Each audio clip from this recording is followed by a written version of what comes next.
Humanity didn't create a hero. They create a weapon meant to endure endless pain. Piece by piece, he is rebuilt, thrown back into a war he never chose. A dead knight who was never loved, yet forced to protect a world that only knows how to use him. Each battle takes something from him, even as he learns what it means to feel, to care, to let go. But his story doesn't end. It lingers, repeating itself beyond death. So tell me, if your only purpose is to be sacrificed, was your life ever truly your own? Let's go. The palace had already been captured by vampires under Julius's command, and in the throne room, the arrogant human king knelt, holding out his crown. He bowed his head and said that he knelt to ask forgiveness for the faith of his ancestors. He was ready to give him everything, be it the throne or the land. But would he allow him to spare his life? The vampire remained silent, reaching out his hand to him, and then with a swift movement executed him. His subjects, watching his head fall, screamed in horror, and the vampire ordered the death of every last human. As everyone predicted, the war ended in victory for the vampires. Under their rule, humans will live worse than cattle and their glorious era will last forever. After this, the vampires began to exterminate humans. Leaving behind a whole field of the dead, two vampires drove the survivors into a corner and said that, as expected, everything would end quickly. There were very few humans left. Let them not fear death. They will not have to suffer for long. The knights pointed their swords at them, protecting the children, and the eldest of them exclaimed that they were terrible creatures. Their era would not last long. God came to her in a dream. He personally told her that very soon a hero would be sent who would save humanity. The vampires remained silent, and then one of them looked at his comrade and asked, "What's the matter? This child is so funny. And why is she saying this?" He ignored him and told the girl not to worry. They, humans, will not live to see that moment anyway. Spinning his sword, he rushed to attack, and the woman shouted that they were approaching. The knight ordered the others to protect the children, and then with a loud roar he pounced on the vampire. But his opponent was much faster than him. Seeing that the vampire had vanished from the spot, he froze in place, and then the vampire appeared right behind him. Realizing this, he turned around and, stunned, noted how fast it was, before dying from its blow. The woman rushed at the vampire with a loud scream, but she too met the same fate. The other swordsman hesitated to attack, crying from fear of death, and then the vampire's blade pierced him too. The last surviving knight pounced on him from behind, wishing him death. It seemed like he was about to pierce his head, but he was a vampire, of course. He blocked the blow, grabbing the blade. Looking at the old man's face, he smirked and then lightly pressed the blade with his fingers, breaking it, after which he swung his sword and finished him off. It was the children's turn. He walked towards them and said that he had come to hurt them,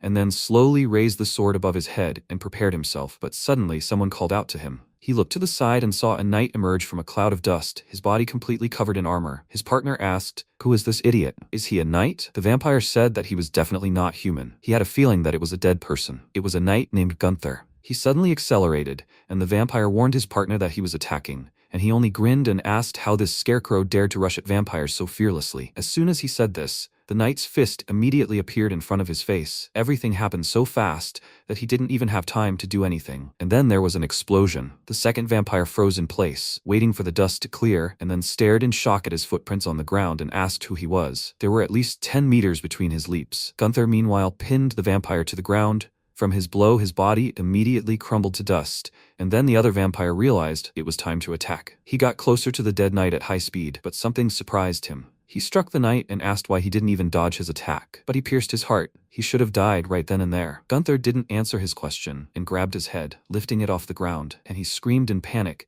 How is this possible? He pierced his heart. Now it was the knight's turn to pierce his heart. He punched it with all his might, after which the vampire's body began to slowly turn to dust, and after a few seconds, it completely disappeared. The girl admiringly called him a hero, after which Gunther looked around and asked, "Are there only children here? There is a holy land 5 kilometers from here. Let them go there." The girl ran up to him and asked, "Is he a hero?" She saw him in her dream. He was sent by God to save people, right? He thought about her words, after which his eyes narrowed in a grin, which was visible through the slits in his helmet. He took it off and smiled, asking, "Does he really look like a hero?" The children were terrified by his monstrous and dead appearance. Suddenly, his nose fell off, and he bent down to pick it up, cursing as he did so, causing it to fall again. This was the last straw for the children. They became even more terrified and called him a monster, then ran away in all directions. Smirking at their reaction, he attached his nose back. In a world full of despair, there was a very strange rumor about a certain creature that destroyed vampires. It is the story of a knight who never dies. A few days ago, 2 people in protective suits, Aryan and Rhino, came to an arena strewn with bodies,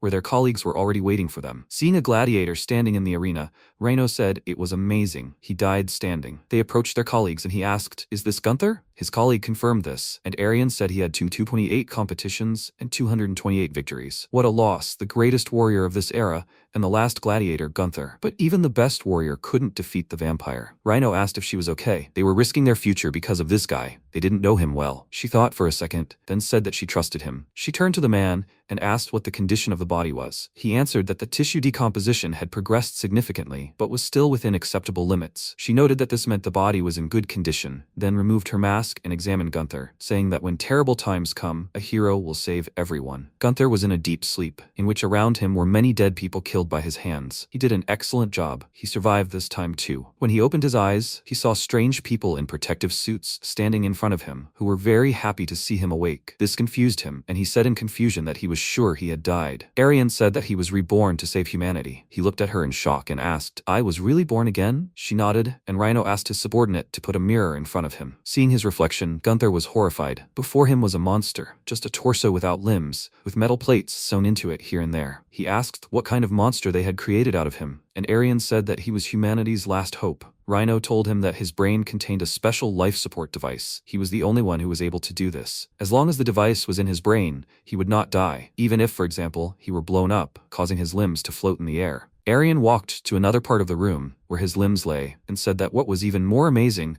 was that his body could be improved. For example, these limbs were made using specially developed muscles.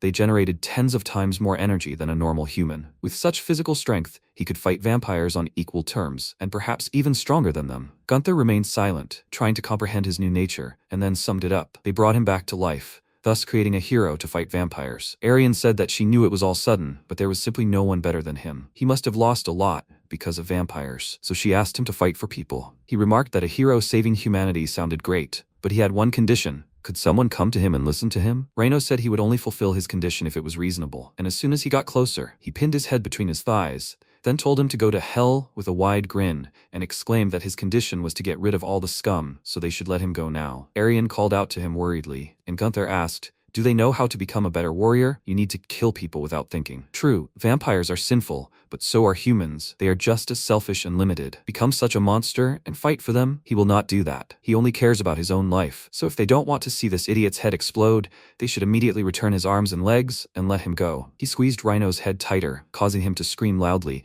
and Arian stared at him in shock, then glanced at her pocket watch. Gunther chuckled and asked, "Is her comrade dying, and all she cares about is time?" She told him that wasn't true at all. There was just a little bit left. She looked up at him and clarified that he didn't have much time left. He immediately lost his confidence when she said he had 4 seconds left. He became worried, and when the time was up, a sharp pain pierced his head, and then he lost consciousness. Finally, Rhino freed himself from his steel hips. Fortunately, his head was fine. After some time, Gunther came to his senses again. He took a sharp, deep breath, then stared at the man in front of him in confusion. He clenched his jaw in displeasure and said that everything still hurt. It even hurt to think. Gunther asked what was going on here, and he explained that animals, machines, everything needed recharging. His body needed energy too. He pointed at the girl and said that in his case, it was the life of a living person. Gunther turned around and saw Arian, to whom he was connected by a wire. He didn't understand what the man meant, and Arian, disconnecting the wire, said that everything was literal. He needs to be connected to her through this device to be filled with life energy and be able to move. After the separation, he is given only 2 hours for everything. He indignantly exclaimed that this is all pointless, and Rhino noted that such a reaction is quite expected. It will sound stupid, but all this is for the sake of saving humanity. People with life-sucking devices like these are called powered humans. Among hundreds of volunteers, only Arian was successfully implanted. It is difficult to develop such a device now, so perhaps she is the only one. He fell silent for a few seconds, thinking about something, and then noted that he said that he was fighting only for himself, but without Arian his life would last only 2 hours. If he starts destroying people, he will only live 2 hours, but he can fight vampires, protecting Arian. The choice is his. Gunther was confused. He didn't even know what to do now and thought about his offer. At that moment, one of Rhino's subordinates entered the room and nervously informed him that they had problems. He turned to him and asked discontentedly what was going on. They actually had important work here. He nervously said that there were vampires there,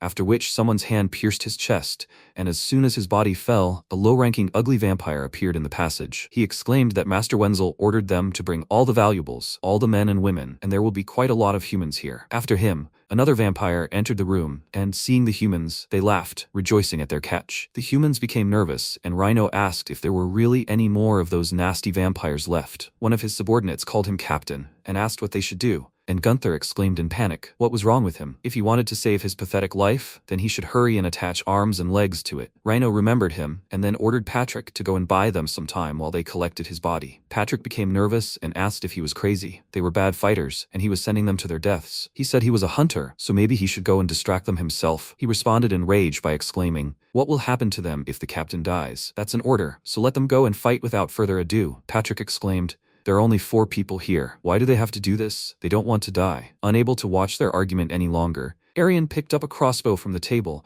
and volunteered to buy them some time while they attached his limbs to his body. Reno excitedly asked her to wait, as did Gunther, but no matter how loudly they called her, she didn't listen. She approached the vampires and one of them laughingly asked if she wasn't afraid to fight them alone. They were stronger than her after all. She shot him in the head without another word, but the vampire's reaction was astonishing. He grabbed the crossbow bolt a few centimeters from his face. She braced herself for another shot and said that he was talking too much, which angered the vampire and, breaking the bolt, cursed and rushed to attack. She shot at him. This time he dodged, then she moved to the side and then fired again. Dodging again, he got too close to her, then swung his foot at her stomach, throwing her back, grabbed her by the neck, and pinned her against the wall. He looked at her closely and, with a smirk, told his partner to look at her beautiful face. "Do you think their master will like her?" The vampire approached them, saying that he wanted to take this beauty for himself, and he ordered him to cool down. She was his. His friend got angry, reminding him that the last time he took 2 people, and he only hissed at him in response. While they were arguing among themselves, Arian quickly left, and then Gunther's voice was heard, asking what they were doing. Immediately after that, he hit one of them on the head, driving him into the wall, after which he looked at the girl,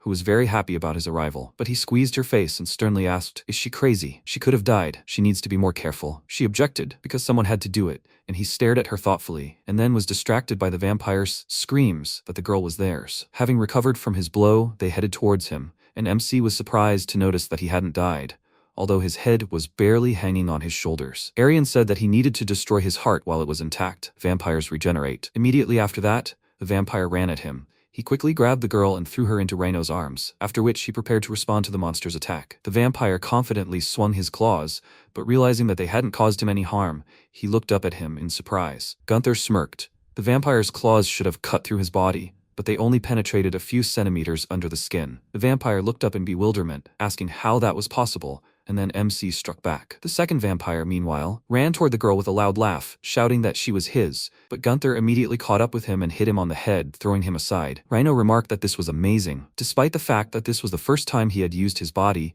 he was extremely good at fighting. Arian, meanwhile, thought that this wasn't just amazing, it was unbelievable. The modified body was superior to vampires in many ways. His speed couldn't be compared to a human's. MC already understood all this. He knew how to use his abilities, but he needed to protect his heart. This man even enjoyed fighting. Meanwhile, he grabbed the vampire by the neck, then smirked and noted that it was so hard, perfect for beating. The vampire asked in horror who he was. Was he a monster? Why did they create a monster? Gunther looked him up and down, then smiled and asked, were these his last words? He was about to hit him, but he excitedly held his hand out in front of him and asked him to wait. He had an offer. He was sure he would like it. MC became interested, and the vampire told him that Wenzel was nearby. He could sense him because they were of the same blood. If he killed them right here, he would find out about it and come for revenge in no more than an hour. If he came here, they wouldn't last a minute. Gunther asked, why should he avenge them? He shouted back that it was because Wenzel loved them. In this whole world, he was the only one who loved them. He turned his gaze to the girl and said that if he gave her to them, she would let them go in peace. How did he like that offer? MC turned to them, after which he said that he could only give him a bald guy. He refused because he was too scary, and then Gunther immediately punched him in the chest with his fist, saying that the negotiations were over. His body instantly crumbled to dust, and the same fate awaited his friend. Before disappearing, he managed to utter the name of his master with tears in his eyes, and then crumbled to dust. MC dusted his hands and asked who Wenzel was, that he was so zealously worshipped. Arian told him that he was a high-class vampire, and he remarked that he had a feeling he had heard that somewhere before. She said that there were 3 main types. Purebloods were vampires from birth, high-ranking ones have the purest blood, and then there are low-ranking ones. They are born from the blood of the second. He clarified, so vampires with black hair are inferior? She confirmed this, and said that high-ranking ones are vulnerable to sunlight. There are few of them in this world. They use their blood to create unique weapons during battles. They say that these creatures are so strong that their power defies common sense. He thought for a moment, after which Rhino ran up to him and exclaimed, what is he doing? Didn't he hear what he said? Wenzel will be here in an hour. He asked if he believed it. He answered that they must be ready for anything. They won't have time to escape anywhere in that hour. Arian interrupted him and first asked Gunther to tell them something. Is he really going to fight the vampires with them? She hadn't heard his answer yet. Reino agreed with her, and after thinking for a few seconds, he answered them that, as he said earlier, his own life is the most important thing for him. But it turned out that for his continued existence, he is forced to help them, so they will cooperate for now. The girl thanked him and said that humanity will never forget him. He asked if he will only have 2 hours. Before it is too late, he would like to fully charge. She turned around and said that she had a gift for him. After that, he put on the armor and looked in the mirror, and Reino exclaimed that it was simply amazing. What does he think of it? He made it from several suits. Doesn't it look like a knight's armor? A kind of resurrection from the dead. He noted without much reaction that this suit is definitely for men. And Arian said that the ring armor is made of refined mithril. A protective slide is applied to each part of the garment to facilitate the movement of the arms and legs. He is better than vampires. They are inferior to him in both agility and speed, and she thinks there will be many cases where he will fight until he passes out. The suit is designed to reduce all possible damage. And there's one more thing. Let him look at his wrists. It shows the approximate time he has after disconnecting from the charger. The red mark will gradually decrease, so he should watch it closely. He asked, so it will be about 2 hours? She confirmed it, after which there was a loud knock and they immediately looked up at the ceiling. After waiting a few seconds, Reino nervously asked, did they hear that? Arian confirmed it and said it was from above. And a few seconds later, there was another loud knock, and then a few more. With each passing second, the sound began to increase, and MC realized that something huge was crawling there. Reino became very nervous and exclaimed, what will happen next? Who was talking about an hour? Only 40 minutes had passed. There was another roar. Gunther asked Arian to disconnect it and then asked which direction they should run before the enemy arrived. She said that they had converted the city's underground cemetery, and now the entrance and exit were the same. She pointed to the only door in the room, and he exclaimed indignantly, one exit? They should have told him that earlier. She apologized to him and said that they had other things to do, after which there was another loud knock, and he, putting on his helmet, headed for the exit, and ordered them to move away from him, and this time not to push forward. He headed towards the exit under a furious, incessant rumble, and then everything suddenly went silent. He froze in place, waiting, and after a few seconds, 3 heads appeared at the exit. Reino and Arian cautiously peeked out from behind Gunther with interest. After which all 3 heads spoke in one voice. So he was the one who killed his family members? MC walked towards him and asked if he was really talking about those ugly low-ranking vampires. If he means them, then it's true. He dealt with them. They were so mediocre. Wenzel said that for a human it was very good. Even their own parents didn't like them because of their terrifying appearance. Poor things. They wanted to kill them. Naturally, they decided to fight back. He is very sorry that everything turned out this way. Let them forgive them for this. Gunther remained silent, then turned to Reino and asked, is he Wenzel? He hesitated, since he himself was not sure, then turned to the vampire and asked, is he a face collector? Wenzel, one of that vampire's servants? He confirmed it, and Reino took a few steps towards him and apologized to him that they killed his guys, but they attacked them first, so he thinks they are even. Unlike other vampires, he is ready to communicate with them. They don't need any problems. How about they just go their separate ways? Wenzel thought for a moment and said that the sun would rise soon, so that was an excellent offer. But they promised Julius that they would kill every human in this world. Patrick cursed, noting that this was expected, and as Reino nervously backed away toward Gunther, he said that he thought so. Was he really that good without his family? But it seemed they were too few to handle him. Wenzel chuckled, then couldn't help but laugh out loud. He began to slowly crawl into the room, revealing that there were not 3 heads, but many more,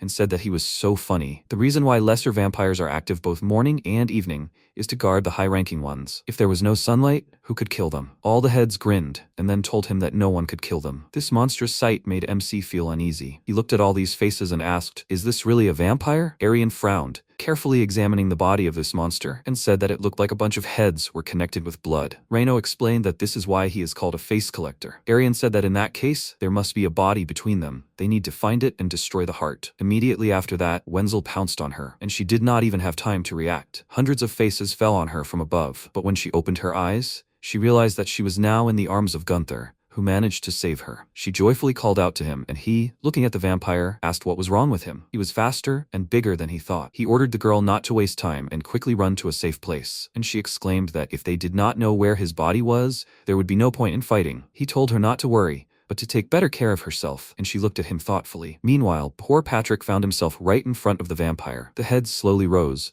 At first, they didn't react to him at all, and as soon as their eyes opened, they pounced on him, and he screamed loudly in fear. MC immediately came to his aid. He struck with his fist, separating several heads from the vampire's body, which he didn't expect, and then began to strike again in different places. They say that if he doesn't know where his body is, then he will just get rid of all these faces. Watching this from hiding, Reino nervously said that he was crazy. Does he really think he can match the strength of a high-ranking vampire? Does he think that victory will come to him so easily? Gunther meanwhile struck again, but the vampire only liked it. He exclaimed that it was wonderful, he had such power, but was there a warrior among humans capable of such a thing? Was he even human? MC clenched his fist again and asked what this information would give him. After that, he punched, and then laughter rang out. One of the heads sank its sharp teeth into his arm, and Wenzel said that he finally grabbed him. Compared to him, he was much stronger. After the first bite, he would not be able to escape anywhere. Gunther raised his second hand to hit the vampire with it, but the heads immediately pounced on it. When he looked at them, it was already too late. They sank their teeth into his other hand,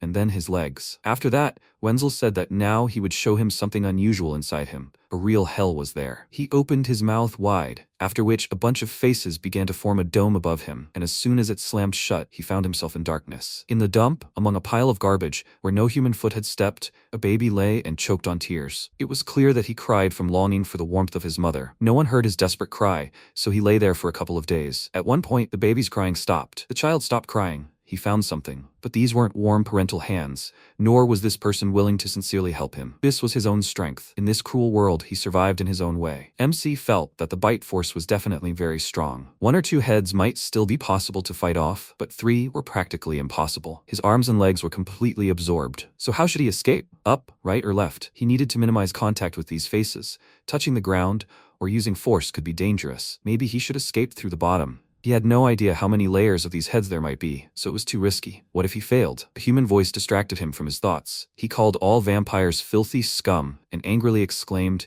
that people like them couldn't get out of here. This man jumped out of the darkness, ordering the vampire to come to him so that he could finish him off. But it turned out to be just another head. Several more heads appeared next to this one, all of them cursing the vampires. Finally, Wenzel himself appeared. He put his hand on the man's head and said that this creature's name was Albert Laurent. He was a hero who fought vampires, who, like him, decided to protect people. But now this is just another head in his collection. Gunther noted that he even had hair, and they used him as a personal stand. Did he really value him? Wenzel laughed and said that of all the brave ones, only the most beautiful and wonderful faces were gathered here. Their souls will remain here, without aging or withering until the end of time. Beautiful hell, isn't it? MC said that he didn't think his face would be to his taste, and he told him not to worry. It was enough that he had excellent willpower. He is the best among all who could claim this place, so let him not speculate. He answered him that he hadn't even thought about it, but he really looked bad. Wenzel looked at him, puzzled, and then asked, was he serious? Gunther offered him to check it out for himself, and when the faces removed his helmet, the vampire felt uneasy. MC smiled, in order to somehow embellish his appearance, and Wenzel said that he really was a monster. He responded by saying that all his life he heard that exclusively from the same monsters. Well, is he convinced? Now he doesn't need him anymore? He looked at him, and then exclaimed with enthusiasm, does he really expect to get out of here? What kind of nonsense is this? Does he think he can pull off such a thing in his situation? Gunther answered him that he couldn't say for sure, but if he helped him, then everything would work out. The vampire didn't understand what he meant, after which he grinned widely and asked, does he think he's the only one here who can bite? After that, he sank his teeth into the head that was holding him, and then began to tear the flesh. The vampire felt uneasy at this sight. He screamed and said that this would not help him save himself. What nonsense! No one has ever left here. MC answered him that he is not, no one, then hit the face with the back of his head and exclaimed that his name was Gunther. Having torn off one of the faces, he freed his hand and exclaimed that no matter what anyone said, he was an absolutely living person. Wenzel remained silent, then hid behind the wall of faces and tried to restrain him. Meanwhile, everything was quiet outside. Reino nervously asked, did he really eat him? He looked at Arian and exclaimed that he said that he was not like that idiot. How could they risk coming to such a dangerous place, and even turn a dead man into a knight? He grabbed his head and cursed, exclaiming, how could anyone believe in this guy? All humanity is finished. But Arian kept her gaze on this mass of faces, and noticing something, she excitedly told him to look at it. Several heads fell, then several more faces were pushed out of this place, and Gunther himself appeared. Seeing this, Rhino loudly shouted that he believed in him. Meanwhile, MC fell to the floor, after which he immediately jumped to the side, dodging the vampire's blow, and crawled towards Rhino. He noticed that his legs had disappeared somewhere, and he said that they needed to change their strategy. They couldn't handle him in close combat. He put Arian on his back and shouted that they had to get out of here before the sun came up. Wenzel still didn't give up. Many heads rushed towards Gunther, but he jumped to the side and dodged the blow. Arian said she brought the upgraded crutches, but they weren't finished yet. But she still had a couple more weapons. He exclaimed that they didn't have time for this, that she should hold on tight. They needed to get out of here. He ran to the exit, and Wenzel rushed after them along the ceiling. At one point, Arian decided to look at him, and he, seeing her face, opened his mouth in surprise for a second, and then noted that she had such a beautiful face. He immediately aimed at her, telling her to give them her face, while they hid behind a column. MC noted that it turned out that she was a girl in great demand. She remained silent at his joke, and he asked how much time was left until sunrise. She looked at her pocket watch and told him that if it rose like yesterday, then there were about 5 minutes left. He glanced towards the exit and said that there was no one near the doors. They just needed to hide and wait for the right moment. Suddenly, a loud scream came from the side. Rhino and the others found themselves under attack by a vampire, and the only thing stopping these heads from getting to them was the iron bars covering them. Rhino screamed in fear and called out to Gunther, saying he was about to die and that he should help him. He burst into tears, and MC said that he might have already been bitten, but he was a necessary sacrifice. They could leave quietly while he served as bait. This was a question of the future of humanity, right? She understood. She remained silent and stared at the vampire, and he began to glare at her, waiting for an answer. He suspected something was wrong. Immediately after which, Arian came out of hiding and began waving her arms and calling out to Wenzel, saying that she was here. Seeing this, Gunther grabbed his head and cursed loudly. Meanwhile, a crowd of interested faces reached out to her, and then they all pounced on her, but MC didn't let them grab her. Jumping aside, he exclaimed that he had asked her not to go there. She responded that if they had even a small chance to save the captain, they should take it. He said that she had disappointed him. Now they would have to fight their way through them. He rushed toward the exit. Wenzel rushed after him, and his faces wanted to grab him, but due to his lack of legs, they were unable to do so. They passed through the doorway and began to climb the stairs. Wenzel followed him and said that he was impressed by their courage. He wanted to absorb them. Gunther did not listen to him. He struggled up the stairs, and at one point, Arian saw a light at the top. She was very happy and said that they were almost out, but suddenly they were jerked back. Several heads grabbed Gunther by the arm, asking him to let them absorb him, and he ordered them to shut up. After that, he punched his hand, getting rid of it, and continued to climb. They finally got out of the dungeon and rushed out to meet the sun's rays. Seeing a bright disk on the horizon, he joyfully exclaimed that they did it. It was the sun, but everything was not so simple. Arian excitedly called out to him. When he turned around, he saw the vampire dragging her back into the dungeon, with a mad smile, saying that she was finally caught. Unfortunately, the dungeon entrance was still in the shadows. MC quickly turned around and sighed heavily, after which he shouted in rage that he would not let them take her. Time passed. Wenzel returned to his lair, but to do so, he had to sacrifice his faces, which had already managed to burn in the sun. While he was recovering, his low-ranking vampires worriedly ran up to him and asked if he was okay. He told them that their revenge had failed, and all because of one monster night. The vampires said that now he was safe, someday they would be able to thank him for the love he had given them. They would take revenge on those humans. He said that they would not cope with this task. He would not tolerate such treatment of himself anymore. He would personally deal with this guy. Let them just bring him even more faces. The vampires nodded excitedly and then went to the prison. They brought people to him, and one of his servants said that this time they had carefully selected 34 people that he would definitely like. The people stared at the vampires in horror, and Wenzel, having examined them, said that they had such cute faces, they tried hard. After that, he looked at Arian and said that he liked her the most. Let her not be afraid. When he absorbed her, they would be together until the end of time. Meanwhile, Rhino and the others were preparing to rescue her. Gunther excitedly told him to hurry, and he, while fixing his leg, told him not to scream. He wouldn't be able to do anything anyway. He became nervous and exclaimed, why weren't they connecting now? The mark wasn't even halfway there yet. Couldn't he revive him again without that woman? Surely they could develop and implant some kind of new power source. Rhino looked up at him and asked if he wasn't going to save her. He smiled slightly and honestly answered him that he had thought about it. After which, the man thought for a few seconds and said that, unfortunately, he couldn't guarantee anything. A device was installed in his head that regenerates the body. To be more precise, it is this device that is capable of making dead creatures infinitely alive. If the body decomposes to a certain degree, there will be no turning back. According to their predictions, his body will only have 3 days. He indignantly exclaimed, why so little? Does this mean that after this time, it will no longer be possible to bring him back to life? He confirmed this, and said that it didn't matter whether he was in a safe place or not. If they didn't notice the device stopping in time, he would be finished. He would need to get here as soon as possible before his body completely rotted. And as he had already said, developing a new energy source was impossible, and probably wouldn't be possible for another couple of years, so without Arian, he would die. He looked down and said that he couldn't believe it. What was this device anyway? The man told him that he wouldn't explain it to him now. They would discuss it when they had a more trusting relationship. He only cursed in response. After a while, They finally connected his legs, and he heard a strange sound coming from his hand. Rhino said that there was something special for his right hand. He remembers him saying that killing Wenzel from close range would be difficult. He pointed at Patrick, who had brought the box, and said that it was true that it wasn't completely ready yet, but it was a ranged weapon they had developed. He showed it to him and asked his opinion. MC looked at the weapon with interest, then smirked. Meanwhile, the vampires began presenting gifts to their master, the poor, frightened humans. The vampire ordered the man to stand still, and he cried with fear, but still obeyed him. Wenzel extended his hands to him and told him not to be afraid. It would not hurt. He touched his bloody palm to his face, which frightened the man greatly, and when the vampire's blood completely covered his head, he screamed loudly. Wenzel said that his blood was his weapon, his thoughts, his will. The blood penetrated the man through his mouth, then he fell to his knees and his head separated from his body. Now it was part of Wenzel's collection. The rest of the people were horrified by what they saw, but Arian remained calm. Wenzel turned to her and said that now it was her turn. Now they would become one. After that,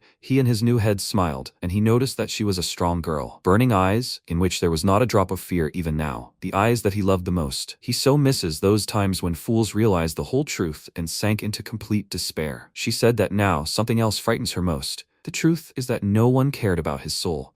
No one even tried to save him. He fell silent, and after a short pause said that she was saying such funny things. Now he would get her head and make her repeat these words over and over again. He was already reaching out to take her head, but suddenly someone's voice was heard from the side that called out to him. When he turned around, he saw a man rushing towards him, weapon pointed forward, and he shouted that he had been waiting for this moment for so long. He pointed a spear at him, wishing him a quick death, but his plan failed. The faces grabbed this man and pinned him to the wall. Meanwhile, the vampires apologized to their master and said that they had not looked after these heads well. He told them that there was nothing to worry about. The man shouted that he might not be the only one who failed, but one day a hero would appear who would kill him. This is humanity's insatiable will to live. The vampire approached him and said that this was so cool. He hoped that he would get to meet a hero like him again. He exclaimed, was he making fun of him? He told him that he was not. It was just that those who believe that it is worth sacrificing themselves for humanity, seeing all their futile attempts and sincere faith, all this made him laugh so much. The man clenched his teeth in rage and said that a monster like him,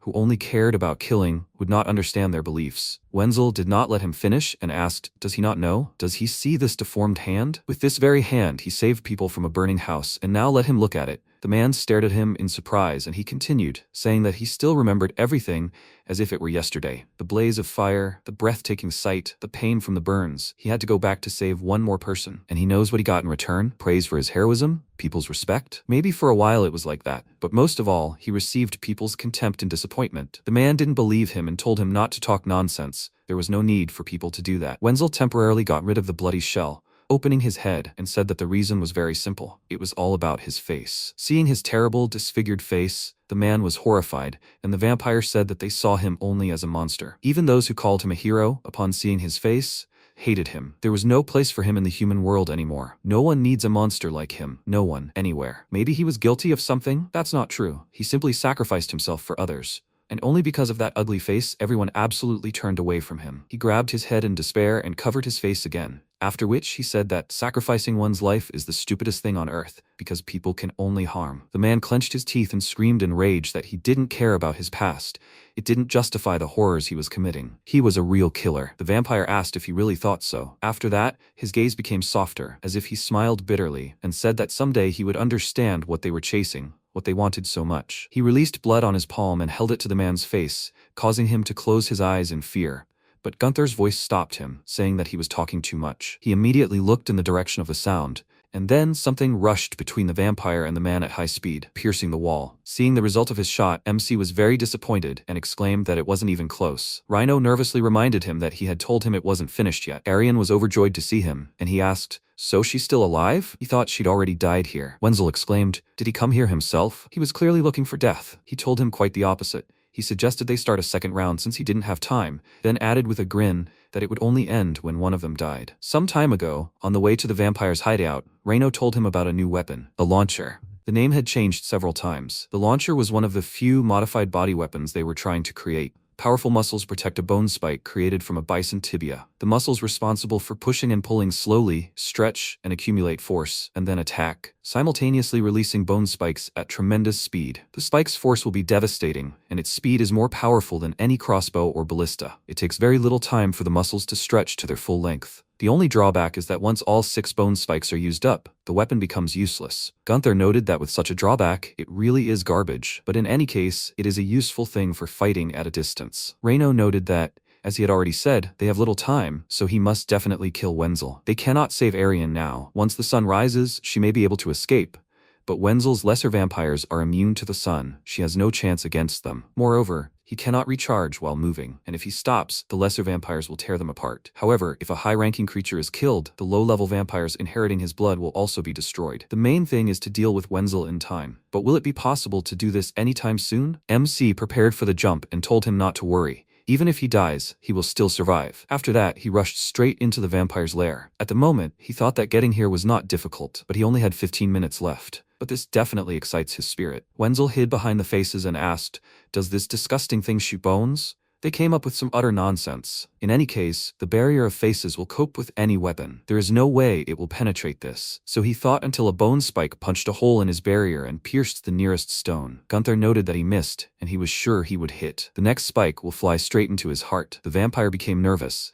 then turned to his subjects and exclaimed, "Why are they hiding there? Are they afraid of him? Are they saving their faces?" They exclaimed that that was not the case at all. They moved faster than him, so they would take away this idiot's ability to move. Wenzel remained silent, then covered his faces and told them to better take care of his safety. The vampires immediately rushed to attack, and one of them advised the others to beware of this strange weapon. MC said that he was not going to waste charges on them, so they should not worry. After that, he began to wield his fists. He smeared one of the vampires into the ground, and another vampire immediately jumped out of the cloud of his ashes. He grabbed Gunther and squeezed him tightly with his arms, exclaiming that their will is like steel. Even he cannot break them. MC grabbed his head and squeezed, saying that he was not strong enough for both, after which the vampire lost his head and Gunther threw his body right into the pile of faces already heading towards him. He braced himself and jumped to the side a second before the blow, and the vampires ran after him, shouting at the others not to let him escape. He slammed on the brakes and turned to face them, then punched them, and exclaimed that he didn't care about them. Their lives didn't matter at all. He quickly dealt with them, but one of them managed to survive. While his body hadn't yet crumbled to dust, he grabbed Gunther by the leg and asked, "What lives are you talking about, Wenzel? No one has ever treated them like living creatures, so they don't need to protect their lives." MC gritted his teeth in displeasure, and at that moment, he heard something from above. One of the heads sank its teeth into his head, and Wenzel said that his teeth seemed good. Maybe they would start devouring him from the face then? His gaze turned furious, and then he fired at the vampire, quickly freeing himself from its grip, after which he threw away the monster that had grabbed his leg. He ran to the side, dodging the vampire's blow, and thought that he only had 3 shots left. He needed to be more careful. But how could he locate Wenzel among all those faces? They all look the same, so he doesn't know where he is. There must be a way. Suddenly, Arian called out to the vampire. Gunther immediately turned his gaze to her and she screamed his name again. He stopped, not understanding what was happening to her, and the vampire holding her ordered her to be quiet. Why did she suddenly reveal herself? His friend told her to handle it carefully. Wenzel really liked that face. MC looked at the girl in bewilderment, and then the vampire's red claws flashed near his face. He pounced on him and screamed that their will is steel, but he was immediately finished. He returned his gaze to the mass of faces and jumped aside, immediately after which Arian called out to Wenzel again. Gunther turned to her and asked irritably, "Have you lost your mind? Why was she screaming so much?" She shouted his name again, and then he seemed to notice what she was trying to achieve. The vampire grabbed the girl's hands in displeasure, asking her to shut up, and she called out to Wenzel again, calling him a vile idiot. He clenched his teeth in rage, saying that the girl was stalling for time, but it was pointless. Arian called out to Gunther and told him to watch him more closely. It was barely noticeable, but there were faces that reacted and moved first. As far as she understood, they were near Wenzel himself. After that, the vampire covered her mouth with his hand and exclaimed that he had been lenient with her because of the master's will, but she still wouldn't close her mouth. He would rip out her long tongue. Immediately after that, a gunshot sounded. MC punched a hole in the vampire's barrier and said that it was true. When she screamed, there were faces that reacted before the others. Now he knows where he is. His shot hit the part that connected him to the faces, and he exclaimed that he didn't care. If he misses even once, that's the end. In any case, hiding among the faces again won't be difficult for him. But for some reason his faces didn't react. He finally noticed that this shot still damaged him. He got nervous and thought that some of the nerves connected to the faces were severed. He needed to connect them faster. Gunther guessed what he was going to do, and exclaimed that he wouldn't allow it. He would put the remaining 2 shots into him right now. After that, he fired. The vampires ran towards him from all sides. Meanwhile, a bone spike grazed Wenzel's hand, and he began to hurry in panic. There was one last shot left. The vampires hurried to stop him and pounced on him to block and destroy his weapon. At first, it seemed that their plan had succeeded, But then a bone spike jumped out from the crowd of vampires and hit Wenzel right in the head, and he immediately crumbled to dust. His hands trembled. Arian became very nervous and thought that he had failed to hit the heart,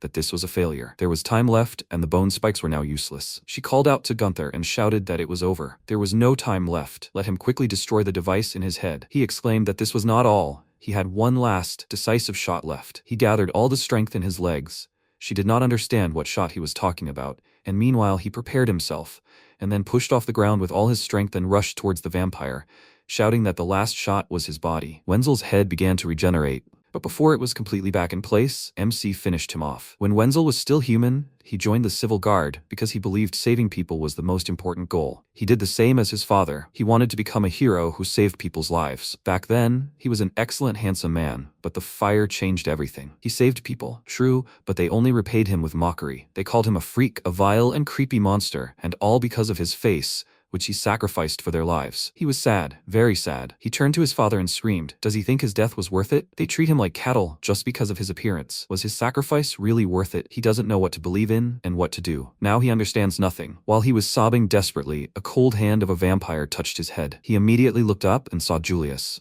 He told him that he had been watching him for a long time. He wanted to create a new world. The process would be difficult and painful, so he would need the help of people like him. Wenzel asked what kind of world he wanted to create, and Julius told him everything. After that, he extended his hand, inviting him to create this world together, and he stared at him thoughtfully. After that, he looked down at his body, stopped crying, and agreed to his offer. Gunther tore him from his memories, piercing his heart with his fist, and shouting with a smile that he had won. Wenzel smiled bitterly, and then, with tears in his eyes, asked if there was really a place for a monster like him among the heroes they praised. After that, his body crumbled to dust, and his servants perished with him. MC smiled and told him that it seemed so, after which his time ran out and he fell unconscious. He woke up in the carriage that was accompanying all the freed people. When he opened his eyes, he got up and asked, "Is it all over?" The wire behind him tautened, and Arian anxiously told him to be careful. Let him not move too abruptly when connected to power. He adjusted the wire and said that he almost forgot about it, after which she said that he worked hard. Thanks to him, they saved many lives. Rhino added that he did not expect to deal with the higher vampires so quickly. It was surprising. He said that it was risky. So all the lesser spawn are gone? He confirmed this and said that the vampires inheriting the blood of the higher one die along with him. MC asked, then wouldn't it be better to deal with their leader as soon as possible? He answered him that in theory it was so,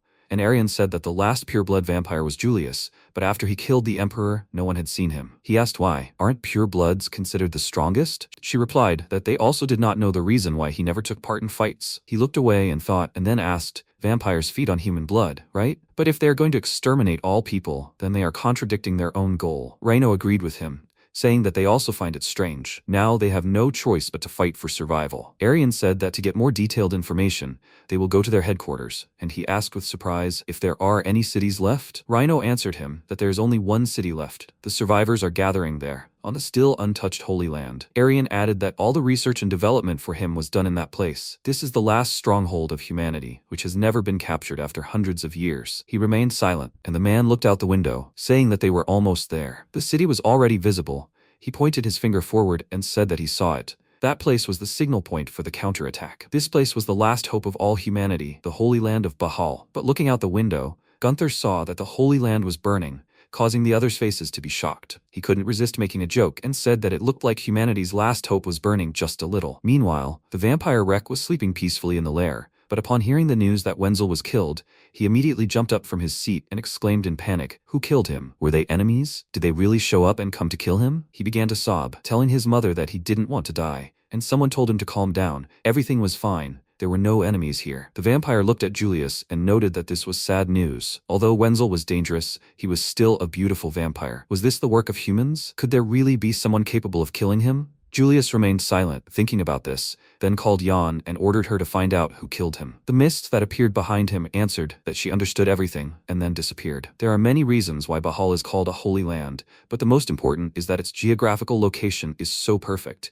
as if gifted to people from above. Situated on the edge of the continent, where steep mountains adorn, trade here is difficult, and there has never been much development. But this is a small plot of land on which one can produce one's own food. Getting down to the sea is difficult because of the rocky island terrain. The only way to enter this place is a bridge, which is 1,200 meters long. If the city is well defended, it can easily repel more than 10 times the number of garrison troops. This place that will never fall was renowned as Holy Land, a gift from God to humanity. And now, watching it blaze, MC asked why everything here had already been destroyed. Rhino, confused, replied that everything was fine when they left. He noticed the man giving orders and called out to him. It was Leonard. Hearing his voice, he immediately turned to him and worriedly noted that they were safe. He shook his hand and said that he was worried that his news might reach them too late. He asked in response, did he really think he could die so easily? Leonard asked about Arian, and she said that thanks to his care, they were able to return safely. He blushed and said that she could just call him by his first name. He was glad that they were all safe and sound. He turned his gaze to Gunther and asked, then is he the knight? He confirmed it, and, noticing the wire running from the back of his head to the girl's chest,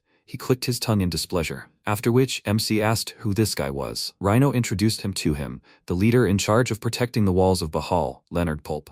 Leonard pointed to the building, suggesting they go inside. They'd all been through a lot. They'd already put out the fire, so everything was fine. Once they were inside, Gunther looked around and noticed that they were talking about a great holy place, but it was all destroyed. Leonard explained to him that they had abandoned defending the area beyond this bridge. By pushing the defensive line to the wall, they had lost the ability to control the entire region. Rhino inquired about what had happened here. They had dealt with Wenzel and were driving, hoping that everything was okay. Upon learning that they had already killed him, Leonard was very surprised, and Gunther said with a grin that he had dealt with him. The guy stared at him in confusion, then clicked his tongue in displeasure, and MC asked what was wrong with him. Leonard said that as soon as they left the holy ground, they were attacked. Arian asked if they were really higher vampires. He told her that he didn't know. It was the first time they had seen such monsters. They were very different from those they had encountered before. Their bizarre, twisted appearance and form, and the fact that these creatures had put on a crazy show, a real massacre. The memories made him feel uneasy, and Gunther asked, was it a circus or something? What kind of joke was this? He said that if he had seen it with his own eyes, he would not have been laughing. Rhino asked, so they broke through the main gates of the fortress? The guy confirmed this and said that they barely defeated them, but the subsequent invasion dealt too much of a blow to their defenses. He turned to Gunther and said that he would like him to stay outside and guard the bridge until the repairs were completed. He measured him with a glance, then said that he was sorry, but he would have to refuse. Leonard was very surprised and asked about the reason, and he said with a smirk that they were cannon fodder on the front lines, and if he was in the rear, it would increase his chance of survival. Leonard was speechless for a second, then said angrily that he was an ignorant idiot. He knew why he could just stand there like that. He was their only weapon. 136 of his comrades had sacrificed their lives. The researchers who had worked endlessly to create his limbs. All of this was possible because of the sacrifices they had made to protect this holy land. But someone like him, who didn't know what it was like to sacrifice anyone, a gladiator who hurt others to save himself, was going to continue like this. He looked at him furiously and declared that he should have been the dead knight, and he would never acknowledge him. MC remained silent, then walked up to him and said that he was a decent young man. Every time he met someone like him, he always wanted to say something. He got close to his face and whispered in his ear, telling him to go to hell. The guy got very angry at his behavior. He immediately grabbed a sword and attacked him, shouting that he was an idiot. After that, the guy was thrown out of the window. His subordinates who saw this ran up to him excitedly and started asking if he was okay. Someone even said that it looked like he was dead. Meanwhile, Arian started scolding Gunther, but not because he threw their ally out of the window, but because he was making sudden movements when connected to power. He told her that he started arguing with him first. It was only self-defense. To this, she just remained silent. Later in the evening, Leonard returned to them after all the procedures and bandages. Looking at him, MC said with a smirk that he could have sent him straight to the next world. Arian told him that for humans to win this war, no matter how strong he was, he couldn't do it alone. They needed a lot of manpower and resources to create his modified body. But even that won't help him if even one part is faulty. Therefore, a constant supply of materials and labor is necessary. She vigorously clenched her fist and said that in this way, they need to save as many people as possible and protect this holy land so that the supplies do not run out. Looking at her fist, he asked if she meant that he would have to fight everyone he saw. She answered him that this was the best way to win, and he, sighing heavily, cursed loudly and said that he understood everything. Let them then give him weapons quickly. Reno opened the bag and said that an improved delivery had just arrived, but there were only 2 weapons. Hearing this, Gunther was indignant, and Arian asked what had happened. She thought there would be many more weapons. Leonard apologized to them. Almost all their strength was spent defending the fortress and putting out the fire, so they did not have time to make more weapons. They will need a little time for a couple more. MC pulled a jaw-shaped weapon out of his bag and swore, exclaiming indignantly that they had no lack of impudence. Couldn't they have given him a more decent hand? What kind of wall hanging is that? Leonard exclaimed, what nonsense are you talking about? This weapon has an incredible bite force. This time, Gunther clicked his tongue in displeasure. After that, he tried the second weapon. He opened and closed the shield and said that this one was quite useful. Is it for defense? Arian told him it was a carapace shield, a type of weapon, a shield whose size can be freely adjusted. It is much stronger than a regular steel shield and has significant resistance to fire. He asked when they would be able to make something like a bone launcher. Although it can only fire 6 shots, they are quite powerful. She thought about it for a while, then told him that it would take 6 months. There are many different materials for each weapon, with the exception of human limbs. Almost everything can be considered disposable. He asked, so nothing is normal? She reminded him that it is difficult to get material in wartime, after which Leonard headed for the exit and said that he would return as soon as he received a report from the patrolman, and that they should rest. Rhino went with him, and that's how they were alone. MC tried swinging the sword and said that this weapon is not bad. It is enough to prepare for battle. Arian, meanwhile, was thinking about something and said that he went a little overboard in his conversation with Pulp. The Dead Knight was chosen after discussing the ideas of hundreds of people, including workers, the royal family, and nobility. In the end, they all came to the conclusion that he was the best fit, so he should not worry about the fact that someone else could have taken his place, because she believes that only he can save the world. He smiled and told her that he never worried about it. She said that in that case, she was glad, and he noted that the guy said there were 136 people. He was talking about those who died trying to become people for energy. She confirmed this, and he asked, then why did she decide to become such a person after seeing them all die? Why did she need it? After a short pause, she answered him that someone had to do it. Hearing her answer, he turned away from her, saying that he did not understand her, and then decided to watch the city from the window. Suddenly, Leonard burst into the room and excitedly called out to Gunther, telling him to get ready. These creatures had come. After that,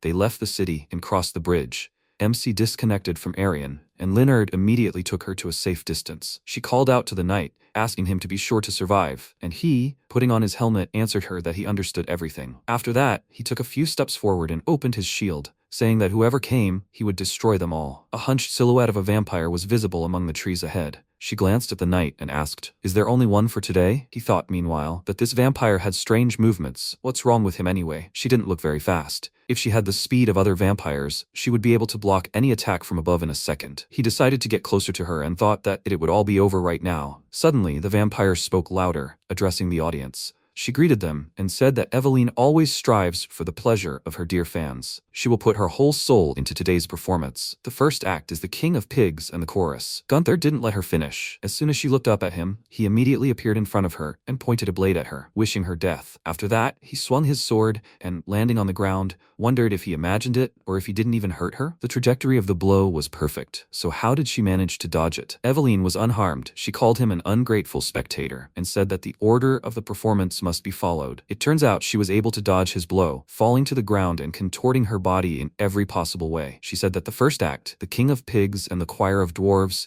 was beginning, after which she cut her palm and her blood immediately flared up, rushing upward. A bloody circus rose before Gunther, and he thought that the idiot was telling the truth. After that, a small vampire similar to a pig jumped out of the circus. He pounced on Gunther and stabbed him with a machete, but fortunately his shield saved him again. After that, many monsters began to surround him, and he wondered who these crazy dwarves were. They pounced on him from all sides, attacking him, knocking him to the ground, but he quickly dealt with them with a swipe of his sword. He rushed forward and made another swipe, dealing with the survivors, and a new group of dwarves ran towards him, but he quickly dealt with them. When one of them was pinned to the ground, he was terrified, but immediately pressed his sword and finished him off. Looking at the dwarves approaching him, he called them weaklings and told them to stop wasting time. He ran to the circus tent, dealing with all the piglets in his path, and finally got to the leader's neck. In the darkness of the tent, he saw someone's muzzle and immediately realized that something dangerous was about to happen. After that, the monster inside the tent breathed fire, but fortunately, his shield was fireproof. A huge pig with a crown on his head came out of the circus, and he laughed, asking, so this is the King of Pigs and the Choir of Dwarves? The dwarf sitting on the pig's neck shouted that if he was their enemy, the king would destroy him. After that, the pig began to blow flames again, and he began to get closer to them. The dwarf exclaimed that the king's fire incinerates absolutely everything. He will not be able to take a single step. Let him stand still. But MC resisted the flames. He firmly walked forward, causing the dwarf to be surprised, after which he told his majesty to blow even harder. A new stream of flame fell on Gunther, but he continued to move forward and said that such a weak flame cannot kill him. After that, he threw his sword to the side, hitting the King of Pigs, and then got very close to them and delivered a powerful blow that finished off both of them. After that, the flames died down. He pulled his sword out of the ground under the frightened looks of the surviving dwarfs and said that he was worried, but everything turned out to be much easier than he thought. It was time for the second act. He entered the tent. A long corridor stretched out before him, which led to a spacious hall. He looked around and noticed that they took care of the scenery. It was cozy here, and the stage itself was very beautiful. Evelyn thanked him. He was the first spectator who came to see the second act, so she prepared properly. She wanted to tell him about the second act, but MC did not let her speak, and immediately swung his sword, but she dodged this time too. He cursed and thought that this time he could have hit, but she dodged so easily. What kind of body is she? In the meantime, she moved to the stage and said that she had prepared everything very carefully. She cut her palm, letting out blood, and her body began to quickly be enveloped in red liquid. She said that the second act was the confession of the eternally suffering actor Evelyn. Her face was also covered in blood, and, all arched, she prepared herself for the performance and told him to enjoy. After that, a crash was heard. The boxes near the stage broke. This was Gunther attacking, but this time he couldn't hit her. Quickly turning around, he lunged forward. Evelyn arched this time too, and he said that since she was so dodgy, she should try to come back from this. He broke the floor under his feet, then threw the debris at her, but she dodged them too, which began to irritate him. After that, she demonstrated a circus trick for him, pulling two swords from her throat, and then rushed to attack. He defended himself from her blow with his shield, and there was a clang from the collision of two blades. He blocked her blow and froze in place for a few seconds, then swung his sword, freeing himself from the pressure of her weapon, after which he jumped and struck again. He cursed in his mind and thought that, no matter how he attacked, she dodged everything. What should he do? Immediately after that, he saw her blade in front of his face. He held the sword in front of him, but he was thrown out of the circus tent and found himself outside. When he landed, Evelyn also climbed out of the tent and then immediately approached him. Meanwhile, Leonard was watching their fight. Reino asked how he was doing, and he replied that he was still under pressure. They were far away, so he could not see exactly, but it seemed that this creature always blocked Gunther's attacks. Moreover, it controlled the dwarves in the area. Noticing something, he became agitated and exclaimed that he was cornered almost at the bridge. Rhino also became interested in watching the fight and asked him to step aside. Arian, meanwhile, was worried, although she maintained a calm expression. Evelyn once again pushed the knight away when he defended himself from her attack, and then she pounced on him. He jumped, avoiding her blow, and then swung his sword down, but the vampire dodged again. During a short respite, he cursed, and then Evelyn pounced on him again, and he swung his sword. This time, Arian was already watching the fight. She said that it seemed he was repelling all the attacks he knew. If she did not act unpredictably, then Reino asked if there was any way to help him. Leonard said that during the last battle, the fortress cannons were destroyed. All they could do was shoot at the monster from the fortress gates. Arian said that the most important thing was to avoid fighting on the bridge. Rhino inquired about the reason, and she told him that it was risky. The muscles in his body are very heavy and incredibly dense. There is no fat in them. Meanwhile, Evelyn broke the knight's body through the bridge railing. Unfortunately, MC dropped his shield and fell. Arian, meanwhile, worriedly told the others that if he fell into the water, he would immediately sink. There was a splash under the bridge, and it seemed like he fell into the water, but this did not happen. He plunged his sword into the bridge support, and thus managed to hold on to it, and the debris fell directly into the water. He thought that he had been told that water is his main enemy, although with such a strong current, anyone who fell in would die. He glanced at his energy bar and then at the vampire, and thought that he hadn't even imagined that it was so powerful. Evelyn appeared at the edge of the bridge. She jumped off and headed towards him. When they both climbed back onto the bridge, the fight continued. The vampire continued to parry his every blow, not even allowing him to injure herself, and he said that she was quite good. She couldn't compare to the creatures that came before her. But even so, he would finish her off very soon. Suddenly, Rhino's voice rang out, ordering him to retreat immediately. He didn't quite like it, but he obeyed the order and quickly returned to the fortress, after which the gates were closed behind him, and one of the guards showed him the way. He went into another room and took off his helmet, asking if they had a plan. Shouldn't he focus entirely on her during the battle? Reino nervously said that they had all thought about it and realized that he couldn't defeat her, so they were using strategy. Arian handed him a wire and said that they would try to hold out until dawn. Right now, they had neither defensive weapons nor enough supplies, so the only one who could fight a high-level vampire on equal terms was him. There were still about 5 hours until sunrise, but he barely had enough energy for even 2. After those 2 hours, he would need to return and replenish his energy, so they could buy themselves more time for the battle. Reino began replacing his arm, and he noted that, in the end, there was only one way out. Arian glanced at his energy bar and said there was one caveat to that plan. Replenishing his energy reserves would take longer than usual. The maximum recovery after 2 hours of activity would take about 20 minutes. Reino added that this would also require maintaining his stable state, so he would not be able to move. They needed to find a way to protect him and Arian during that time. He asked if that was possible. Rhino told him that he would figure it out himself, after which the door creaked open and Leonard looked into the room. One of the guards shouted that the vampires would be here soon and they needed to prepare. After that,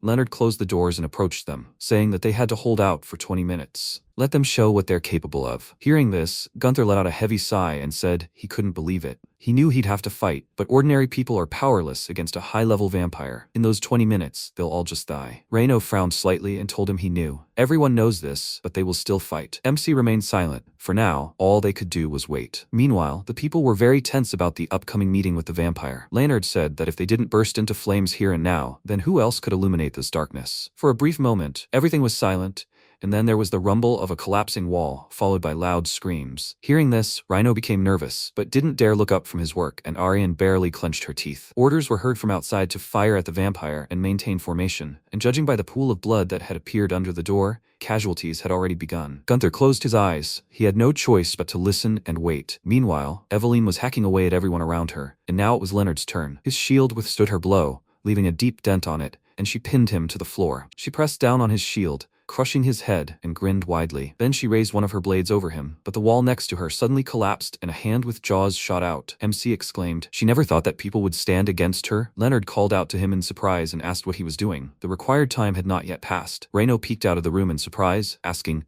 "He's fighting with one hand?" Arian, meanwhile, opened her mouth in shock and thought that he had already surpassed his limit. It would be difficult for him to strike the vampire straight in the heart, but he ran away with 5 minutes left before his full recovery. Would this be enough for him to last until morning? What was he even thinking? Suddenly, one of the guards shouted that he had changed the location of the battle, and the two of them destroyed the fortress walls and left under the surprised gazes of the others. Right now, they were falling into the sea. Gunther grabbed the vampire tighter and said that this is the place of the third act.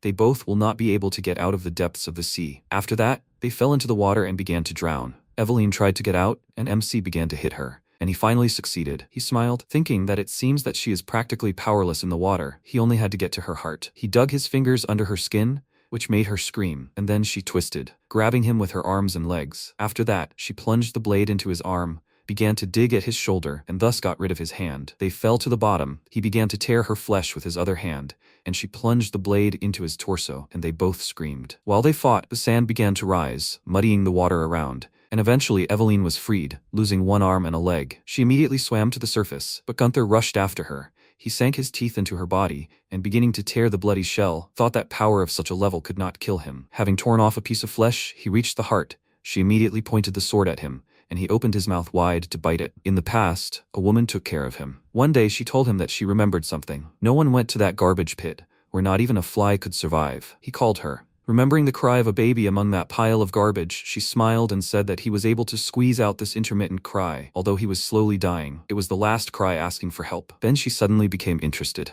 Anyone who came to this world would not want to be in his place, to be buried alive in a pile of garbage. What meaning does he attach to the word life? Why did he call for help so persistently? She looked at his bloody fists and the beaten guys behind him, then closed her eyes and said that now she understood. He asked what it meant. She touched his face and with a mad smile answered him that it was revenge. No one wanted him to be born. No one wanted him to live. But as then when he screamed his pathetic, "Save me," with the last of his strength, let him fight to the end, just like he survived all this time. He has both the strength and the right to it. Besides, in relation to his parents and the world that abandoned him, this is the best revenge. Did he understand? He closed his eyes, then confirmed it with a smile. She also smiled tenderly and told him to get ready for the next performance. It was time to show his worth. While he was in his memories, his head was finally found. The guard called the others and said that it was so big. How were they supposed to lift it? Separated from his body, it managed to swim to the shore. Although his condition was deplorable, everything seemed to be fine. They were very lucky. Arian took his head and said that it was good that he survived this time. She said his name sadly, after which Leonard came up to them and told them to quickly take him. The battle was not over yet. After that, they returned to the fortress, and when his head was connected to Arian, he began to move his mouth incessantly, and Rhino watched him. He felt uneasy at this sight and looked away, asking what he was trying to say. Arian lifted his head and said that it seemed like he couldn't speak properly without his body. They would make new limbs for him soon. He just needed to wait a little. MC got angry and started kicking, and when they finally returned his body to him, he flexed his jaw and cursed, saying that he already thought he was going to die. Who else was he supposed to deal with? It's risky, but at this rate, they'll deal with them quickly. Leonard said he thought that vampire was still alive. He looked at him like he was an idiot and asked what kind of nonsense that was. He clearly remembers biting off her heart. The man said that's good if that's the case, but where they found his head, there were many footprints left along the seashore. He assumes they belonged to the vampire he fought, and following the footprints, they discovered a suspicious cart that could be the monster's hideout. However, with dawn approaching, that vampire can't fight, so she decided to wait for him there. He said that all this was unthinkable, that it couldn't be. He opened his mouth wide and said that he had already told him that he had definitely bitten her heart with these teeth. The man said that in any case, he should check her for their safety. He better head out now before it gets dark. He gritted his teeth in irritation, but still went with them to the cart. They peeked out from the bushes, and he noted that it really did look suspicious, but he definitely killed her. Leonard said that they believed him, but it wouldn't hurt to check. After that, he headed to the cart and saw fresh footprints on the ground. The windows were boarded up, so it looked exactly like a vampire's hideout. He thought that if the vampire was really hiding inside, the time of day would work to his advantage. If he angered her, she would destroy the cart herself. As a form of protection, this place was most likely guarded by lesser vampires, but it was so quiet here. He approached the entrance, carefully opened the door, but there was no one inside. He went inside, wondering if there really was no one here, and then the dwarf's voice was heard behind him, after which the door slammed with a loud thud. Two red eyes flashed in the darkness. Gunther drew his sword and parried the vampire's blow, causing several sparks to appear, followed by a clanging sound. He parried another blow, then turned sharply and threw the dwarf against the wall with all his might, punching a hole through it. He picked up another vampire and was about to finish him off, but the others asked him to wait. They carefully crawled towards him, and one of them said that he was the king's killer. MC frowned and asked, "What's wrong?" As soon as he killed their leader, they suddenly weakened. He replied that everyone here couldn't fight or even walk. They were rejects with crippled bodies. Gunther didn't understand what he meant, and he said that they were rejects that couldn't become quality goods. Now, they couldn't even fight him. Finally, the moment had come when they could finish the performance. MC tossed the dwarf aside and remarked that it was funny that someone who killed people without a twinge of conscience was saying that. The vampire replied that it was all because they had promised to destroy all humans, and vampire vows are unbreakable, so he would give him a final show. After that, he lit the lantern on his back and led him through the darkness into the depths of the cart. The quiet sobs of the other dwarfs could be heard all around, and Gunther said that the sounds were getting on his nerves and they weren't even real pigs. He said that they couldn't become like people, so the owner wanted them to be pigs. That way, they could be good merchandise. He remained silent, after which, they reached the end of the corridor. The dwarf pulled the curtain aside and said that he was presenting her to him, as expected. This was their latest and most beautiful product, Eveline. MC approached her and she looked up at him, saying it was strange. She didn't feel bloodlust. He was her audience, after all. He asked how she survived. He clearly remembered gnawing through her heart. She told him that he ate part of it. If it isn't completely destroyed, a vampire won't die. Moreover, if the heart, the main source of power, is damaged, they can't control blood. She demonstrated this by cutting her palm, and he remarked that it was very sweet of her to tell him that. If she hadn't been able to control blood, they would all have become burning logs in the sun long ago. He pointed his sword at her and said that this time, he would be the only one left alive. She frowned at him. Meanwhile, several people were sitting behind the bushes. Leonard asked how much time he had. The knight looked at his pocket watch and replied, "About an hour." Leonard said, "Enough for now, but if he didn't show up in 40 minutes, they would have to intervene." The knight asked if those vampires had once been human. Leonard looked at him and asked what he was talking about. He replied that there had been rumors of stray children and orphans disappearing in the city. While trying to find them, they stumbled upon a very strange place. In a huge dungeon, where not a ray of light penetrated, tools for crushing human bones and metal plates were collected, and in one corner was a pile of small, crumbled skulls and mutilated bones. The knight asked what this place was. He looked at him and replied, "Something like a factory where they produced goods." Leonard was surprised. Goods? He confirmed it. They made unusual people and put them up for sale. He'd heard that the smaller and uglier they were, the better. His colleague shouted, "That can't be right. Who even buys such things? For what purpose?" He replied that he didn't know all the details, but as far as he knew, wealthy merchants and nobles were interested in them. Apparently, the size and ugliness of the goods determine a person's power in society. The same way they buy beautiful clothes and jewelry. His colleague said, "But they are people." The knight lowered his head and said that he thought that when he had absolutely everything, unless it was something so unique and rare, it had no value to them. He'd heard that some of the survivors eventually joined the circus. He always thought it was just a horror story for children, but if it were true, everyone there was a victim of this production. "Commander," The Bahal they protect people? Are they really that valuable? Leonard looked at him silently. Meanwhile, the battle continued. The protagonist delivered a powerful blow, plunging his sword into the wooden wall. Eveline, dodging his blows, said, "He's crushing her and breaking her bones. This terrible pain will never end. Even if she screams, begging for death, he ignores it. Perhaps, having accidentally killed her, he'll call it liberation." So she asked why, while torturing her, he still so easily gives her this freedom? Well, that's what they said. She remembered Victor saying thoughtfully, "Eveline, her fashion has passed." In the present tense, she smiled slightly, then closed her eyes. After that, she said, "Viewer, she has one last question. What's fashionable now?" The protagonist was surprised, and then said that the story of a man who, against all odds, remains alive is very popular now. With these words, he placed his sword behind his back, and she closed her eyes and said, "It's a difficult and lonely performance." The next second, the room exploded, and the protagonist walked forward. After a while, the guy said that 2 high-level vampires had already died in Bahal. The man next to him said, surprisingly, 2. He said it seemed they had some kind of new weapon. They said the survivors were flocking to Bahal in droves. His companion asked how many more powerful vampires there were. He answered,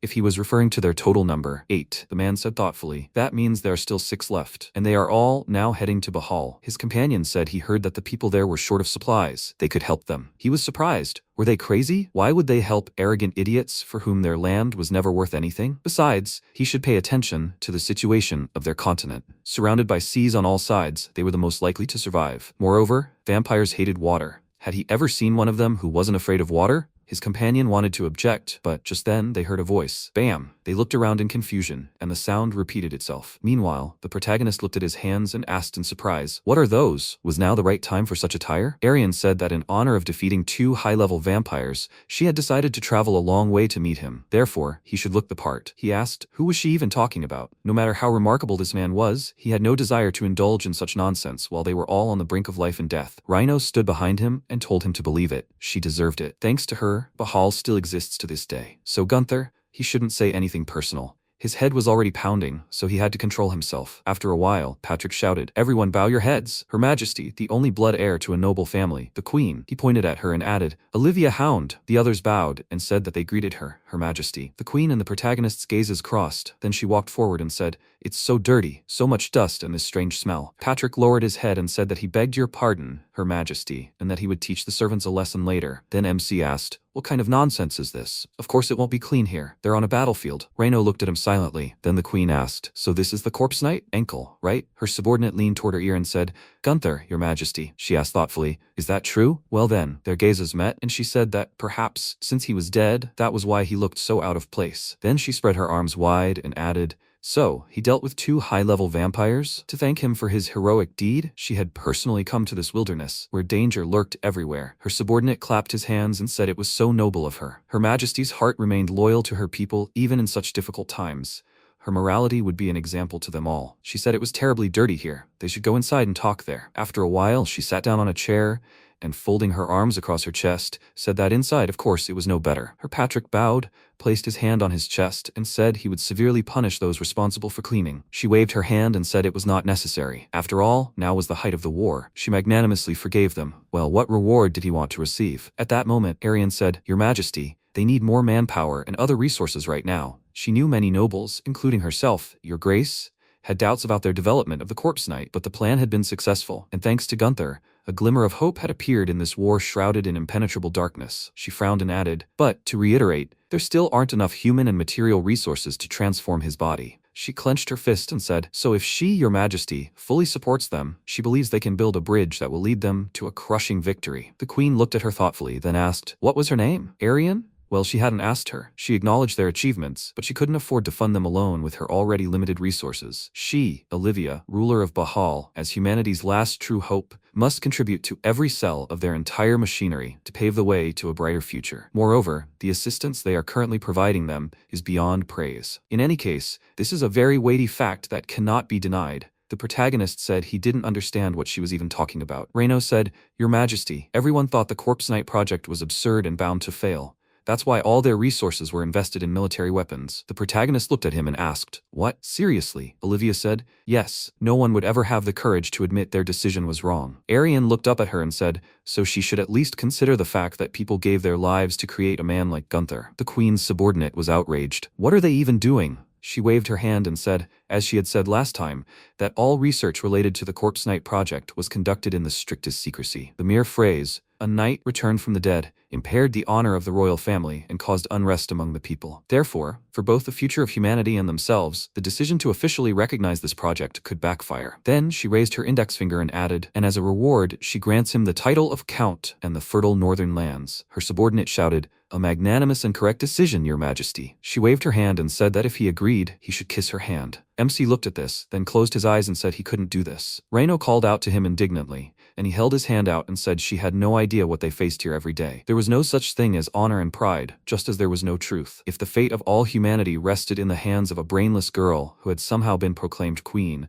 then there was no future to dream of. Arian turned to him and shouted indignantly, "Gunther!" Reino said he apologized, Her Majesty. His manner was unusual. Before he could finish, the queen frowned and said, "That damn idiot." At that moment, Leonard ran into the room, holding the guy by the shoulder, and shouted, "Trouble." Reino, looking at him, shouted in surprise, "Leonard." He said that right now, huge monsters are heading towards Bahal. After some time, Reino, holding a telescope in his hands, looked at the protagonist and said that because of him, they are now in big trouble. Did he even understand what he had done? He replied that if it weren't for him, she would have continued to do whatever she wanted. So he had no intention of pleasing this woman. At that moment, Arian looked at the man and asked, "Is this true? Was Toronto really destroyed in a few hours?" He confirmed it. Those creatures landed on the shore and wiped everything clean, in just a few blows. The protagonist said that they already understood this, but wasn't it hasty to classify them as vampires? At that moment, Reino looked through the telescope and said that there was someone there. He noticed a figure on the mountain and said in surprise what it was. A huge creature was approaching them. He said that he was huge. The creature was approaching them, step by step destroying the earth beneath it. The protagonist asked if the meaning of the word vampire had already changed. How could something like that be considered one of those creatures? Arian said blood is a vampire's strength and will. She'd heard that high-ranking vampires through sheer willpower could create anything using their blood. This was most likely the Steel Titan Miranda, the one who had destroyed the capital's walls and captured this place. Their attack wouldn't work against him because of his steel-hard skin. She'd heard a lot about him, but he was far more terrifying in person. The protagonist asked, "So that idiot is so famous?" She replied, "Yes. It's because of the sheer number of fortresses he's already destroyed. However, thanks to this fame, many studies had been conducted to find his weaknesses." The protagonist smiled and said, "Keep up the good work." "So, what were the results?" She replied, "This monster doesn't have a single weakness." He looked at her in surprise. After a while, the carriages and several warriors set off. Arian said that, judging by the information they have, he has no weaknesses. They don't know where his heart is, but the main problem is that his skin is so tough that it is impossible to pierce. He said that means if he invades Bahal, then, she answered shortly, yes, the bastion of humanity will fall. So after all her observations of him, she decided that he is the biggest threat. He destroyed so much that his location was very difficult to track. MC folded his arms and asked,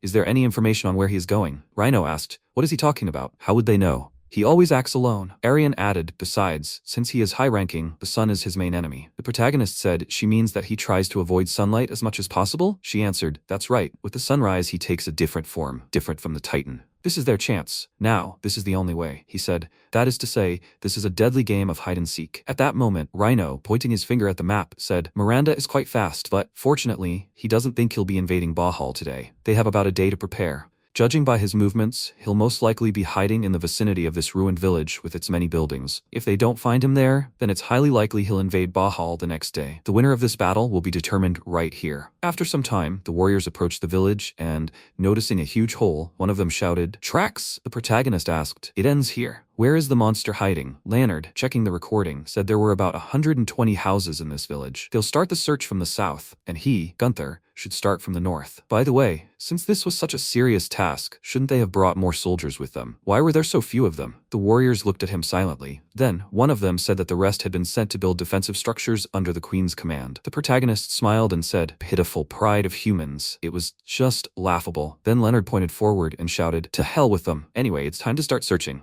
They don't know where the vampire is hiding, so they split into groups of 5 and search everything here." The others shouted, "Got it." After a while, the search began. MC kicked the wall, walked inside and said, "Steel Titan," they said.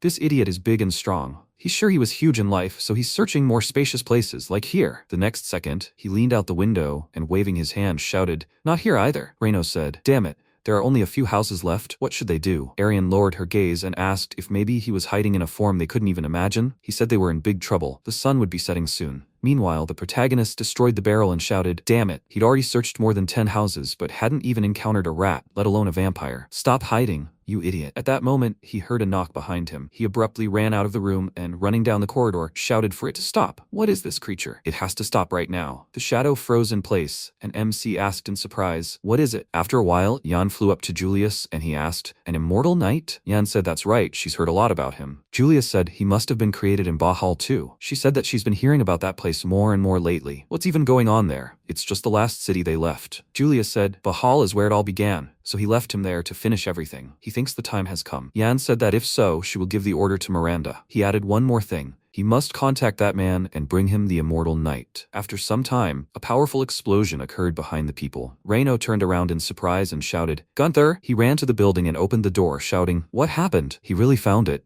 He looked in surprise at the protagonist, who threw the body of a huge animal over his shoulder. He asked if a vampire could turn into a bear. Arian looked at him silently. Reino said he didn't think so. Then they threw the bear's body onto the cart, and Arian, having attached a special device, said the sun would set in an hour. The protagonist asked, "Are they sure he was hiding here?" Leonard pointed forward and ordered the others to search all the houses again. The protagonist told them to wait. How were they going to look for him if they didn't even know what he looked like? Moreover, if he was so dangerous, they should have prepared in advance. She said, as they could see, manpower and resources were running low. Going beyond their own limits was too risky, but they had no other way. Leonard said they didn't have much time left. They had to set all the houses on fire. If they left only ashes here, someone would definitely show up. Arian said the buildings were flammable. If they did something wrong, the fire would spread to the forest. Leonard waved his hand and said, "But they can't just stand there and wait to die." He felt like he wasn't even here. How could they draw any conclusion with only one lead? The sun would set soon. They needed a different strategy. At that moment, Rhino shouted, "No, they can't give up. If they let go now, the next battlefield would definitely be Bahal." Had they forgotten why he came with them? Because they had a plan. He believed they could defend the city, or at least prevent its destruction, so they couldn't possibly surrender. He thought there was one place he hadn't inspected properly. He'd go and check it again. Then he set off, and MC, looking after him, said, "Unexpectedly." Leonard said it was because the Rhino family was currently in Bahal. The protagonist asked, "Family?" He replied, "He has a daughter whom he loves very much." He said, "The bald man is clearly interested in defending the fortress." Leonard said he'd go and check everything again. Once again, before the sun sets, they mustn't surrender. After a while, Rhino stopped near the table and said, "Damn it." He looked at absolutely every place where he could hide,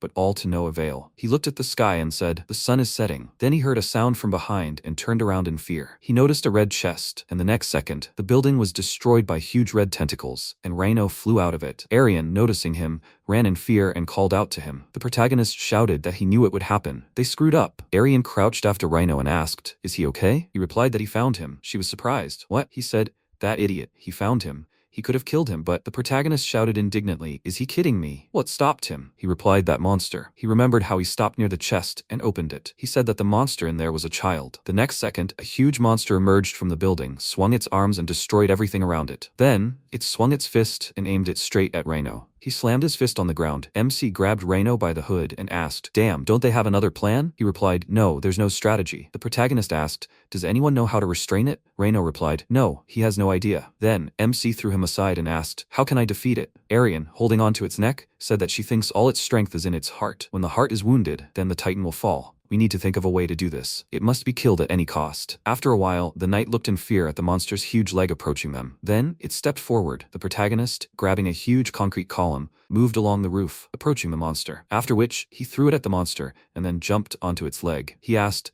"Is its skin invulnerable? Couldn't even his fist handle this?" Then he struck, and then several more. He began to climb up, but the monster continued to advance. Then swung its arm, trying to grab the protagonist, but he dodged and began to move higher up the body. He said that no matter how invincible a person was, everyone has weaknesses. He was sure he had one too. Then he was surprised and stopped, noticing a hand approaching him. The next second, the monster's hands touched. The protagonist lunged forward, dodging another blow from the arm, but the monster still grabbed him, lifting him upside down. The protagonist looked ahead and said, "A vulnerable spot." He looked at this in surprise. Then the Titan snapped its fingers, destroying the protagonist's body. Meanwhile, the Queen looked ahead and shouted, "The Steel Titan is approaching, coming straight across the ocean." She doesn't know anything about high-ranking titans, but there have been quite a few cases of low-ranking titans being defeated by ordinary people, so there's no need for this corpse knight's help. "Are you ready?" Her subordinate replied, "Yes, your majesty. The preparations are complete. Everything is ready to launch." Then she looked at the special device and said, "How beautiful. This appearance perfectly symbolizes the power of the noble royal family, the most powerful and beautiful weapon ever created by humanity." Her subordinate added,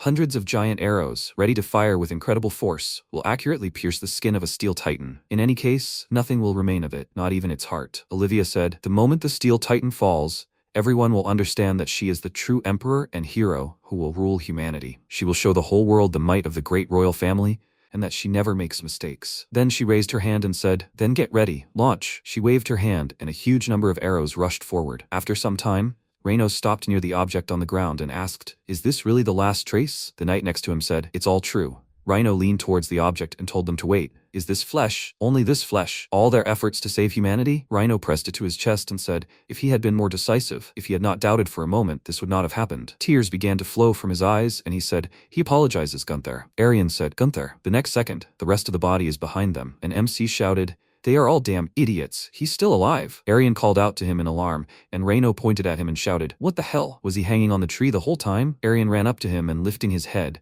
said that she was glad he was alive. He made her worry. He looked at her. After some time in the carriage, Reno asked, "Eyes? What? What does he mean?" He should say it louder. He replied that they can open his mouth. Reno said, "Eyes aren't covered in skin. If they can't open his mouth, will they attack the eyes?" He can't make out. He's just muttering under his breath. Arian said, "But the most important thing is to get to the heart. Damaging the eyes will only disrupt his coordination. They won't kill him like that." The protagonist said that he doesn't want to just attack his eyes. Rhino looked at him in surprise and asked, "Does he want to penetrate him through the eyes?" Arian said, "Although if he can do it, there will be a chance. The problem will be how he will get to his head." Then they looked out the carriage window in surprise, noticed many arrows flying at the monster. Reno asked, "What was that? Is that the prepared royal arm? It looks terrifying." The protagonist said that he wants to see too. Arian asked if the steel titan had withstood the blow. The next second, the smoke cleared, and the titan continued to move forward. At that moment, a warrior holding a spyglass shouted that the steel titan had not fallen. It was still moving. At that moment, Patrick said, "Your Majesty." The queen frowned and asked, "What about plan B?" He said, "Next plan." She frowned and clenched her teeth. The titan was approaching the mountain city faster and faster, and Rhino ran forward and shouted, "Damn, did he already break into the house? Just a little more, just a little more. He needs to stand up more decisively." Then he heard a voice, "Daddy, he's alive. She's so glad he's alive, Dad." "Oh, General," he shouted. "Audrey, why hasn't she evacuated yet?" He told her to leave when the steel giant starts crossing the sea. She said, if she left, who would make the corpse knight's body? All she could think about was if he was safe. "Please, he shouldn't worry about her. She's stronger than him now, Dad." He answered, "Right, but still." At that moment, the protagonist tried to say something, and Audrey looked at him and asked, "Is he Gunther?" She extended her hand to him and shouted that she had wanted to see him for a long time, and now she was standing in front of him. Her name is Audrey. She is General Rhino's daughter. The protagonist looked at her, and then she said, "Hand." She apologizes. Then Arian said, "Audrey, they don't have time for apologies. Please. She has to connect all his parts together. She needs to integrate a modified weapon into the body, like the 253 or 350 of the ones she developed. So they plan to climb onto the Titan's body." Audrey was surprised. Onto the Titan's body? She still has the Type 350. She'll think of something. Then she removed a body part from her back and said that she would connect the body parts she brought. First of all, the torso and arms, since they were more valuable. Rhino said that everything had gone quiet, maybe a titan was approaching. The next second, the wall next to him collapsed, and the titan attacked Audrey with its fist. After a while, she looked ahead in surprise. Rhino was hanging on a piece of rubble, holding his daughter with one hand, and shouted, "Is she okay?" She shouted, "Daddy?" He told her to hold on a little longer. He will lift her too. The next second, the part of the building he was holding on to began to crack. His daughter shouted, "What is he trying to do with his old and weak body? This is the last remaining torso of a knight. He has to take it." He shouted, "What is she talking about? She is more important to him than this." The next second, the part of the building he was holding on to broke off, and they fell down. At that moment, the protagonist was next to them and managed to catch Rhino with his teeth. He was surprised to see him and asked what he said. The protagonist tried to say something, but he replied that he didn't know what to say, but he was grateful. Meanwhile, the Titan continued to advance, and shouts of evacuation were heard in the city. Leonard shouted for them to drop their luggage and run to the outskirts of the island. At that moment, the Queen approached him from behind and asked how long he thought his men would last. He turned around and cried out in surprise, "Her Majesty." She frowned, then said that, at this rate, she thought it would be difficult to survive the night. Then she came closer and asked, "What about that corpse knight?" He said that he heard that Gunther and the others were preparing to fight the Steel Titan in a different way. She closed her eyes and said that they would watch. Everyone would die on an island with only one entrance and exit. Well, if they all died, there would be no one to judge her. Then she stepped forward and added that yes, that is to say, it is not bad. Leonard watched her leave in silence. Meanwhile, Arian shouted, "They have to get it connected quickly. Gunther, as soon as it's connected, he must go out and fight." He looked at his new hand and said he knew. He noticed it was a strange weapon. He then pointed it at Rhino's head and said it stuck perfectly. Arian said, "This weapon is modeled after a lizard's hand, designed to make climbing steep and slippery terrain easier." Rhino said, "He's grateful. He never thought he would save them." The protagonist asked, "What is he talking about?" "What he saved wasn't him, just a body. Does he think he cares if he dies?" He then tore his hand away from his head and said, Besides, was that true? He always thinks only of himself. There must have been times when he was happy with someone. He said, another? Someone else. Like those who didn't have the courage to kill him, so they threw their newborn blood clot in the trash. His parents? What about the other gladiators who thought only of killing him and becoming famous? Or who's killing him? The audience betting money. He shouldn't make him laugh. There's nothing funny about being together. There were people around him who thought only of killing him or knocking him down. But he survived. Even though everyone wanted him dead, he fought to the end and survived. There's nothing more valuable in this world than that. Then Rhino lowered his gaze and said, Gunther, there are other things besides survival, such as the life of a man who has nothing. Then one of the workers shouted, connection complete. The protagonist removed the device from his head and, clenching his fist, said, it's time to fight again. Arian called out to him anxiously, then said she hoped to see him tomorrow too. He turned around and said, what a joke. Then he strode resolutely toward the steel giant. At that moment, the people gathered in the city center watched in horror as the steel giant approached them. Then the monster noticed MC running along its shoulder and extended its hand toward him. But the protagonist jumped, easily avoiding his hand. Afterward, its sticky hands clung to his body. It then ran forward, climbed onto his lower back, and said, we need to climb a little further. Then he turned around and noticed a hand approaching him. But before he could react, the giant threw him aside. The protagonist fell to the ground and, looking at his broken arm, said, here we go again. He kicked off and flew toward the giant again. Those watching asked, who is this man? The protagonist began climbing the monster again, jumping away from flying debris, clinging to the monster's body with his sticky hands, dodging the giant's hands again, and at one point the giant slammed his fist into the building. The protagonist grabbed his knuckle, turned slightly and asked, a dungeon? It looks really deep. Where on the island would that be? Then he flew back to the ground and the giant slammed his hand into the building. Arian said, alarmed, Gunther. The protagonist continued climbing forward. His leg flew to the side, he dodged another blow, then his sticky hand flew back. He screamed loudly, grabbing the giant with his remaining sticky hand, landing on the back of the monster's neck and shouting, almost there, if only he could distract it. Then he positioned himself for a strike and looked away in surprise. The protagonist shouting, now! He flew up and, pointing his fist at the monster's face, shouted that it must die. The boy noticed a toy lying on the ground. He picked it up and thought that he couldn't do anything while his brother was being beaten. Because the monster was too big, it was quite hard. Then Julius pulled him close and told him not to be afraid, child. In the world they would create together, there would be no more monsters. The boy looked at him in surprise and then smiled. At that moment, in the present time, the Titan was looking at the girl who had covered her little brother with her body. He pointed his hands towards them and then noticed how MC flew at him. The protagonist easily pierced his eye, and the giant fell apart into small pieces. The townspeople wondered, what kind of man is this? His body. Is it a monster? A monster. Then a girl ran up to him and shouted, Mister? He is not the man who defeated the Titan. He looked at her and replied, well, Kim. Then he turned around. She shouted, thank you. Thank him. She's alive thanks to him. Her brother is grateful to him too. The protagonist walked forward silently, and after a while Audrey shouted, Gunther, he's incredible. How can he move so dexterously through the air? He's a natural-born warrior. If he had a better-looking face, they'd have a monument to him. Maybe he should get a hair transplant? Her father told her to stop. Then Arian put her hand on the protagonist's shoulder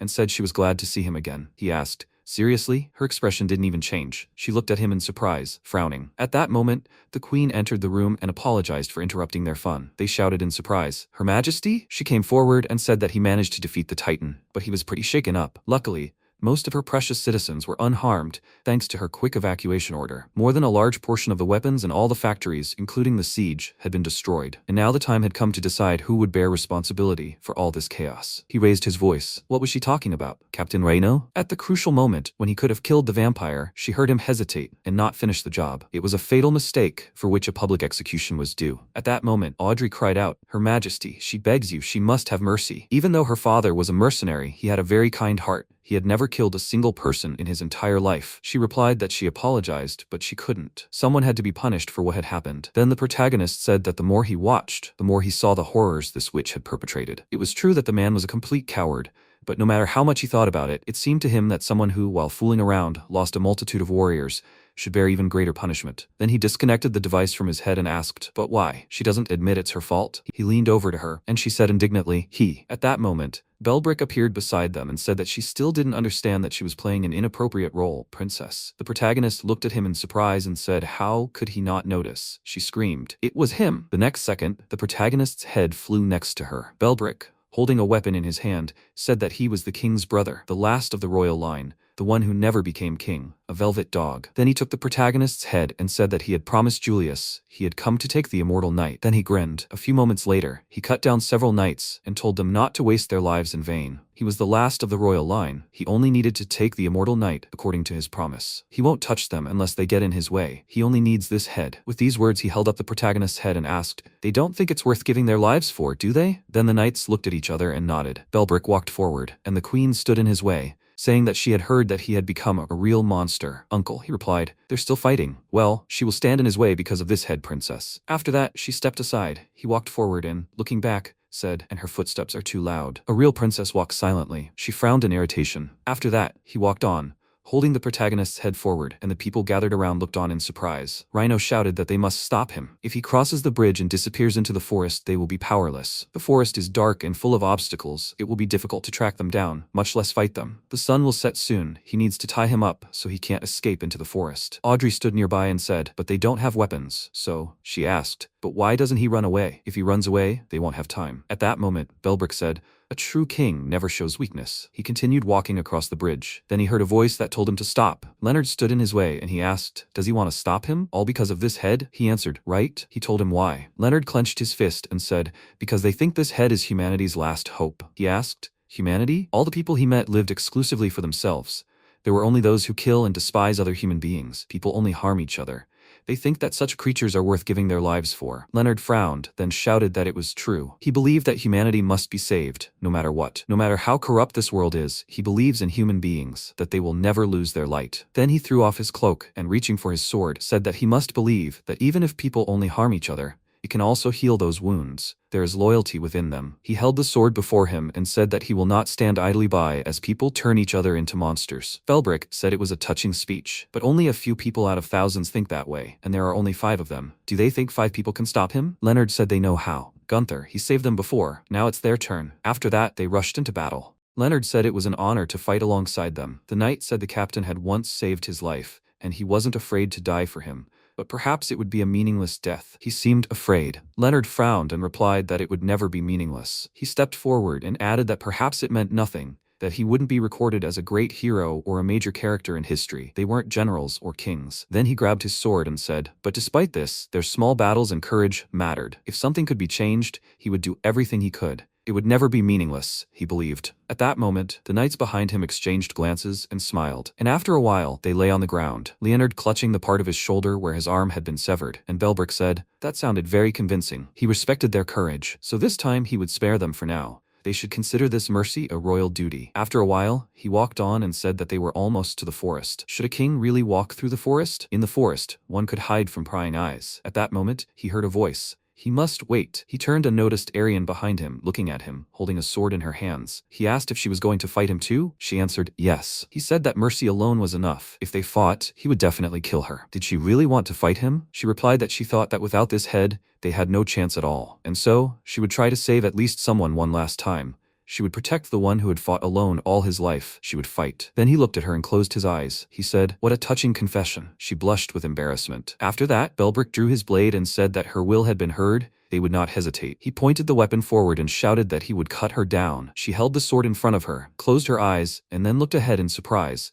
Noticing how Belbrick's hands pointed at her, began to glow. He spoke, and the sun rose. They stood in the shade of a lone tree, and he said that there were only 50 steps left to the forest. 50 steps is not much, but it is a very difficult step. Meanwhile, Olivia frowned and sighed, remarking how smug he was, a representative of a true royal family. She approached the lone tree and added, "That's pathetic, uncle." Hiding in the shadow of a small tree, putting her life in danger. It was worth it for a low-class vampire to do something like that. Isn't that right? How foolish of her. The people did not follow the deposed king. She put a finger to her face and added, "He wouldn't even think of such subordinates." He replied, "Yes, as soon as her father became king, he exiled him to an island, so he had no followers." "And what would they do?" she said. Right. How could she finish off a member of the royal family? Just cut the tree a little at the base, or set it on fire? He asked. Was she going to destroy the tree or burn it in the sun? This was unworthy of a descendant of the royal family. She looked at him in surprise, and he lowered his gaze and said that he didn't kill without reason. If he wanted to escape, he would have done so. But he didn't. It was all about protecting the honor of a true member of the royal family. Being trapped in this shadow is also important for protecting honor. They were able to take advantage of his weakness while he was defending his honor. If she wanted to end him like this cowardly, it was an unthinkable choice for a descendant of the royal family. Then Arian ran up to them and shouted, "This is sophistry, Her Majesty." This man was in the shadows because the knights had detained him at the cost of their lives. They needed to cut down the tree, get rid of it now. She couldn't turn a blind eye to sacrifice for the sake of this honor. Belbrick spoke like a true member of the royal family. He wants to offer them a deal. Arian screamed, "Your Majesty." He asked, "Are they listening?" Not long before, her uncle had looked at Olivia and said how pathetic she was. She uses a fork 3 times a day and still hasn't learned royal etiquette. Now he understands why her father considered her insignificant. She's unworthy of royalty, silly Olivia. She frowned at him. After a while, a subordinate approached her and asked, "So, did she accept the offer, Your Majesty?" She folded her arms across her chest and said that fleeing from a fight was dishonorable. She would prove herself worthy of power. By the way, Patrick, where was he all this time? She had never seen him. He frowned at her then, placing his hand on his chest, said that he was looking for an escape route for Her Majesty, just in case. She said thoughtfully, he was looking for an escape route himself. In any case, if he dared to disappear without a word, she would tear off his limbs. He must not forget, his grave is next to hers. He looked at her silently, then closed his eyes and said that he remembered. Her Majesty. After a while, Audrey cried out in surprise, "They left that vampire alive? What? Why?" Arian said that the queen accepted his challenge to a duel. She was surprised. A duel? Captain Wealth and the others sacrificed themselves for the opportunity to kill him, and more importantly, Arian said they had no choice. They would do everything they could. Reno asked, "But to what duel was he challenging her?" She said, "This." After a while, the man raised his hand and shouted, "He is a warrior among true warriors. He is John Byron, descendant of Baron Byron." He thrust his fist forward and added, "As the representative of the great queen, he will crush it with his fists." Belbrick looked at him silently. At that moment, in a nearby tent, Arian was watching what was happening and said that this was an honorable fistfight. Audrey folded her arms and asked, "An honorable fistfight? What was that?" She replied, "A type of honorable duel, usually between nobles, the challenger who proposed the duel and the acceptor who accepted it. They strike each other in turn. If you dodge the blow or move even one step afterward, you automatically lose." Audrey asked, "What's honorable about that?" "The point is to fight without flinching until one of them falls. Everyone is fighting for their lives, and so they're going to make a decision that affects all of humanity through a mock fight." Rhino said that Gunther's head is at stake anyway. They must win. Arian added that if the fight is between members of the royal family, each side is represented by 4 people who fight in their stead. It seems they should only win once, since he has no representatives. Rhino added,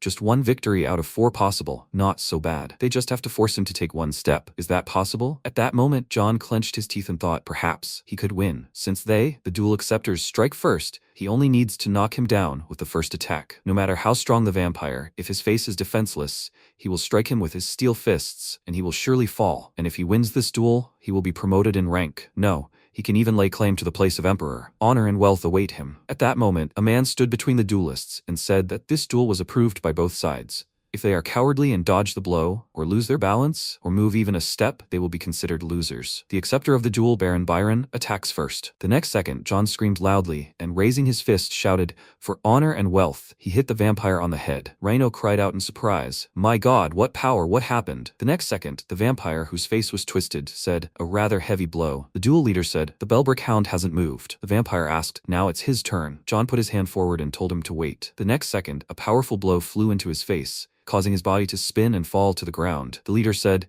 "John has fallen. The winner is Belbrick." One of the spectators of the duel asked, "Is he dead?" The others watched in bewilderment. At that moment, Patrick approached the queen and said, "Her Majesty." She folded her arms across her chest and told him not to worry. She didn't expect much. They only have to win once. They still have winners of honorable fist duels. They must wait for them. Then Brunwhite's second son, Nicholas Brune, approached the arena. He clenched his fist and said that he would knock him down with 1 blow. The vampire said that he definitely looked stronger. Nicholas thought, there's more to fighting than strength. If he targets his weak points and sows panic, it will be easier to move him. His weak point is this. With these thoughts, he swung his fist and, pointing it at his head, shouted, "His temple." He struck the vampire with a powerful blow, causing his head to spin around. The next second, Audrey let out a loud, frightened scream. The duel leader looked forward in surprise and said, "Belbrick." He held the blow without taking a single step. Nicholas pointed at him and shouted, "What? Damn it! How did he hold it if his back was arched? Humans can't do that." The announcer spoke up, but according to the rules, he had to make a move to lose. He was indignant. Did that make sense? The announcer replied, there was no mistake. An agreement was an agreement. Nicholas nodded and said he couldn't accept that. Then the vampire said it was his turn. He struck the man with lightning speed, sending him flying. One of the spectators asked again, I think he died too? Then another fighter approached the arena, the first son of Duke Rambler, Joseph Rambler. He said the most important thing in combat was knowing your opponent. He analyzed their patterns and habits in previous fights and predicted thousands of duels. And as a result, he discovered a weak spot. The vampire asked, "What is it?" He smiled and shouted, "That's right." After a while, he too received a blow to the face. Audrey looked down and said, "Right now, she no longer knows what they're doing. Was it really that important?" Arian said there was still hope for the last representative. They knew him. Audrey asked, "Do they know? Who is he?" She said it. After a while, the vampire asked in surprise, "Gunther?" Olivia answered, "Yes, he is her last representative." He replied that he could not approve of this. His head is his. Whoever wins the duel gets the head.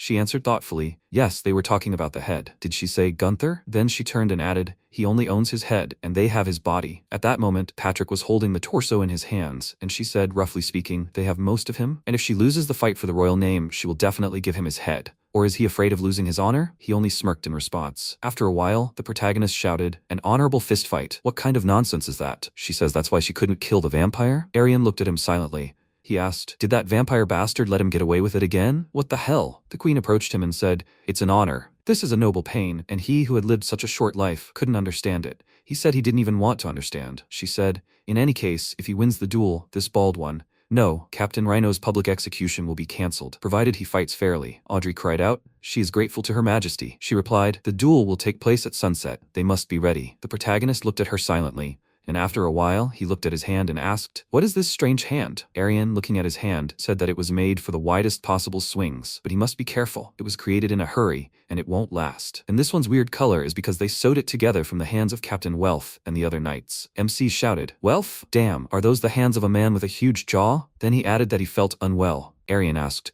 "Amazing, right, Gunther?" He said that his life was the most important thing to him, and that his body was woven from the death and sacrifice of others. He clenched his teeth, then clenched his fist and looked forward. He said, "Not quite." After a while, everyone gathered on the bridge. The duel leader shouted again, "This is the last honorable duel, and it is approved by both sides. Even a step." The vampire was thinking at that moment. He was thinking a lot. He didn't expect such an opponent, and what should he do now, as if he knew she would do that? Silly Olivia. Everything that happened went according to his plan. And of course, he made sure that his joints could fall out at any moment, and the upper part of his body will fly away, but the lower part will remain motionless, which means she has no chance against him. Isn't that cowardly? It doesn't matter. He will watch her lose. This is revenge for what her father did to him. And then the host shouted, "Gunther, the duel acceptor, attacks first." The protagonist thrust his fist forward. The vampire looked at this in bewilderment and thought, "Huh?" And the next second, his head flew far from his body. The MC asked, "Did he cut off his head? Did he win?" The host said in surprise, "Yes, but he didn't move an inch." The blow had no effect on the duel. The protagonist waved his hand and said, "Screw him. He hit like a god." At this, the vampire began to restore his face and thought, well, he was close to winning, but now it's his turn, so it's over. Silly Olivia, no matter how hard she tried, she would never defeat him. Grinning, he rushed to attack. Not long before, while the protagonist was having his mouth picked at, he asked why they were digging around in his throat. Arian said he was reinforcing the inside of his mouth with steel so his head could withstand a blow. He said he felt dirty. She said, "He won't last long. The fight will be over sooner than he thinks. He must win, Gunther." In the present, the vampire struck and thought in surprise, "What?" The announcer shouted. Gunther didn't move an inch. The protagonist smirked and said, "It's his turn." He delivered a powerful blow, tearing the vampire's head off again, then followed up with another blow. "Idiot, how dare you?" The protagonist remained standing. At that moment, the subordinate turned to the queen and asked, "Gunther, this is his final acceptance. Can he win?" She nervously bit her fingernail. Meanwhile, the protagonist struck again. The vampire remained standing on his tiptoes and thought it was dangerous. He was stronger than he thought. His whole body was aching. He still hadn't found his weak spot. If he kept this up, could he really lose? Royalty to these servants? Then he shouted at him not to make fun of him. Only he had a chance to become king. Only he could become king. MC spat out several cans and screamed, "What the hell?" The vampire screamed in disbelief, and his father took that chance from him. No, not just took it. Because of him, he would never be able to take the throne again. He taught him a lesson by cutting off his arms. At that moment, what had been enveloping his body flew apart, revealing his body. The protagonist said, "What a crazy family." The vampire said that he would prove to him that they would never defeat him. With these words, he struck again and then asked in surprise, "Did he dodge?" The next second, Gunther leaned down and punched him in the stomach, causing the vampire to fly back. He screamed, "What an idiot. How dare he dodge blows? This is dishonorable." The protagonist asked, "Honor? He uses tricks and attacks from behind. It is not for him to speak of honor." He was about to beat him bald, but he had enough. Belbrick screamed, "What an insolent man." Then he looked in surprise at the severed part of his arm and thought, what? He can't control his blood. Did he damage his heart with the blow? Vampires can't control their blood without a heart. Then MC grabbed him by the neck and said that the real fight was about to begin. His opponent screamed at him to wait. He must think about the king's honor. He has a proposition. The protagonist clenched his fist and told him to shut up. He delivered a powerful blow. After some time, Olivia said in surprise, "What the?" He leaned over. She'd asked him not to dodge, but he'd given in. Even at the risk of death, even at the risk of the end of all life, how dare he defame the honor of the royal family? Her honor. How dare he? At that moment, Patrick asked, "Didn't she see?" She looked at him in surprise, and he asked thoughtfully, "Did Gunther dodge?" He hadn't seen it. He must have taken the blow after all. He remained on his feet, swung, and knocked the vampire down with the fourth blow. Didn't everyone see that? At that moment, he turned around, and the men behind him were saying, "Yes, that's right. Yes, that's right." Gunther withstood the blow and then knocked out his opponent. Yes, that's exactly what they saw. Then he pointed his hand to his side and shouted, "Archivist!" "And what did he write down?" he asked. "What do you mean?" His colleague pointed at the device and told him to rip it out quickly. "Come on." He tore out a piece of paper and answered uncertainly. Gunther, after the third blow, knocked the vampire down with a fourth blow. "Yes, that's what it said." He asked, "Is that right?"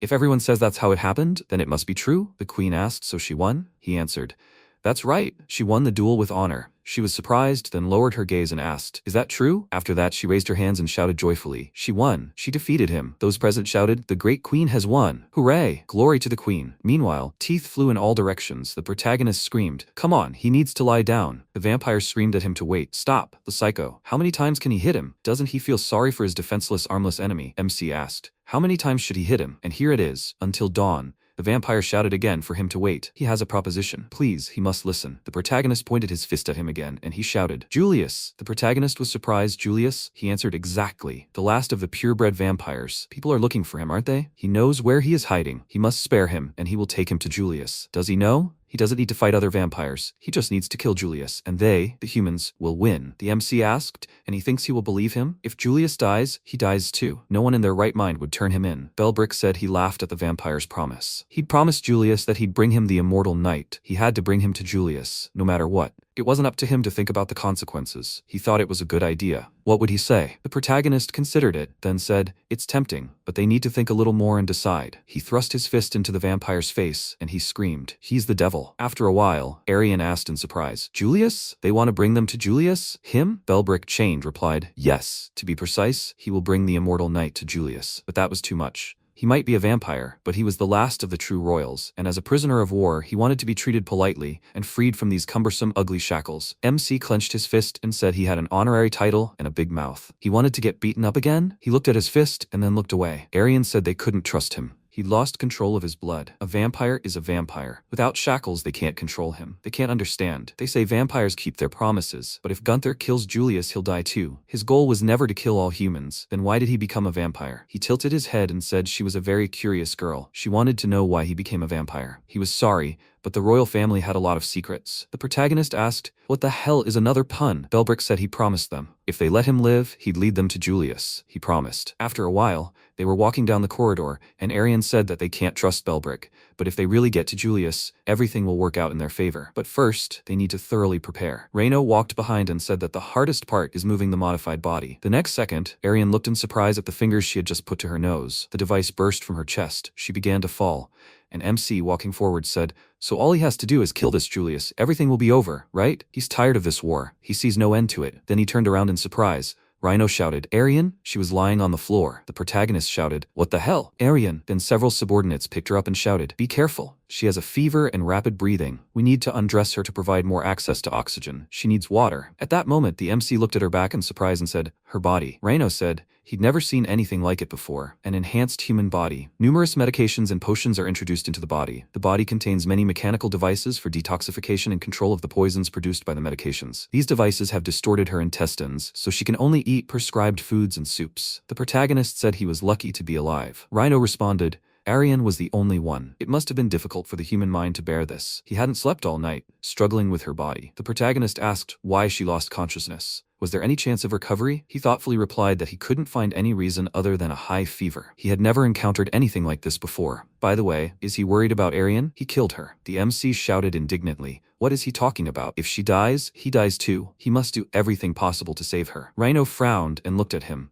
and then his subordinate said that fortunately, her breathing had returned to normal, but they couldn't stop the cause of her illness. For now, all they could do was wait and watch her. Rhino said that he understood, and the protagonist connected the device to her body and said that it was strange. She had lost consciousness, but was not receiving any power at all, even though it was connected. Rhino said that he was trying to charge her, even though she hadn't even woken up. That's what he's all about, he said. Should he watch silently while the energy continues to decrease? He replied that, as he had already said, the power is produced at 100% when the device is in a stable state of movement. If he moves vigorously or becomes ill, the power production is significantly reduced or even limited. The protagonist asked, does this mean he can't produce enough power in his current state? He replied that he thought so, but fortunately, he can maintain some power. The protagonist said, that's too bad. This means he'll have to stay tethered to conserve his remaining energy, Rhino said, and even that's not guaranteed. If she gets worse, she might not even be able to connect to the energy, let alone conserve it. He said, damn, dying a slow death is worse than fighting vampires. Rhino noted that it was true. They wouldn't be able to fight. He couldn't move anyway. He had to take care of Arian. They would mobilize everyone, try to find another solution. After a while, MC sat next to Arian, looking at the charge indicator. He said he had less than an hour of energy left. It was hard. Then he noticed Arian making noises and said she was bothering him. He should wipe her sweat. It was annoying. Then he wiped her forehead and thought that he didn't know she had such a small face. Nose, lips, even hands. Now this flesh-rending pain in such a tiny body. Why? Why her? Then Audrey entered the room and shouted, Gunther. She brought water. He needs to wash himself. Then she noticed Arian's hand in his,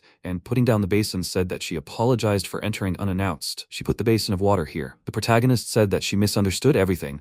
He was only wiping away sweat. She left the room and wished them a pleasant time. She slammed the door behind her and shouted, Gunther took Arian's hand. The protagonist shouted, stop talking nonsense. After a while, he wiped Arian's sweat again and thought that he was continuing to go crazy, always pretending to be so strong, and now she was lying here. He frowned, looked at her, and remembered how she said that she hoped to see him tomorrow. He wondered if she knew. He also hoped to see her tomorrow. As morning came, he sat by her bed and shouted, damn it, she didn't wake up yesterday. He begged all day, and she didn't wake up. Damn, and now he's starting to lose energy. Reno said there's no more time. He has no choice. He'll use his last resort. The protagonist asked, the last resort? What is he talking about? He replied that from now on, they believe that Arian, with a strengthened human body, cannot demonstrate her full potential until energy production is fully restored. They had to create a full workforce and begin developing a new strongman. The MC looked at him, perplexed. After some time, her subordinates carried her on a stretcher and shouted, they must carry her carefully, carefully. The protagonist walked alongside them and then stopped near a stone on the wall with inscriptions. He asked, what is this? Reno approached him and, placing his hand on the stone, said that he saw this for the first time. Human names were written here, unmistakably. The names of people who applied for energy status but failed. The MC said thoughtfully, the names of the inspiring heroes locked in a corner. It's so unfortunate. Rhino lowered his gaze and said, not everything is as they would like. And then one of his subordinates shouted, Commander Rhino, preparation of materials and production for one person per energy drink is complete. He replied, okay. Since there's no time, they'll start right away. The protagonist asked, one person, and what to do with that person? Rhino said that producing one energy drink requires a lot of materials. All the materials they currently have are only enough for one person. The protagonist said, no, for starters, it's surprising that even one person submitted a petition. What kind of idiot would do such a thing? Rhino said, his life has always been worthless. Just like he couldn't kill the vampires before, he couldn't make a clear decision and was always hesitant. If he escaped the same way this time, he was sure he wouldn't be able to protect Audrey. And so this time, he would definitely do what he had to. The protagonist looked at him in surprise, and he clenched his fist and said that he would become an energy drinker and save him. After a while, he sat down on the couch and said that producing an energy drink itself doesn't take long. Even if the power goes out, if he becomes an energy drinker, he could probably live until his head rots. The protagonist extended his hand and asked, but what if he doesn't end up becoming an energy drinker? He frowned, then told him not to worry. He definitely could. Then the subordinate grabbed the couch and said, well then, they'll begin the first phase. Reno waved his hand and said, right, he kept it a secret from Audrey. He can't tell, please. The next second, he was taken away, and after a while, his veins bulged. MC approached him and shouted, what happened? The subordinate said to begin with, the first phase, the administration of the medicine, was successful. After some preparations, they would begin the final, second phase. He said, well, that's not the end. How does it feel to become not just bald, but bald with a blue head? Rhino replied, okay, but no, that's not it. The chances of success in the first phase are 50%, and if it doesn't work out, it's a good start.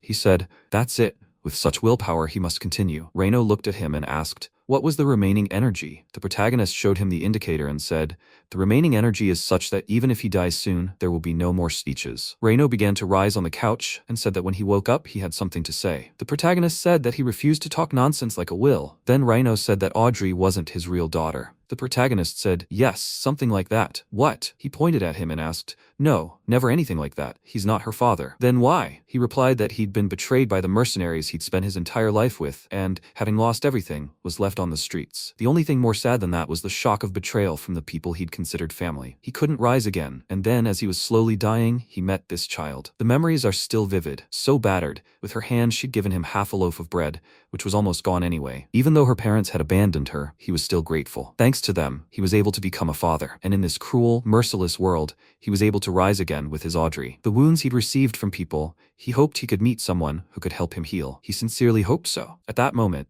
his subordinates entered the room and announced that preparations for the second phase were complete. Rhino said they were starting immediately. They replied, yes. Then they took Rhino away and shouted for them to stand in that direction. Meanwhile, Audrey looked out the window and turned around in surprise. MC, sitting on a chair, looked ahead and asked, what's more valuable than survival? He heard the indicator beep, which was 0, and said, I think not. Then he tilted his head back. After some time, a subordinate carved Rhino's name into a stone. 12 days, 5 hours, 4 minutes. This is Rhino's lifetime as an energy drink. Energy drink production was recorded as essentially a failure. And even so, this is the energy that lasted for 12 days. It was a miracle, or no, it was willpower. Another miracle was that on the 11th night Arian came to her senses. Although her body was very weak, this girl pulled herself together, and the next day she was already producing energy. And they say Rhino's health has deteriorated rapidly since he saw Arian wake up. It was a relief. At the last moment, he took her hand and said, life. He didn't know what torment was, and yet, in such a merciless, pitiless world, it had come to him and become such a small hope. He's grateful, my daughter. After that, he closed his eyes, and memories of them sitting by the fire, going into the house, she washed his hair and brought her boyfriend, and him telling her how beautiful she was, flooded his mind. After that, he closed his eyes, and tears streamed down his face. Audrey didn't cry in front of Rhino. She said it was her father's choice, and ultimately, thanks to Dad, Gunther was able to hold out until Arian woke up.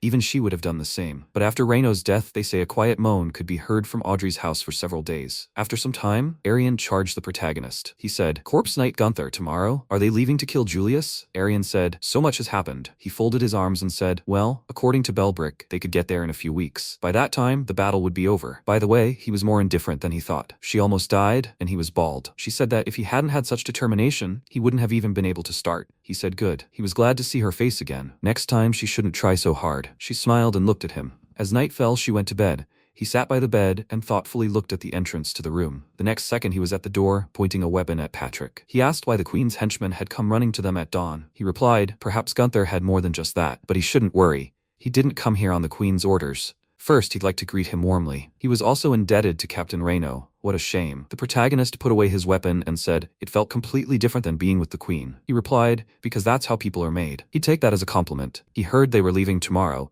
but there was one person who was dying to see him before he went. He said he'd wake Arian in that case. He said no, he was the only one who needed to go. MC clenched his fist and said, when the power was off, he could only move for 2 hours, and what would he do if he had to fight a vampire during that time? Or maybe there was something more important there than all of humanity. Patrick thought for a moment and then said, yeah. The person who wanted to see him was more important than the fate of all of humanity, human history, even humanity itself. This was the King of Kings, also the ancestor of humanity. I wonder, between humanity and vampires, what ultimately happened. If he goes with him, Gunther will find out. After a while, they were descending the stairs. The protagonist asked, King of Kings? What nonsense. How many kings are there in this kingdom? He seemed to have only seen one who called himself a king. Patrick turned around and said that this man was different. The true king who leads humanity, who awakened the order of things and God's providence. He is the truth. The protagonist asked, if he says true king, then they don't suit the queen. He asked, Queen? Does the queen look like the kind of person who can lead like that? The protagonist pointed at him and remarked that he was a funny guy. He replied that he would take that as a compliment. After a while, they descended to the top floor, and MC, looking ahead, said, here, this is part of the underground structure he saw then. What are they doing here? Patrick said it was the deepest and widest structure ever built. Expensive marble and onyx, the central square made of precious stones. He pointed the torch forward and, raising a finger, added that although it was underground, the air was so fresh, drinking water was provided even from rooms that could easily accommodate hundreds of servants and valets. The city of Bahal was originally created to serve this place. The protagonist folded his arms across his chest and asked, and this place? What is it? He said that this place was where the kings of past eras descended before death, a place where one can find eternal life. This is the paradise of kings. The protagonist asked, eternal life? It was difficult to understand. He replied that he must go here. Then they walked through several corridors. The protagonist looked at paintings and then they stopped near the guillotine. and he said, "What's this?" Patrick said that Julius was tied up in this place. The protagonist asked, "Julius? That purebred vampire?" He answered, "Right. A creature that can live by drinking human blood, burns alive in the sun, dies when the heart is destroyed. A vampire." In other words, for them, blood is will and strength. It was the source of life force. However, purebred vampires who existed from the very beginning were different. They needed to drink blood. Even without feeding, this creature lives forever, noble and great, like a mythical one. However, they learned one amazing fact about purebred vampires. It is also true that, like other vampires besides humans, the source of life force, the blood of a purebred vampire, is the source of life force for humans. MC asked, "The source of life force?" He answered, "Right. The blood of purebred vampires restores lost youth and life to people. Thus, if you continue to drink blood, you can gain eternal life." He said, "Well, so the people here live by drinking the blood of a purebred vampire?" He replied that it was only for the chosen kings, and they spoke out loud. However, the blood of a purebred vampire is like a mirage. When it leaves the body, it evaporates almost immediately. That's why fresh blood is necessary, which can be obtained immediately at any moment. Julius was tied up there and couldn't recover as the axe continued to swing, cutting off his head. Thus, he provided his blood to people for 950 years. The protagonist said he didn't even know who the monster was. Patrick raised his hands and added, "But thanks to this, humanity will be able to achieve the greatest era of prosperity in history. Thanks to the final unification of the influence of the great royal Hound dynasty and its governance policy, the above-ground kings could descend before their deaths and receive an assessment of their deeds from the underground kings, how righteous their lives had been, and whether they had made their kingdom richer. Thus, all kings had to make efforts to create a great kingdom. And what made this system possible was the first king of this kingdom, the head of all kings, all thanks to Mr. Hound." The protagonist asked, "A great kingdom?" Judging by what he had seen before, the entire royal dynasty was insane. If they became even greater, then they would all die. What was the mistake? Wasn't it because they had made a mistake somewhere? Patrick looked ahead and then said, 41 years ago, a man committed an incident. He freed the imprisoned Julius and escaped with him." MC said, "Oh, this is a man with a conscience." He asked, "A conscience?" He must consider the damage humanity has suffered simply because of this conscience. As soon as the purebred vampires disappeared, the underground kingdom began to crumble. As soon as the lifeblood for eternal life ran out, the people of this place seemed to suddenly regain their decades, and they died, taking on a hideous appearance. Then they began to walk past frozen bodies, and he said, "Another person." They died one by one, having stopped drinking vampire blood, and not long ago, the second king, Prosehound, departed for the other world. However, the last hope, who had dedicated himself entirely to humanity for 1,000 years, the true king of kings, the last Lord Hound, still lived. Well, now it was time to face human history, the truth, Gunther. With these words, he opened the door, and a bright light fell on the protagonist's face. Inside were a huge number of books, and the transformed king wrote a note saying that he had been watching over him for a long time, born in death, continually yearning for life. Though alive, he can't live. Though dead, he can't die. A corpse knight, teetering on the brink of life and death. Welcome to his palace. The protagonist said in surprise, "Damn, what a freak." He replied that he wanted to tell him the same thing. Then MC thoughtfully asked how long he'd been watching over him. The great king was apparently a slacker. He replied, "Not just him. He records everyone's lives. When they were born, how they grew up, what kind of life they lived, how they left this world. All of this is power, everything in this kingdom." The protagonist folded his arms and said that he was just like a pervert. Why on earth did such a know-it-all invite him? He reached for the book and said,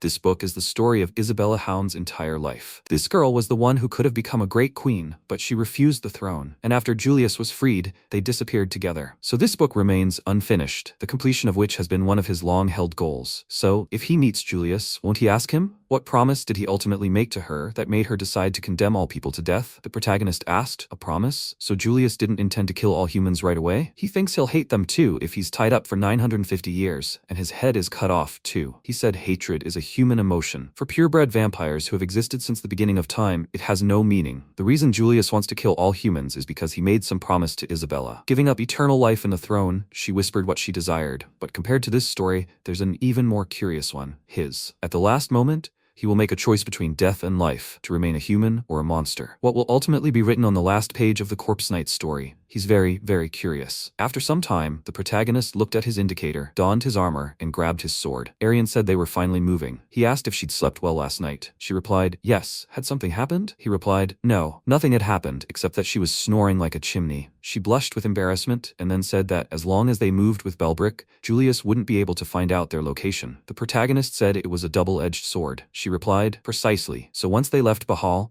she thought the most important thing was to move quickly and focus on them. The protagonist asked if it wasn't a risky gamble. She replied, but turning Bahal into a battlefield was even more dangerous. After some time, they walked onto the bridge. A carriage passed by. Audrey got out of the carriage, waved her hand and shouted, "Ah, Gunther, they finished all the preparations too. They're heading out now." He noticed that her new hairstyle suited her. She asked, "Suited?" Honestly, the mood had changed so much. He asked, "Belbrick?" She said, "Since Belbrick avoids sunlight, he's this way." She pointed to the bars behind which Belbrick had told them to treat him like royalty. The protagonist clenched his fist and said, "That idiot talks too much." He wanted another punch. He looked at his fist and looked away. Then the subordinate waved his hand and shouted, "Well, they're leaving." They set off, and the protagonist, closing his eyes, remembered the king's words, death or life. To remain a man or a monster, he was very curious about his final choice. Then he walked forward. The queen and her subordinate watched from the wall. She turned and walked away. Julius sat at the table, closed his eyes, and then opened again. After some time, they loaded the carts and set off. The protagonist asked if they had to travel 528 kilometers.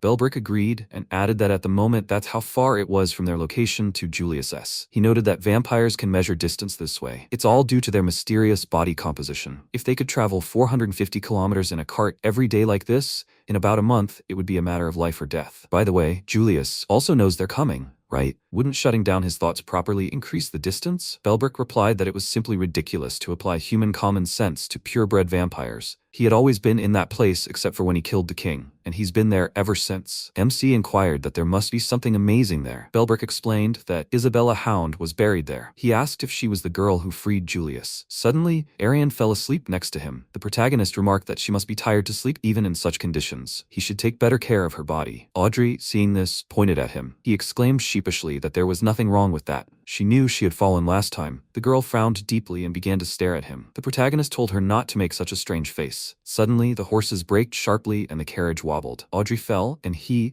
in turn, grabbed Arian to prevent her from hurting herself. The MC exclaimed sheepishly that he simply had to protect her. After that, they went outside and asked what had happened. The driver, terrified, pointed to the side and said that it was there. The protagonist donned his gear and, leaving the others behind, walked forward. Examining the pile of corpses, he noticed that the smell of blood was still lingering. Apparently, not much time had passed. They weren't stabbed or bitten. So what was this? He thought he'd been crushed to death. One of the column's men shouted, "Everyone be careful. They don't know where vampires might come from. Let them collect all the bodies that might still be useful." Audrey called out to Arian and, pointing to a corpse, noted that they were all missing hands. Belbrick, hearing this, said they were entering one guy's territory. Among the high-ranking vampires, there are two crazy people who don't understand words at all, and one of them is named Dinesh, who has no wrists. He comes from a dirty line, and so he didn't want to compare himself to them, but one can be sure of his skill when it comes to killing people. And really, how many of them could survive? Did she remember? They still had 582 kilometers left. The road to Julius was not easy at all. After a while,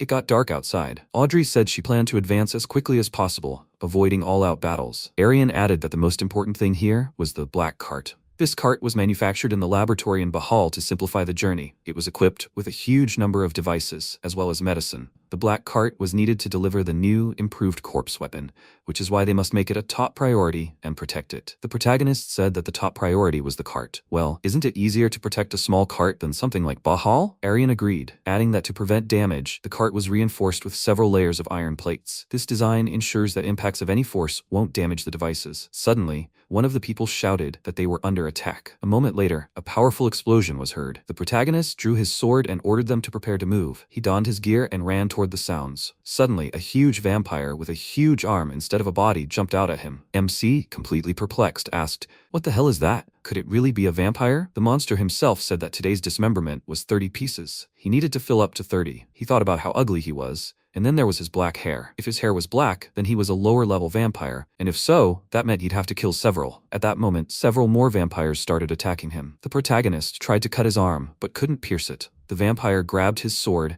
and said that human strength couldn't destroy the body given to Dinesh. He thrust the sword deeper and delivered a powerful punch to the face. The vampire counterattacked with lightning speed and delivered a powerful blow, and then joyfully exclaimed that he dealt with one and filled his part. 2 pieces. Suddenly, MC instantly cut him in half and noted that his movements were very unusual. He really was moving freely. Moreover, his recent attack had been quite ferocious. At that moment, the others began to take the black carriage away. The vampires, seeing this, began to run after them. One of the guards climbed onto the roof and began firing a crossbow. The vampire, having deflected all the arrows, instantly closed in and attempted to kill him. At that moment, the protagonist made a sharp lunge and cut him in half again. After that, he climbed onto the roof and asked how many vampires they had counted. The man, frightened, replied that he had seen about 30. He wondered if he really thought something like that could kill a vampire. He shouldn't waste his time. If he wants to live, let him find him a metal chain. At that moment, one of the vampires crushed the man, tore off his hands, and gleefully declared that this was already the 12th pair of wrists.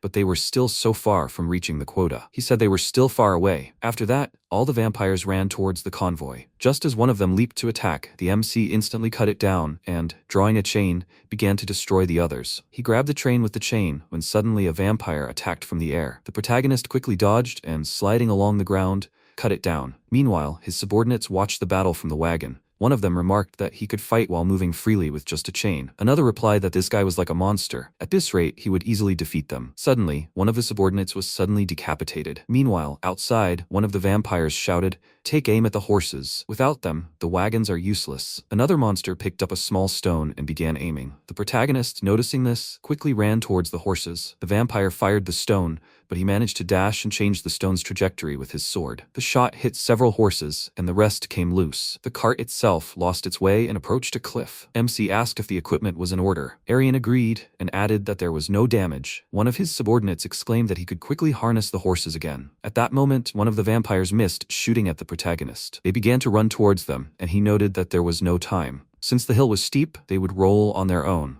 One of his subordinates asked what he was doing. Just don't let him tell him he was thinking of pushing them down the mountain. The protagonist began pushing the cart and shouted that that's exactly what he was going to do. They should hold on tight. He quickly accelerated and pushed the cart down the slope, then climbed onto the roof. MC, grabbing the ledge of the roof, noted that it was faster than he thought. One of his subordinates shouted that there was a cliff ahead. He quickly hung on to the side of the cart and dug his foot into the ground, causing the cart to veer off the cliff. The subordinate, seeing this, sighed with relief. Just as the cart suddenly tumbled over the cliff, Audrey looked out the window and shouted that there was a bridge ahead. Maybe they could escape pursuit if they crossed the bridge and then destroyed it. The MC shouted that there was a bridge, but it wasn't ahead of them. He wrapped his arms around the cart and dug both feet into the ground to slow it down. At the very last moment before the abyss, he managed to stop the cart. Then the protagonist grabbed the chain and began to pull the cart across the bridge. From behind, everyone else began to help. One of the subordinates turned around and shouted that the vampires had arrived. They had caught up with them. They needed to push faster. They quickly pushed the cart to the other side, and he noted that now their only way out was to destroy the bridge. MC swiftly cut down one of the pillars, but the bridge didn't fall.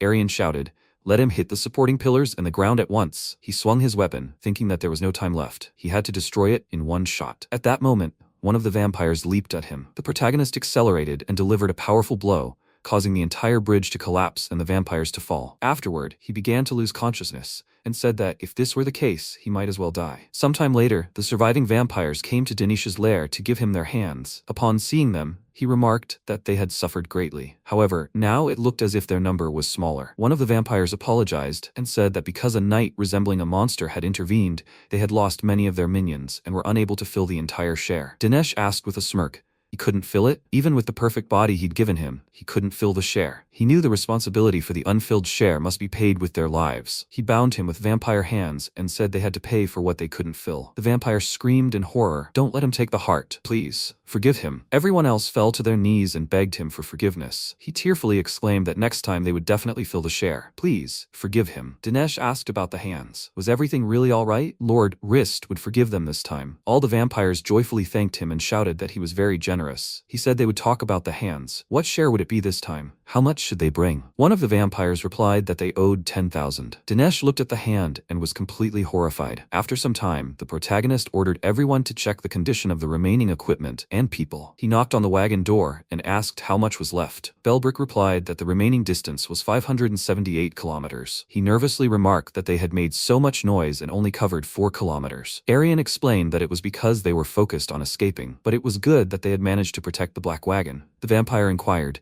"Is this considered normal? At this rate, let alone 500 kilometers, would they be destroyed in 100? They should at least try to bring the corpse knight's head back safely." After that, they walked away from the wagon. The protagonist said that, while it was frustrating, Belbrick was telling the truth. Even 100 kilometers would be difficult. Moreover, they had a problem with their horses.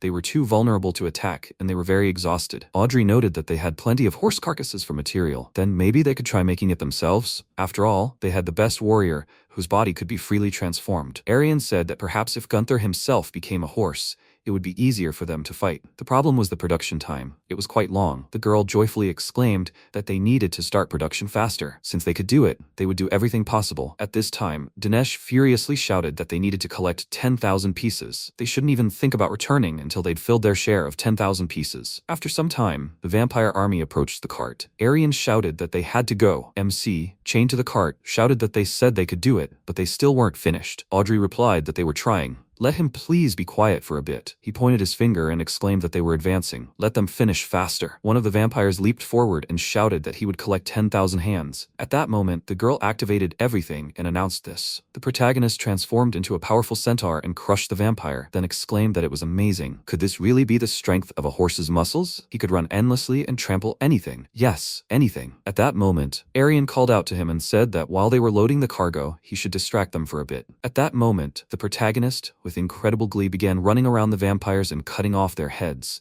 He chopped one of them and shouted, "Wasn't he the one who said he would kill him?" MC began destroying everyone and screaming that it was all nonsense. He swung his sword until he bumped into Arian. She noted that he could stop fighting since the vampires were running away. Compared to last time, the number of vampires had decreased. In that case, they're safe tonight. Suddenly, a loud scream from vampires rang out. Not far away, Dinesh began stabbing the fleeing vampires and taking their hearts. He calmly noted that 10,000 were too many, but there were still so many left before the share was full. Did he dare think about escaping? He would have to take his heart in return. The protagonist, noticing him, quickly approached and tried to stab him. A little earlier, Belbrick explained that the reason Dinesh began collecting hands was because he failed to achieve honor. This guy ran a farm on the outskirts with many slaves and became a mad baron. For failing to fulfill the established order, he cut off their hands, and that was it. Be it children or the elderly, it made no difference. Many died during this procedure. If he had been a king to begin with, then this would never have happened. But this bastard keeps fiddling with the dried-up child's hands, as if he were experiencing auditory hallucinations. He's always so surprised when he sees them. Dinesh parried the blow and said it wasn't necessary, since there were no slaves to collect the hands. He dealt a powerful blow to the body and said there was nothing he could do except do it himself. The vampire took on a terrifying form and said he would kill him and take his hands. MC asked, "He's saying he'll kill him?" The bastard took on his form, and now, even compared to him, he's an even bigger freak. No one can kill him. He raised his fist and began to attack. Dinesh replied that if that were true, he would be the first to do so. He too raised his fist and aimed an attack at the protagonist. Earlier, Arian, holding a book in her hands, said that blood is a tool for the will and mind of vampires. It's like something subconscious, because they say the stronger their will or suffering, the more powerful the vampire. The protagonist wondered what emotion a person could feel and be aware of that could bring the greatest suffering. Audrey asked if it was fire. Wasn't the suffering of burning the most intense? Reno replied that he thought it was also terrible to feel something one had believed in all their lives being destroyed. Also, earlier on their journey, he'd heard a terrible scream, unlike anything human. It wasn't a sound coming from a throat. It was a terrifying howl, as if erupting from the very depths of the heart. It was an animal howl. Moreover, it was the cry of a mother holding a child hit by a cart. So having heard that sound once before, he remembered it now. Rather, it was the most painful and distressing emotion for a person, the mental anguish of a parent witnessing the death of their child. Dinesh delivered an incredibly powerful blow, literally tearing Gunther's arm apart, and then frustratedly said that this couldn't be happening. His arm was torn apart. This shouldn't have happened. He had to fill his quota, which meant he needed to control his strength. Suddenly, the protagonist began unleashing a powerful combination of kicks and punches with his remaining arm. Dinesh withstood every blow and said it was his anger. He thought in disbelief that he'd hit him with all his might, but there wasn't even a scratch. Until that moment, he hadn't faced a single opponent without weaknesses. And yet, what was this feeling of fear? If he fought him, he would lose. Suddenly, Arian called out to him and said they were done packing. He didn't need to continue the fight. They needed to run. MC started running towards them, musing that he had the legs of a horse, so he'd quickly catch up. Suddenly, a rock flew into his body from behind, piercing him completely. Dinesh, aiming another projectile, said he couldn't run. He still needed to collect 10,000 hands. Where was he going to run? He fired another shot and hit him right in the head. The protagonist lost an eye and wondered, did he hit him in the face? Where? What damage? He couldn't see and couldn't check. Did he really damage his eyes? If so, it was the end. He couldn't see what was ahead of him. MC heard a sound and wondered who was running. Could it really be that bastard? He was running here to kill him. Don't make him laugh. Did he really think he would die in vain? No one could kill him. He swung powerfully and prepared to strike when Arian suddenly ran up to him. Suddenly the protagonist began to imagine how, in a pool of blood, one of the men said that he was still fighting. He was no different from the man who had killed him. He was endlessly fighting death. His endless fighting continues. Does he apparently think he can find his place? And if not, then is he shouting at his parents, who threw him into the trash, that he's here? The protagonist angrily ordered him to shut up. The man chuckled and remarked that it was like the stupid cry of a child who couldn't find love. No matter how much he tried to fight, there would be no place for him. There was no one who wanted him to exist anywhere. Arian grabbed his fist and shouted at him to stop. He didn't need to fight anymore. He replied that there was an enemy ahead. He couldn't see what was ahead. If he kept going like this, he would die. The girl said she would become his eyes, and that's how they would run together. She climbed on top of him and shouted at him to lean forward. MC leaned forward and dodged a rock. At that moment, Dinesh jumped on him. Arian shouted that he was on top. To dodge now. He jerked to the side and wondered what happened. He can't see and can't figure out where this bastard is. He can't understand because he can't see. He can't even imagine. Is he really going to die like this? Is that how those people wanted him to die? A freak like this? Arian pressed herself against him and told him to feel her heartbeat. Since he was with her, he shouldn't worry because he wasn't alone now. The protagonist squeezed her hand and began to run. The girl commanded him to dodge to the left. There was a cart 5 meters to the left. He dodged it and continued running. She shouted that there was still a little ahead. Let him keep going. At this rate, they managed to escape. Dinesh, left behind, nervously said that there was still a share of 10,000 pieces left. Until he collected everything. Tomorrow and the day after, every night, he would continue the pursuit. They were trying in vain. He was the death of him. After some time, the convoy stopped to check the cargo. Audrey stepped away and remarked that this was nervous. What was next on the schedule? She looked at the girl who had fallen asleep in the protagonist's arms. He said to let her rest a little. By the way, when will they repair his eye? It would be good if it was done as soon as possible, since he can't fight in this condition. Audrey replied that he should also know about the problem. After some time, she did everything and said that fortunately, there was no damage to the head. They only needed a new patch. She thought the face could be fixed too, but there was nothing on the other side. The problem was the eye. Confused, MC asked why he saw strangely. Arian replied that, in fact, of all the parts for the modified body, the eyes were the most difficult. He exclaimed, "Don't let her come closer. It's too disgusting." She said there was no way to repair the right eye, so they didn't even touch it. Audrey noted that, more precisely, the communication wasn't working properly. Since there are many complex neural connections, even with current technology, it's not easy. MC asked nervously, and they're saying they just gave up. How can he fight with eyes like that? They can take out an eye, whether it's from an animal or a person, and reattach it. Audrey replied that they had several eyes available right now, but Arian said they needed to try until they found something. After some time, they began trying to find a suitable eye, but all was in vain. After several attempts, Audrey said that at first she had connected everything she could, but there was no one he could see properly with. Arian replied that if they lingered here, Dinesh would come and capture them. They had to move on today, and they would keep going until they found a new eye. After some time, they set off. The protagonist heard a jumping sound and asked, "Is that a vampire?" The girl replied, "It's a rabbit." After some time, they arrived in a gorge. Rocks began to crumble near them. He stopped nervously and began to look around. Arian said that it was just falling rocks, nothing to be surprised about. He's so scared because he can't see anything ahead. MC explained that ever since he was born, he's been surrounded by idiots who want him dead. He never even slept properly because there were enough bastards who would stab him in the back if he was distracted. He's lived like this his whole life, and since he can't see anything, even now there are people who want him dead. He started having nightmares and said that he can kind of see the person who gave birth to him. She still wants him dead. Arian took his hand and asked if they could hold hands. While he can't see, she'll be his eyes. Let him not look into the darkness but trust her. Although trusting someone is not an easy thing for him, but still, the protagonist took her hand and agreed. After some time, they approached a body of water. The girl warned him that there was a stream ahead. He should be careful, it might be slippery. He felt water and was terrified, clenching his hand. Arian nervously told him not to break her arm. After that, they crossed tree roots and approached a swamp. The protagonist carelessly stepped in and slipped, causing the girl to fall into the mud with him. After some time, it got dark. MC heard jumping sounds again and asked what was going on. Arian replied that everything was fine, that rabbit running past again. The night sky was very beautiful, as if pearls had been scattered on black silk. Audrey, looking at them, said she was hesitant to ask or not, but since she was very curious, she couldn't resist. Although she felt that something had changed recently,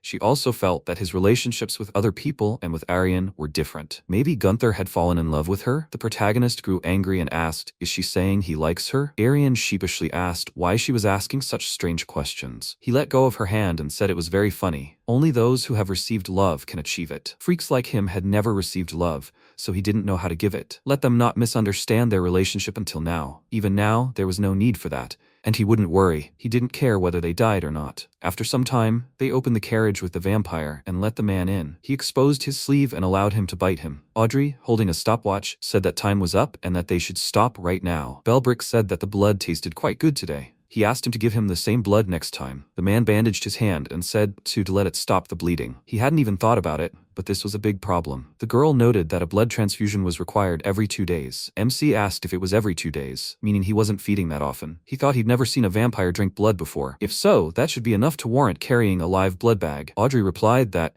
while it was creepy, it was true. Vampires also needed to feed to have the strength to fight. How did they solve this problem? Belbrick explained that the most important thing in war was supplies. For vampires to drink blood, they needed to carry a live blood bag. How could they win this war then? Leading so many living people was dangerous. Anything could happen. It was impossible to know how or who would die, and it was also impossible to know when he would be able to find a new person. Moreover, their numbers were dwindling, and they couldn't find the food to feed the people. Therefore, a new, innovative live blood bag was needed. The supply is stable, and after one meal he won't feel hungry for a long time. Audrey asked what it was. Belbrick replied that he didn't have to tell them. They shouldn't forget their relationship. The protagonist tensed his fist and said that if he spoke insolently again, he would regret it. The vampire replied that no matter what anyone said, he was a member of the honorable royal family. No matter how they tormented him, he wouldn't say a word. So, are they, as they say, a corpse knight and an energy man? He thought he'd heard of something like that before in the royal family. How was a corpse knight made? Perhaps, as he knew from rumors, it was. Suddenly, Arian shouted at him to stop. They also had territories they couldn't cede. As he said, he shouldn't forget their relationship. Sometime later, they transplanted another eye into the protagonist. The girl asked how he was doing. Although not much time had passed since the operation this time, she was expecting a lot, since this eye was most similar to his in size and shape. MC said that he could see everything. The outlines were a little blurry, but he saw clearly. Audrey joyfully exclaimed that it was a relief. One of his subordinates said that the name of the guy whose eye was transplanted was Doric, age 28. He had been his friend for 10 years. He died this morning from a serious injury. He always dreamed of being a cool guy who would save the world,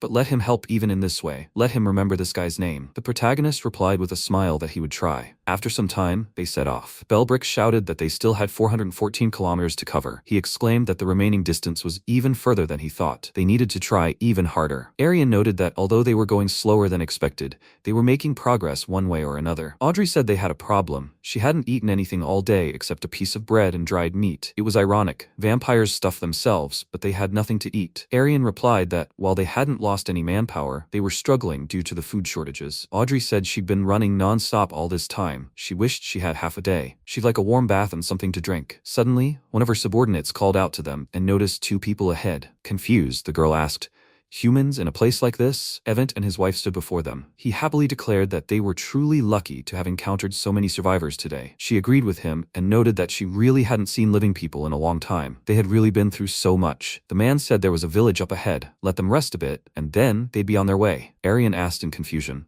A village right in the middle of a battlefield? Moreover, the state of their clothes was too good. What were they doing here? Avant laughed and said that it really did look very strange. The woman agreed and added that they should have introduced themselves more thoroughly. He said that, after several studies and sacrifices, they had finally figured out a way for vampires to survive, and they were trying to make sure as many people as possible knew about it. Let them come to their village, and he would tell them about it. They had been incredibly lucky today. The protagonist smirked and said, "What a bait." Anyone would say that was very suspicious. Why were they standing there? They needed to get on with their business. Arian agreed with him and added that now they needed to focus and get to Julius as quickly as possible. All the subordinates agreed with them. Audrey noted that they were short of supplies. If this continued, they could die without reaching their goal. They also talked about a method for vampire survival. If it was true, it would be a great help to them. One of the subordinates said that, in general, seeing neatly dressed and tidy people in such a place, one could tell they knew some kind of method. Another said that he was still really hungry. MC nervously replied that they were stuffy. He often saw rabbits.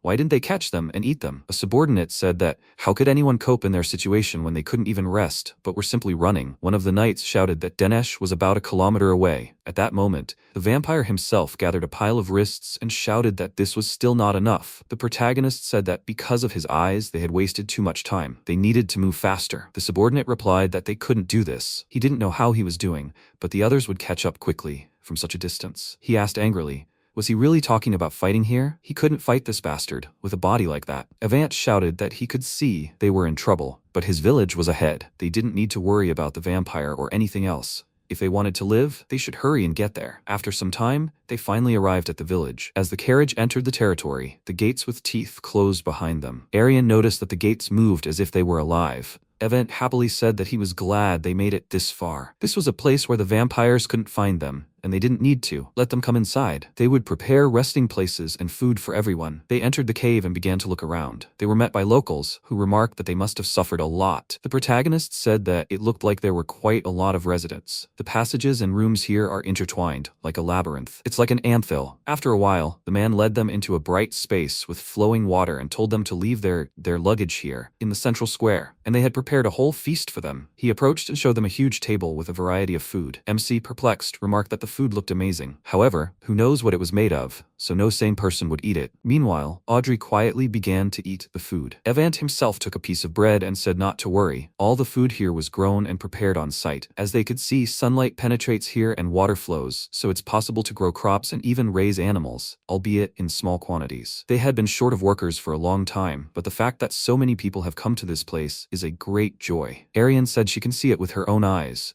but she can't understand it. This place is quite large, but it looks unnatural and doesn't quite look like it was made by humans. She also doesn't think there's any special device here, so why aren't the vampires attacking? Evant replied that he understood that reaction. They had thought the same thing when they first came here. He didn't know the exact reason, but vampires don't come here. Moreover, there's plenty of food and enough space for everyone to live. It's a warm place, just like a mother's embrace. He pointed at the protagonist and asked, "Isn't he a corpse knight?" Rumors had been circulating about him lately, which is how he found out. In that case, they were probably planning to kill a purebred vampire. Do they think the chances of success are high? They're risking their lives on this gamble. Let them stay here with them and live a safe life. Arian replied that she, unfortunately, would refuse. If he was truly worried, then please let him give them some supplies. Suddenly, one of his subordinates asked with interest what he needed to do to stay here. Another tried to calm him down, but he exclaimed that he knew the truth. The reason people were following them was so they could become material for the corpse knight after death, and over 20 people had died like that. One of the knights exclaimed that it was the right thing to do. So is it really that bad to stay and live here? The subordinate said he didn't want to die and become material. He was already tired of fighting for his life, and they weren't even heroes. The knight asked what they had to do to stay here. MC noted that the atmosphere had gotten worse. Do they have an escape route, just in case? Arian replied that she had somewhat memorized the direction, but she didn't think it would be easy to get the black carriage out. He asked what about the modified body? The torso and legs were already ready. Suddenly, one of the walls began to collapse. Audrey exclaimed that the wall was alive. The protagonist replied that he had seen it too. Was this anthill really a completely living creature? What kind of place was this anyway? Suddenly, all the subordinates started heading towards Evant. Confused, he asked what they were planning to do. Seeing this, the man himself only smiled wryly.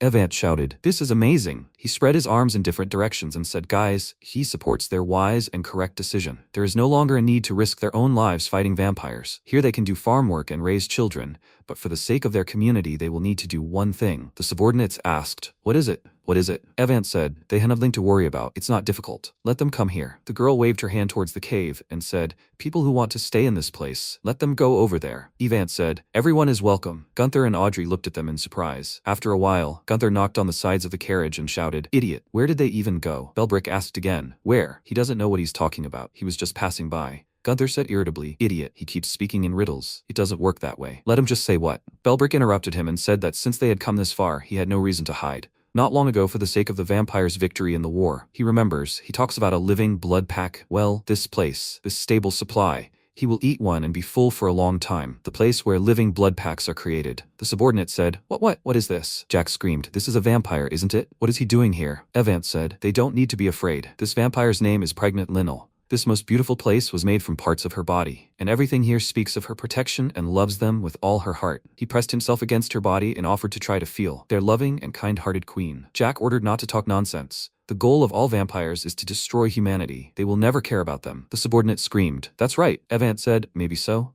but for the sake of their survival, they chose symbiosis." Gunther asked again, "Symbiosis?" Belbrick replied, "That's another name. To make a living blood pack, you need the blood of 6 people. After taking blood from 6 people, it's digested for 4 days in Linnell's unique digestive system. And at the end, when the process is complete, a unique concentrated substance is released. This is their belly blood pack." Jack looked at the bloody sphere in confusion and asked, "What is this?" Evant replied, "They call it a blood bead. These beads can be stored for 2 months without rotting. A vampire can eat just one of these and won't need to drink human blood for 3 months. In this place, they just need to work for the queen and help create blood beads." Jack's eyes widened in fear, and he said, Well, that's it, after all. It's so the vampires can destroy humanity. They make them food. Another knight held out his hand and screamed, "Those idiots were just supplying the vampires with food." Jay said, "Because of them, they're guys." Evans asked, "So what? What will they order to do?" They say, "Because of what they do here, people outside are dying." He grabbed his face with his hand and said, "So what should he do?" He's not going to die. Who cares if humanity dies or not? As long as he doesn't die, and it's safe inside here. Jack screamed, "So that's it." In any case, the vampire's goal is the destruction of all humanity. The subordinate said, "After killing all the people outside, it will be their turn to kill the people inside." Evant looked at his hands and said, "Maybe so. But how long will it take to kill all the people outside? 5 years? 10? No, he doesn't know. It could take tens, even hundreds of years. At least during this time, they will be able to live a comfortable and well-fed life here until the very end. So, let them choose. A comfortable life with them until the very end, or a dog's life outside, full of fear for their existence." Everyone froze in fear, and Gunther said, "They are crazy idiots." Audrey said, "If this is true, then this place is even more dangerous than Dinesh. They need to leave here right now." Suddenly a shout came from the side, "Stupid, stupid. If they join them, they will be able to live a comfortable life until the last. Unfortunately, they are short-handed. Nothing can be done." The man squeezed a sword in his hand and said, "They only heard that the corpse knight is incredibly strong and that he can be compared to a vampire, but now that they have confirmed his existence, they cannot let him go alive. He does not know how it is outside, but inside the queen's body." He smeared his face with blood and screamed, "They are invincible." Linnell's bloody thread stretched towards Audrey and began to create space. She screamed. She thinks she plans to block the light. "Everyone, let them protect the black carriage." A shout rang out.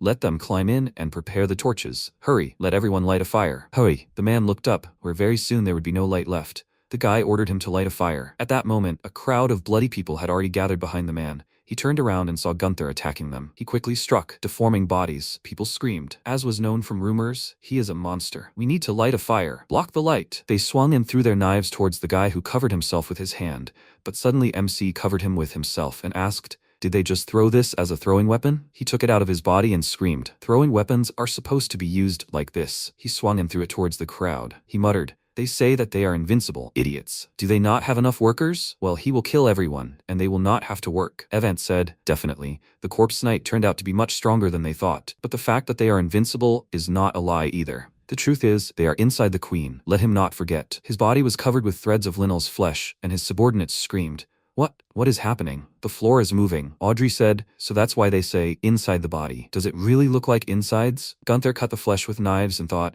"It constantly regenerates. Although it is not fatal, he cannot get through this. It restricts his movements too much. He does not know how he can do it alone, but with everyone, it will not be easy for him to escape." The knight pointed his hand to the side and screamed, "This way." The place where they entered, it will close soon. Audrey screamed. Gunther. MC screamed, "He knows. Let them just hold on." He ordered to drop the luggage. "They are moving out." Jack sat at the controls of the carriage and screamed, "Horror. The road is too rough for horses to run on this." He looked to the side and saw a whirlwind of flesh and asked, What's that inside?" Everyone inside the cart staggered, and the cart quickly tore out of the flesh. The followers ran after them and shouted, "No! The passage is closing. Let them take them too." They hit the flesh and screamed loudly. A subordinate asked, "What's going on there?" Another subordinate answered, "What is he doing? They need to go faster. There's no time to sit idle." Gunther screamed, "Does she remember the way to the exit?" Arian answered, "Yes. If they go the same way they came, it will take about 40 minutes. Gunther quickly ran forward and shouted, "Okay." He'll run as fast as he can. A subordinate grabbed the cart and said, "What is that anyway?" "A crossroads." "Which direction?" A knife pierced Gunther's body, to which he looked questioningly. Evant laughed out loud. Did he think he could outrun them? They were inside the queen's body, and they would never be able to escape from them. Gunther looked at the crowd of people hanging from above and screamed, "They are crazy idiots. They are moving on this living wall?" Now he is harnessed to a carriage and cannot move. Evant swung his knife and screamed.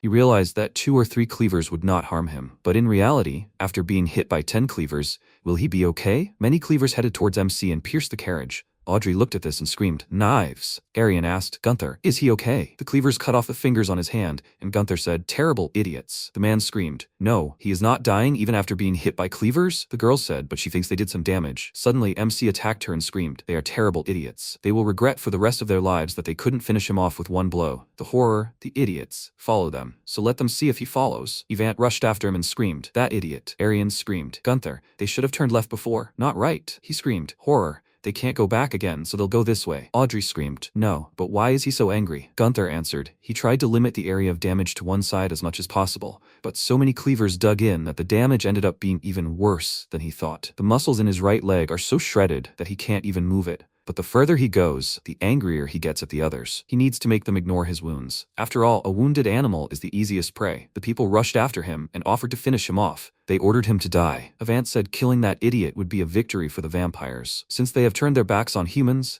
they can only survive if the vampires win. The guy ordered him to die and was then killed. Gunther ordered him to get lost and rushed on. The cart moved forward, but it touched flesh, and Audrey asked if it was her imagination or was the road gradually narrowing. Arian replied, it was for sure. The subordinate replied, since the path was getting narrower, the horse would not be able to move. He ordered them to abandon the cart. The follower turned around and said, they cannot go back. They need to follow the cart. Gunther moved forward, but suddenly his leg buckled and he closed his eyes. The cart was stuck in the walls of flesh, but he was able to break through. Arian climbed out of there and asked, Gunther, is he okay? He screamed, horror, even if he could move freely, because of these idiots. The follower held out a torch forward and screamed, they have reached a dead end. Arian said, if they break through this, they can create a path. Gunther replied, no, it's impossible to pass through a body that constantly regenerates. Audrey spoke up, then what? MC suggested waiting. In any case, those idiots won't be able to get in here either. Audrey asked, they won't be able to get in? Why? The woman pointed her fingers towards the passage and shouted, they're coming. It's a dead end anyway. The rats are trapped. The guy asked, is she saying to go in? If they go through this narrow passage, the first person who enters will definitely die, right? Hasn't she forgotten? Everyone gathered here values only their own lives, and they don't care if someone else dies. The girl remained silent, and Avant replied, there's no need to rush. In any case, it's a dead end. There's not even food there, so time is to their advantage. He put his hands to his mouth and shouted, did they hear? The offer they made them earlier still stands. If any of the survivors want to join them, they can come whenever they want. After all that matters is whether they survive,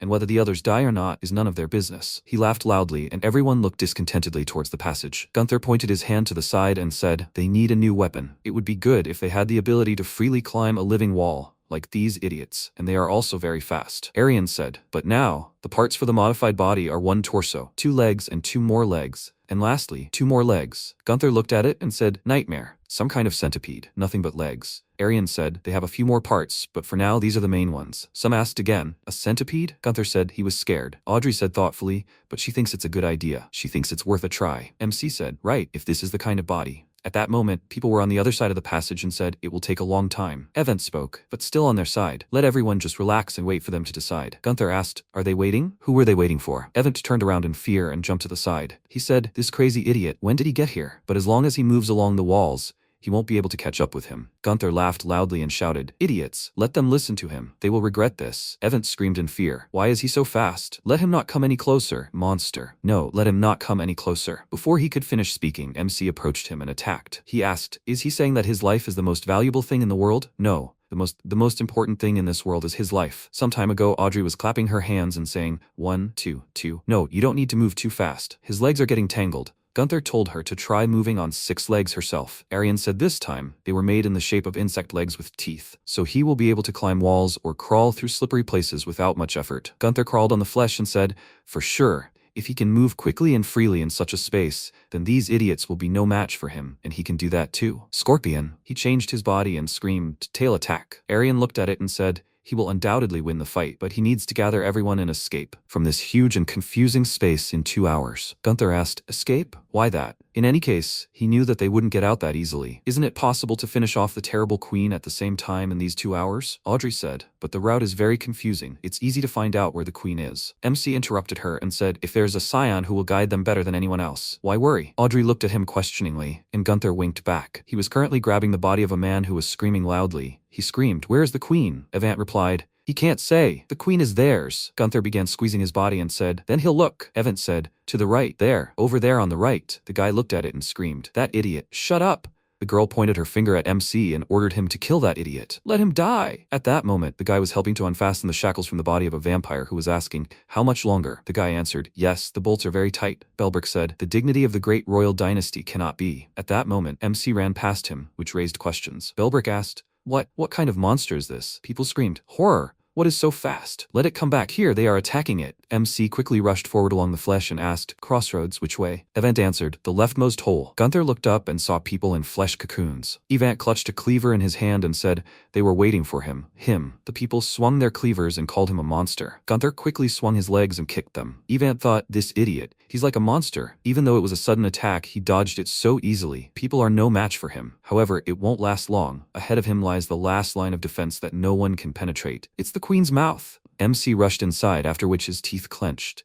MC said, well, he thinks something interesting is happening there. He saw Linnell and kept running. The people saw this and screamed, horror. Right in front of the queen. They need to stop this. The queen herself has no defense. The girl screamed, stop, he says. How will they detain such a monster? It seems to her that idiot is going to destroy this place. He's going to kill them. Evant thought, destroy? If he destroys this place, or the people outside find out about their existence, they will definitely try to kill them. And even so, he does not have the strength to finish off this monster, who, besides, has found out about it to everyone. The horror. He made a mistake. If he continues this, he will die anyway, no matter what he does. He widened his eyes in fear and asked to be saved. MC looked at him, and the guy burst into tears and asked to be saved. Please, let him save him, Sir Knight. He risked his life to bring them safely. He sacrificed himself on behalf of all humanity. Please, can he close his eyes just once and let him go? Evant sobbed and said that if he grants him forgiveness, he will live the rest of his life serving for the good of humanity. So please. He fell to the ground and burst into tears, and the people stared at him, puzzled. They threw the cleavers out of their hands and fell to their knees.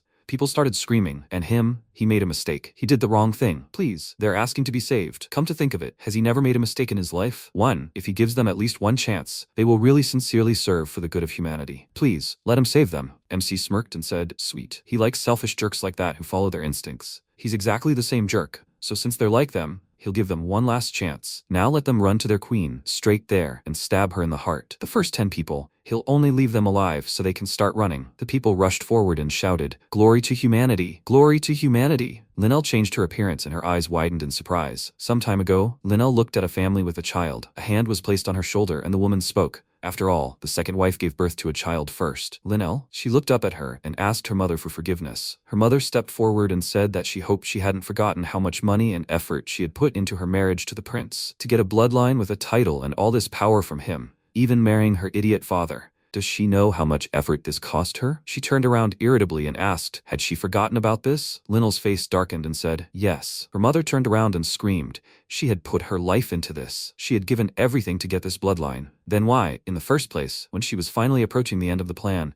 couldn't she give birth to a child? Linnell replied that she didn't know the reason either. However, for her mother's sake, she had married a man she didn't love, tried her best in an unfamiliar place among strangers. She tried her best for her mother's dream too. And even so, at least a little, can't she get at least a little love from her? The woman quickly pulled her hand away and said she would love her if she helped her. Useless fool. She left the room, and Linnell screamed loudly. Really? Was she really born just to satisfy her greed mother? Just to give birth to a child from a noble family? Was she born as an instrument for subsequent births? The woman turned away and said, yes, and now she knows it. And since she knows, then let her try to become a useful person. Linnell tried to scream, but clenched her jaw and looked down. Mother. According to her mother, the reason for her existence is to become someone who can give birth to at least something. She will become such an instrument. Although she will not give birth to noble children, as her mother wished, she will give birth to something that will only bring pain and resentment and destroy the human world. In the present, Linnell woke up and said she can't die still. She still couldn't give birth to something that will destroy the human world. She climbed outside and screamed. She still couldn't.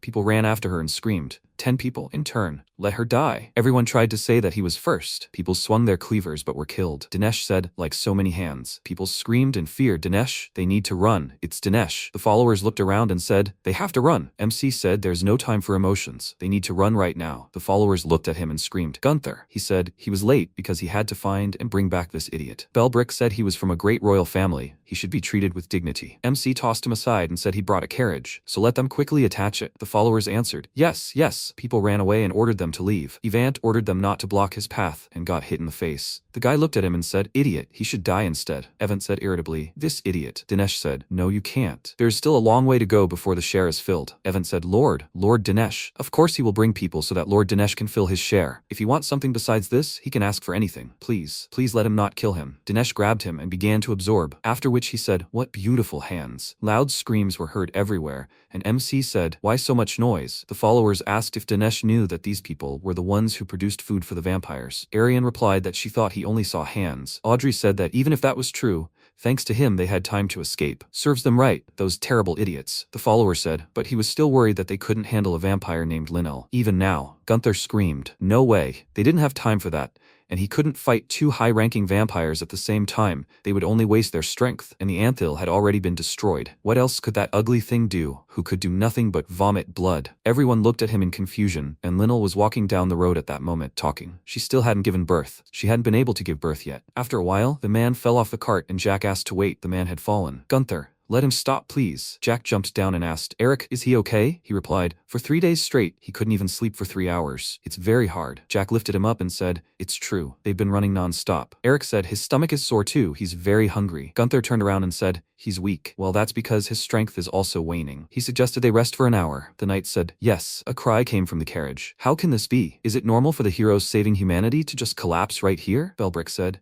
Now that the vampires are cut off from their food supplies, they must be one step closer to victory. Moreover, the remaining distance is only 180 kilometers. Many of them managed to walk, so let them cheer up. He laughed loudly, and everyone began to dine. Gunther handed Arian a spoon and ordered her to eat. Why doesn't she want to? Arian said, she's fine now. Let him give it to those who don't have enough food. Gunther screamed, this is nonsense. She only got her fill from 5 spoons. If she faints again, they'll all be in trouble, so let her just open her mouth and eat. Arian said, no, she's really fine. She didn't have time to finish speaking when suddenly MC shoved a spoon into her mouth and ordered her to eat and not get sick. If she gets sick, he will kill her. Audrey looked at this and said, there's something cute about that. The follower asked, does she think so? By the way, there are about 10 remaining members of their mission. Audrey said, their number has dwindled greatly. The follower said, but still, it was a very difficult journey. And also, their plan. Is there any chance of success? More and more members are starting to doubt it. He was coming here too, continuing to endure. He doesn't want to die in vain like this. Gunther asked again, die in vain? He shouldn't worry. They may die, but he will survive. So this plan will succeed. Definitely. The follower spoke, Gunther. The fact that he will survive makes him believe.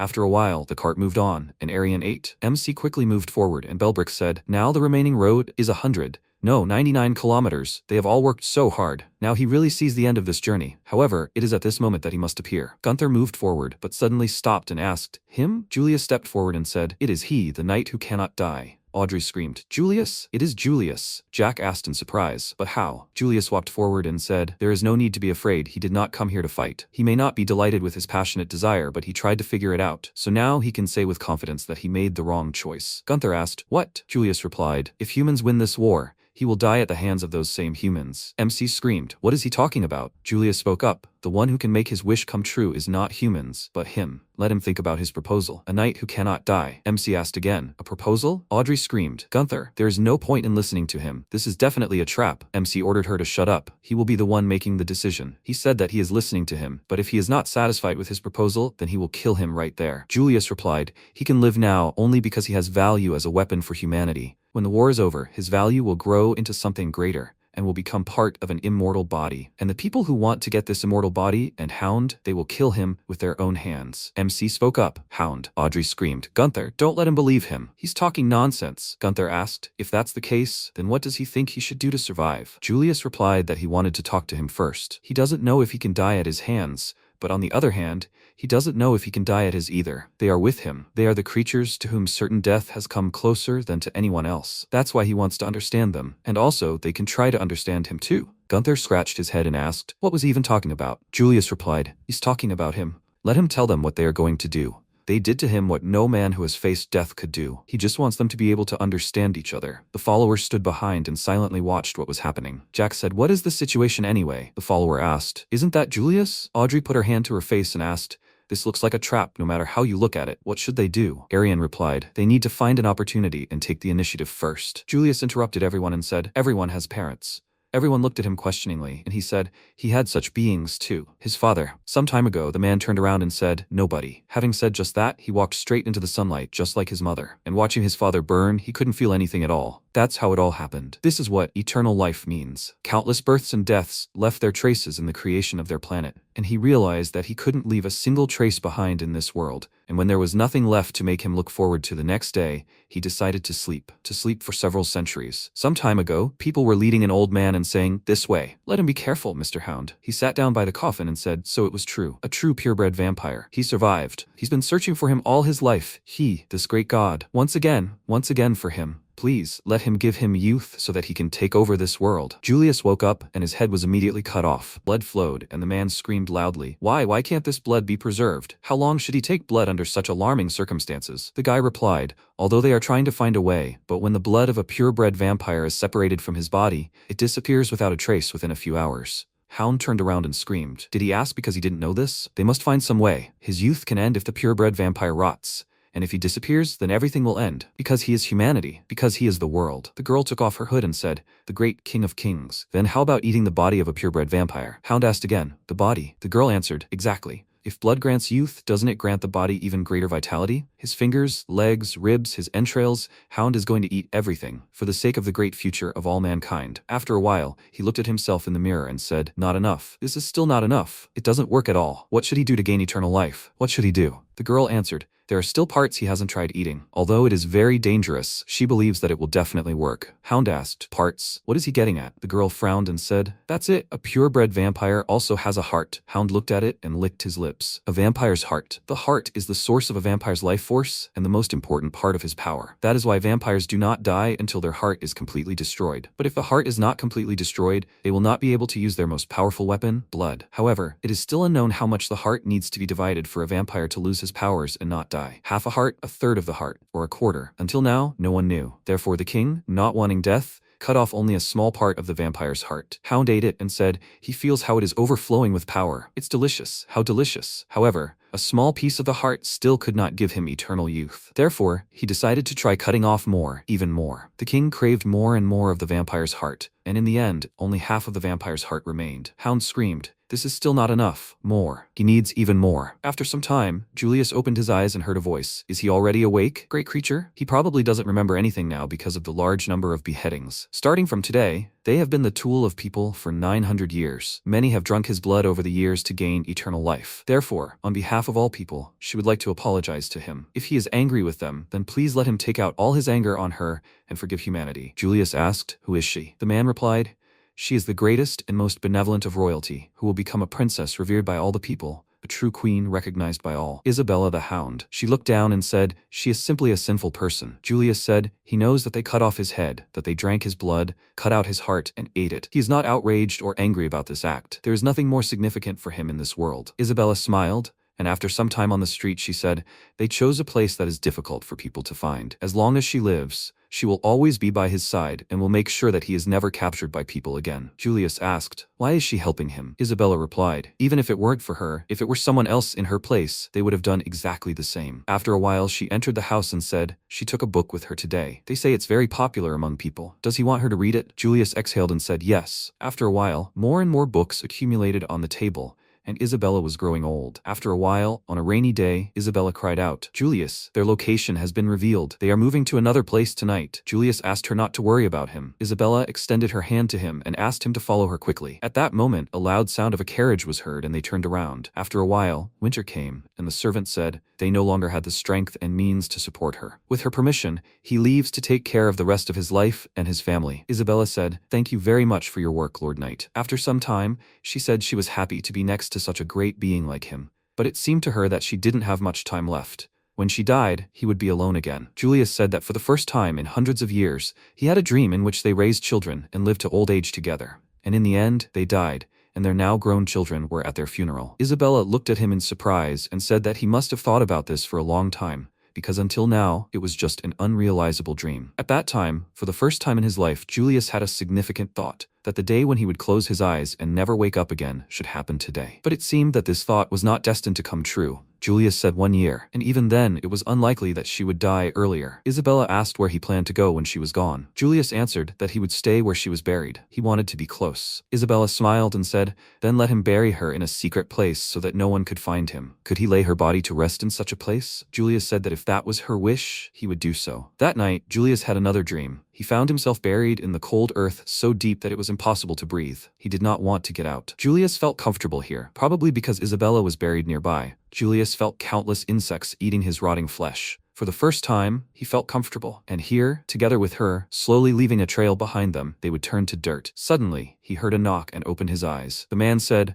the King of Kings asked me to convey something. Foolish people will be crushed to death under the weight of their belief in justice. He plunged the sword into Isabella's stomach, and Julius's eyes widened in fear. The man threw Isabella's body away and said, they have no need of her. Let them keep the purebred vampire. The knight said he only has half a heart, so he can't use blood. So there's no need to be afraid to go inside. The swords touched Julius's body, and he quickly killed those men. He grew long nails and attacked all the guys. He walked up to Isabella's body and picked her up. He said she wouldn't survive with such a wound. This wasn't the end she wanted for herself. If she wanted, he would bite her and turn her into a higher vampire. As long as she drank human blood, her life would last forever. Isabella touched his hand with hers and said, people age, and the more you eat, the more you want. And if a person doesn't want to die for this reason alone, that desire is pure arrogance and stubbornness. Life is cyclical, and she had lived her time. She touched her stomach with her hand and said, but there was something she was never able to see, and it's unlikely she ever would have seen it. It's a shame, yes. Julius asked what she was talking about. If she wanted to see the end of those who wanted him dead, he would do it. If she wanted to see the death of the entire royal dynasty, he would do it. He would fulfill her every wish. Isabella spoke. She will tell you about what she would like to see. He knows the world is a wonderful place, only without people. She would like to see a world where no one is harmed. Julius looked at her and said, he promises, he will create such a world. Isabella cried, and touching his face with her hand, she said, my dearest sorrowful God. Isabella's hand fell, and she closed her eyes, forever. Currently, Julius said, since then he has been studying people to create a world where they do not harm anyone, where no one suffers because of people. And he has discovered a special quality in people. None of them can live alone, but everyone thinks only of themselves. That is why from time immemorial people have hurt each other. This is the human essence, Audrey said then. Julius interrupted her and said, that's why a world where people don't hurt each other is only possible in one case. It's only possible when all people disappear. That's what he understood. This is their history. Audrey screamed, this can't be. The follower extended his hand and shouted, if they offer him another option, will they stop this carnage? Julius answered, yes. If they find a decent solution and people stop hurting each other, then he will end the war. Even if they have to kill him to carry out their plan, it doesn't matter. Let them do what they must. After all, he made a promise. The follower said, well, here's another option. Jack said, people? Well, how should I put it? They fell silent. And Arian said, this whole thing made no sense from the start. People can't stop hurting others. Like he said, it's their nature. Audrey said, the world he promised Isabella was too good to be true. If the Hound family hadn't killed Isabella, would Julius have buried himself with her? Because of their greed, they did something terrible. Gunther asked, who cares about what happened in the past? He only cares about the present, not the past or the future. So how is he going to save him? Julius answered, the Hound family was trying to find ways to use his flesh and blood to gain eternal life. It held no interest for him, but he knew for sure that they had managed to achieve something. And one of these achievements is his body. He is sure of it, isn't it? An accumulator of life energy? Arian said, he's lying. It's a baseless statement. Julius sat down on the ground and said, he doesn't know what exactly his body is made of, but he feels a kinship with his flesh and blood. This means he can use blood to sustain his life. Audrey screamed, Gunther, that's impossible. There's no vampire blood or flesh in his body. Julius said, he doesn't consider him human, so he won't include him in the list of creatures to be destroyed. He will make him a promise. If he joins him, he will provide him with blood until his will to live fades. Audrey screamed, Gunther, he's lying. The follower said he won't be able to draw energy from vampire blood. Julius held out his hand and said, he will grant him eternal life, so the choice is his. The dead knight. Audrey asked them not to believe him. Gunther said, he has made his choice. The followers screamed, no, let him stop. He knew he shouldn't have been trusted. Arian looked closely at MC, who quickly pierced Julius's body and screamed, that's him, you idiot. Julius said his offer will always stand. So if he gets confused, let him come to him. Dead Knight. MC said Julius was not real all this time. He can't trust someone who pretends to risk his life. Who does he take him for? Audrey spoke. Gunther. Yan said that's all Julius wished to tell them. And although she, the Almighty, only conveyed his words, she swears that it is all true. Everything that was said will be valid until the death of one of them. MC asked, Almighty, is she a higher vampire? She managed to create such a high-quality copy of Julius. What is she? She answered. Her name is Whispering Yan. Unfortunately, they won't be able to get to Julius. Her ability won't allow them to, and until then, she said goodbye. Audrey asked, Gunther, why did he choose them? MC answered, he didn't choose, he just decided to leave everything as is. It's safer this way. Julius's offer is certainly interesting, but he has no reason to trust him. Why should he risk it when he has a reliable source of energy available? Audrey asked, what if what Julius said was true? What would he do then? Gunther smiled and asked, should he answer this question? They are hiding something from him too, so he might have a few secrets too, right? Or does she think she can stop him from doing what he has planned? It's all up to him here, and she just follows him. He looked at Audrey's clenched fist and asked, what? Does she have any complaints? Let her spill everything. For example, what is his body made of? Audrey said, Gunther, he. After a while, Audrey said, Gunther, he must listen carefully. The love and countless sacrifices of all those who believe in humanity, that's what he's made of. He leaned toward her and asked, what? Was she making fun of him or something? She replied that the truth was that they had no power to stop him, but he had to remember one thing. Captain Reno, her father, sacrificed himself because he trusted him. She frowned at that, and the protagonist smiled and asked, trusted him? They had to get one thing straight. Reno didn't die because of him. He sacrificed himself because he believed the only way to save her was to save him. All people have their own truth, and they only believe in that, so he, too, will only do what he believes is right. She looked at him and said, Gunther? At that moment a cry was heard behind them. Traitor! It wasn't worth saving that selfish parasite. We must hurry. It's not too late to create a new Dead Knight. One of the subordinates turned around and shouted in surprise. What was that? Who said that? His companion pointed into the forest and shouted that it wasn't him. The voice came from there. The protagonist peered into the darkness. After some time,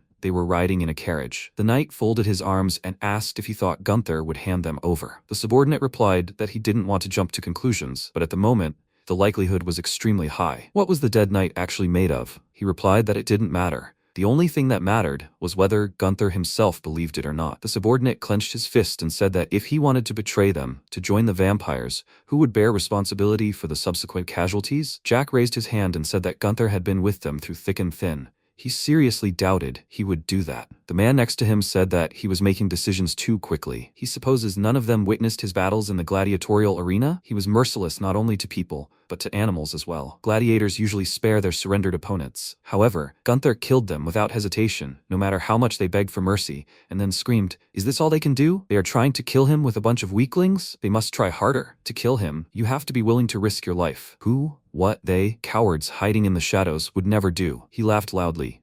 No one was ever on his side. Everyone despised Gunther, including the spectators and the other gladiators. There were always enough in the arena waiting for someone to finish him off one day. Gunther was someone who survived by slaughtering others. A heartless monster like him would never sacrifice himself for them. The subordinate looked at Arian and asked, "What are your thoughts? What does she think they should do if Gunther betrays them?" She replied that after meeting the false Julius, something had been bothering her. Usually, armor or weapons made from vampire blood are red. However, Julius was too real. Both his skin and his voice were copied perfectly. What if Jan, the higher vampire, was fooling them by posing as other people, like with Julius? In that case, it would be impossible to distinguish between real people and fakes, which would lead to rumors and false information. That's what worries her most. Then the subordinate raised his hand and said, "The copy of Julius they saw seemed to be made from Jan's tongue. This means that all the copies she created will have tails. If they are attentive, it will be much easier to spot the fake." The knight pointed his finger at him and said, "If it comes down to it, how can they be sure that he is not a fake?" He shouted that he is real. Meanwhile, Belbrick laughed and asked, "Isn't that amazing? They only have 52 kilometers left. They're almost there. We need to push." At that moment, the MC stepped outside. He heard a conversation behind him, saying that Gunther can't be trusted. The subordinate looked at his partner and said that they needed to hurry and create a new dead knight before it was too late. They needed to convince Arian quickly. His partner replied that Gunther didn't necessarily have to lead them to victory. Then they turned around in surprise, and waving at the protagonist, asked,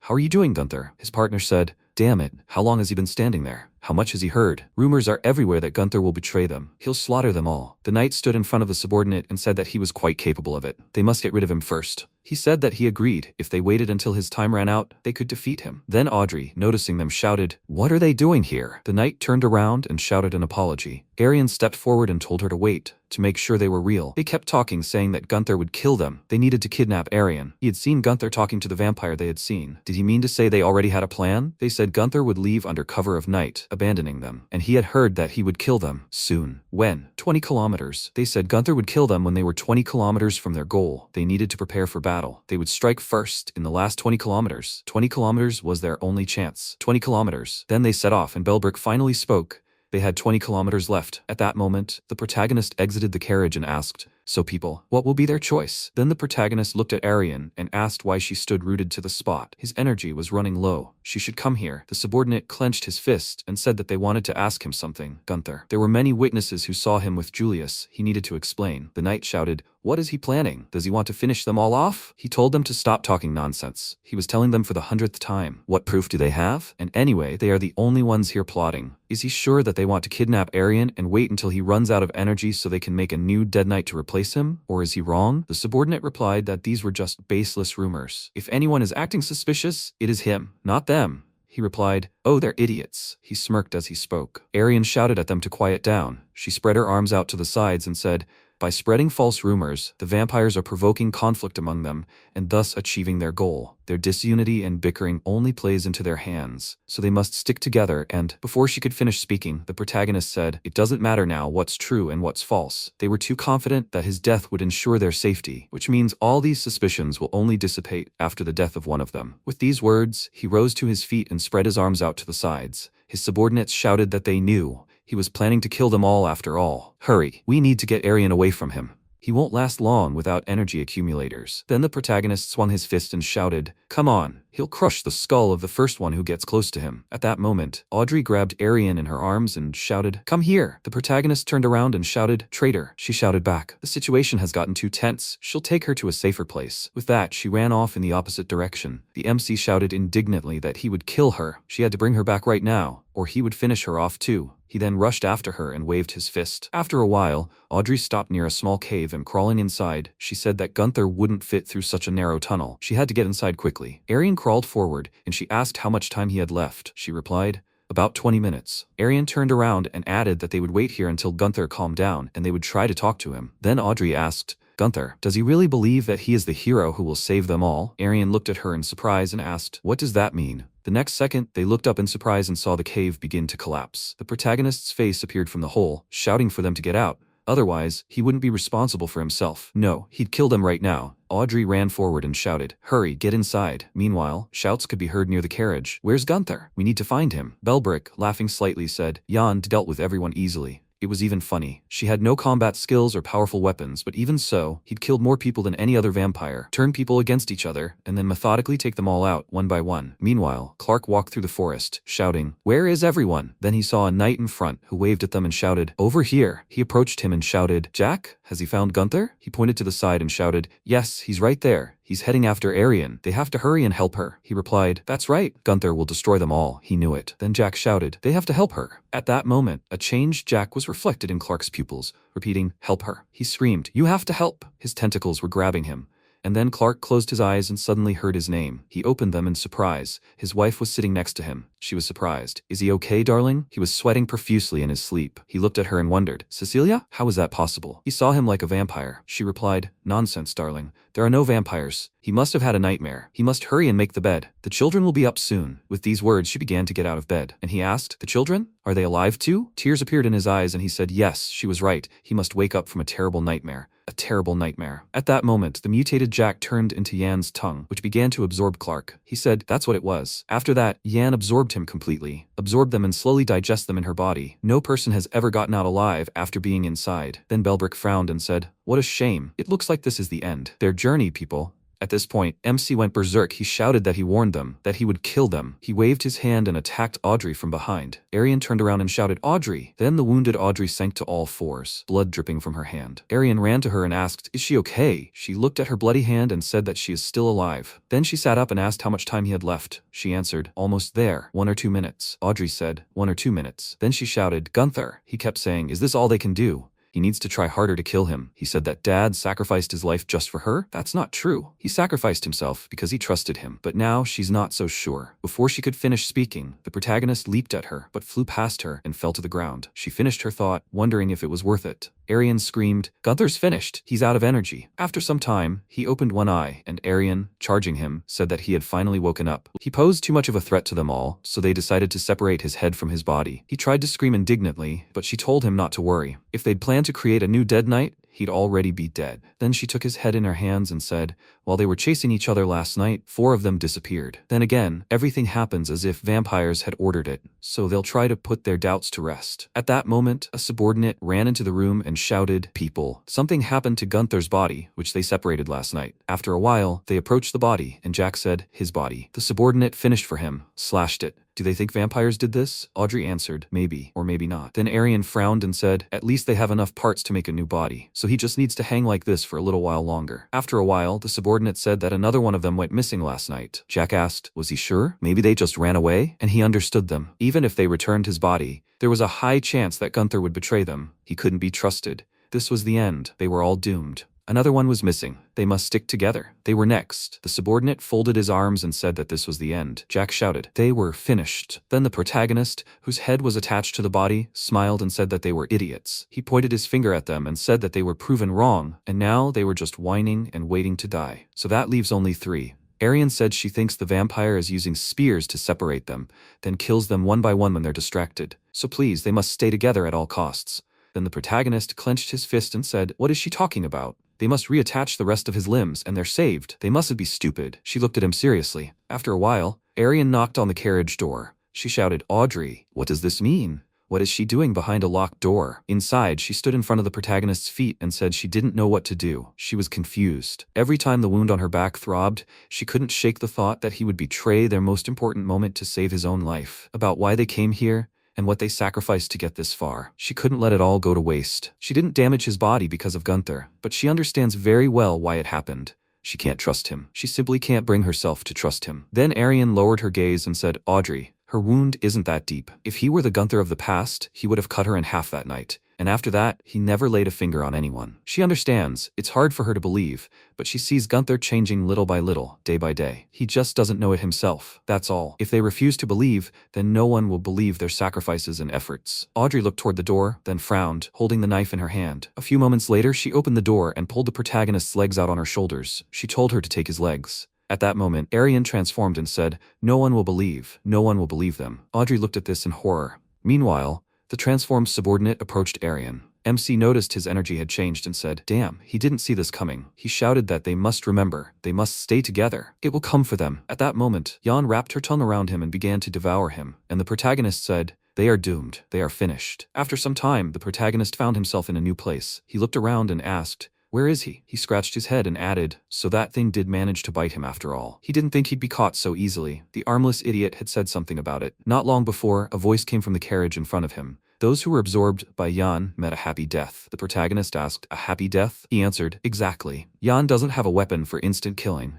Instead, she slowly digests her victim. Little by little, she digests people whole, until nothing remains but bones. The flesh experiences immense, excruciating pain, similar to that inflicted on each other by words. The protagonist folded his arms and said that he could easily rip open his intestines and escape. He replied that yes, it was possible, since the entire digestion process takes days or even weeks. If someone lucky enough to wake up in time, they could escape. The eaten people are connected to Yan's nervous system, thus creating illusions for them. These are stunning voices, inaccessible to the eye or senses of a person in real life. No one has ever been able to wake up from all these sweet dreams and escape alive. So, dead night, he still thinks he can wake up from sweet illusions? He replied, damn, so this is the same happy illusion that Yan created for him, and while he's chatting here, his body is being digested? Then he laughed and said, to hell with it. She can't kill him. If there's anything that would make him happy, it's surviving. After that, he heard a voice. He'd won. The protagonist turned around in surprise, and the woman patted the guy on the head and said, wonderful, Gunther. This is his 10th victory. It means a lot. The whole world wanted him dead, but he only has to see. He was able to prove it wrong. She's very proud of him, Gunther. In response, he said that he thanks her. After some time, the woman said that he'd won again. She patted his head again and said, that's amazing, Gunther. He must remember what his main goal in life is. He answered, to survive. She said, good. This is the only chance to get revenge on his parents, who abandoned him to die in a landfill. The way he fights fiercely against this cruel world proves his right to live, and that truly makes her proud. After some time, he knelt down and said that this time he'd won again. She said, fine. He asked, did he not deserve the praise this time? She looked at him, then turned away and told him not to talk nonsense. He was a grown man now. He could do without this. He had to prepare for another battle. He frowned and said that he understood. He headed for the door and said that this time he did too. At that moment, he left the room. The woman asked, damn, is this true? Are attendants still falling? The man next to her said that it was true. They had seen a decline since last year. He thought the audience was tired of him remaining champion for 20 years in a row. His regular victories had led to spectators being able to easily predict the result. Betting on a player who is bound to lose is pointless. Many people say that there is nothing to see in this arena anymore. She said, a monster. She raised him to be a mad gladiator who would attract people's attention, but how could he not lose once in 20 years? No wonder Gunther managed to survive in the junkyard. He is the devil's child, she tells him. He said that he thinks they need fresh blood. They need to find a new champion to attract the public's attention. She thoughtfully noted that he was right. It was high time to move on to something new. That meant it was time for him to die, Gunther. The protagonist looked into the room in surprise. He said, survival is the only chance for revenge, his only chance for revenge in this world. Then he heard a scream behind him. Gunther, there he is. They finally found him, darling. The woman grabbed his hand and he asked, who the hell are they? The woman screamed. Doesn't he recognize her? She's his mother. She's been desperately looking for him all these years. The protagonist replied, nonsense. The woman who gave birth to him immediately threw him out in a landfill. She screamed, what is he talking about? She would never abandon him. She lost him, and she spent her whole life looking for him. Together with his father, they searched everywhere they could. The father added, Gunther, how glad he is that he is safe now. His poor boy, it must have been very hard for him. The mother asked why he said that they abandoned him in a landfill. He shouldn't talk nonsense, darling. MC asked, so they didn't abandon him? They didn't want him dead? She answered, of course not. "They love him very much, darling." The father added, "They are so glad that they finally found him." Then the mother hugged him and thanked him for surviving. "It was very hard, wasn't it?" he said. "Hard. So hard. It was so hard." Tears streamed down his face. He hugged his mother and said, "It was so hard for him. Mom, it was so hard." She began to calm him down, saying, "Baby, she understands. He has nothing to worry about anymore." His father also hugged them and said that he was safe now, with his mom and dad. They all began to cry, hugging the child and saying that they loved him, son. The protagonist said that he did too. He loved them too. At that moment, the vampire's tendrils penetrated his body. He continued to smile and said that he loved them too. Mom, Dad. After some time, Belbrick got out of the carriage and said, "What a pity." He would be lying if he said he didn't want to see how they would have dealt with this, but it would soon be over. Then Olivia approached him and noted that it was predictable. No one in this world could escape from her. He looked at her and said that he confessed she was very skilled at dealing with them. What did she plan to do now? Now that the supply of rations had been cut off,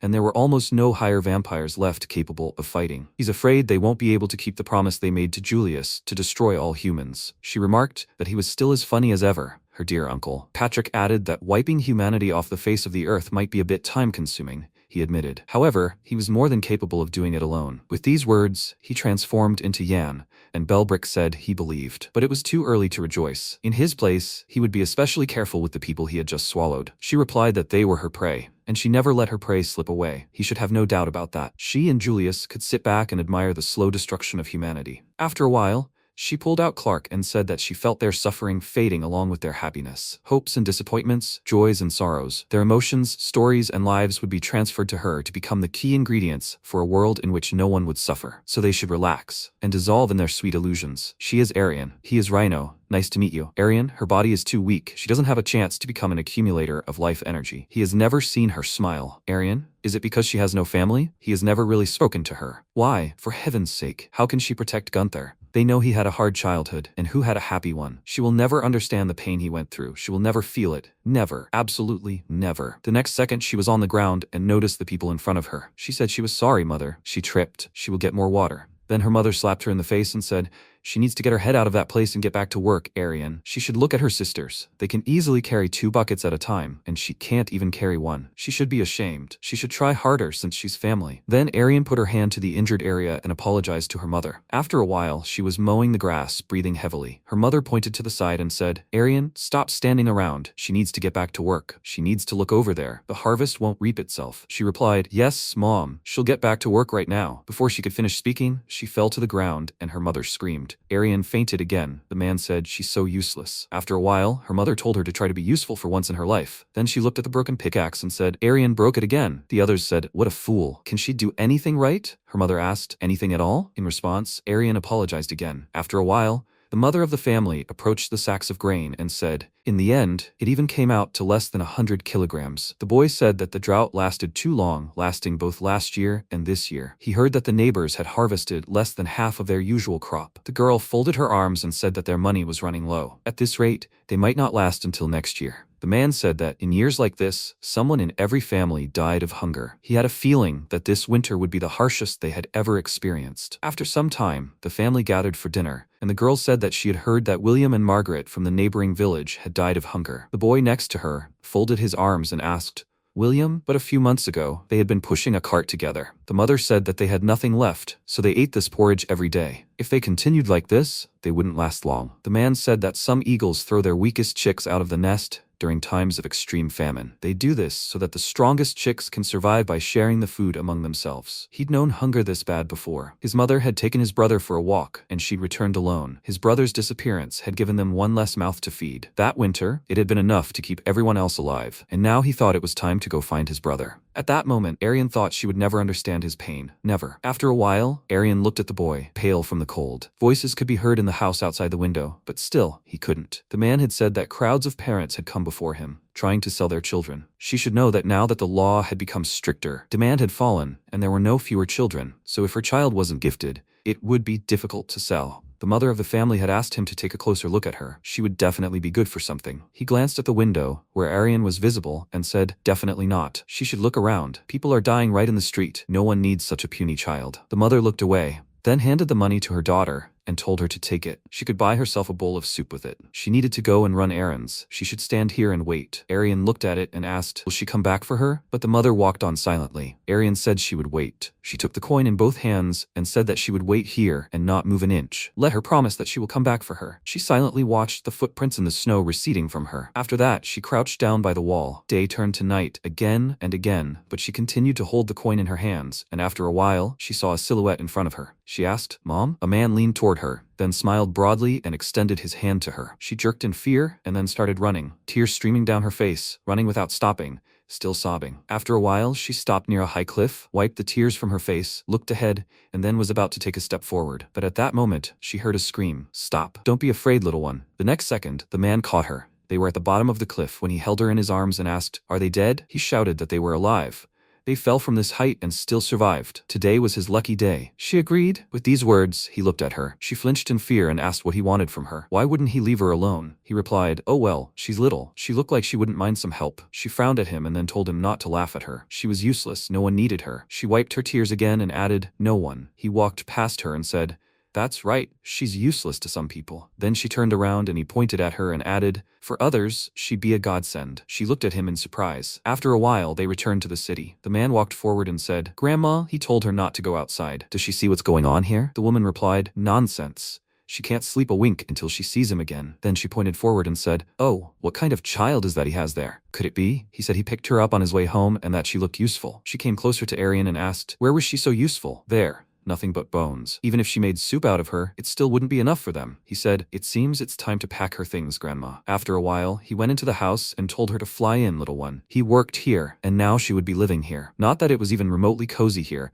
but when she was dying of hunger, she had no choice. In any case, she should find a comfortable place and make herself at home. Then she entered a room full of people, and the man said, Dr. Edmund, where was he? Everyone is waiting for him. He put on his jacket and told him not to shout like that. The woman, noticing Arian, said she had never seen her here before. Where is she from, child? She lowered her gaze and replied that she did not know where she was. She doesn't know where her home is anymore. The woman smiled and said, nothing. She doesn't know where her home is either, or where to go next. She patted the bench next to her and told her to come and sit down. Poor thing, she looks exhausted. Then she added, Dr. Edmund is a highly respected man. She'd heard this from other people. They said he studied medicine at a very prestigious school. With his incredible knowledge, he could have led a harmless existence and developed further. And yet, he chose to stay here on this seedy street to take care of people like them. Dr. Edmund has saved so many lives that they've lost count. The man next to her folded his arms and said, aha, he's so wonderful. Damn charlatan. He won't be able to cure him properly. The woman replied, thanks to the doctor, he's still here, alive and almost healthy. In his case, there's no complaining. Before she could finish speaking, the man shouted, he's a damn charlatan. After a while, Edmund was holding a bowl of food in his hands and said he was sorry, little one. That's all he had for dinner. She shook her head,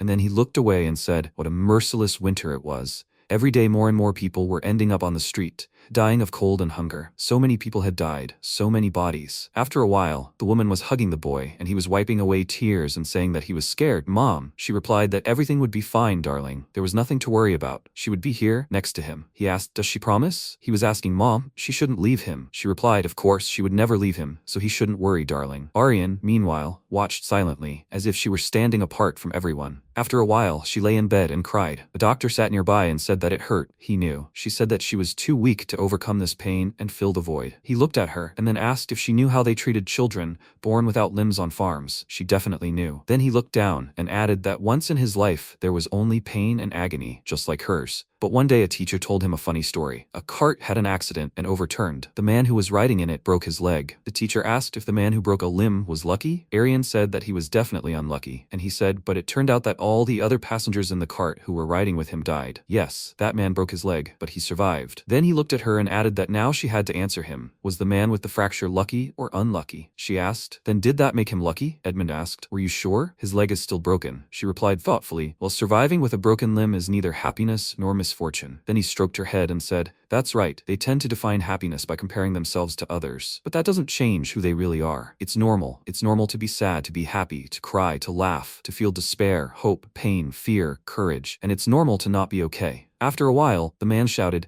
he's a damn charlatan. He congratulates him. He was finally able to kill him without trying to cure him properly. The doctor sat across from his bed and said he was so sorry, friend. He'd let him down. The man looked at him, then looked away and said, "Damn charlatan." But in the end, he did everything he could to save someone like him, without a family, without anything. After that, he took out a bag and told him to take this. It may not be much, but it's all he'd saved up. He was so broke that he couldn't even buy normal medicine.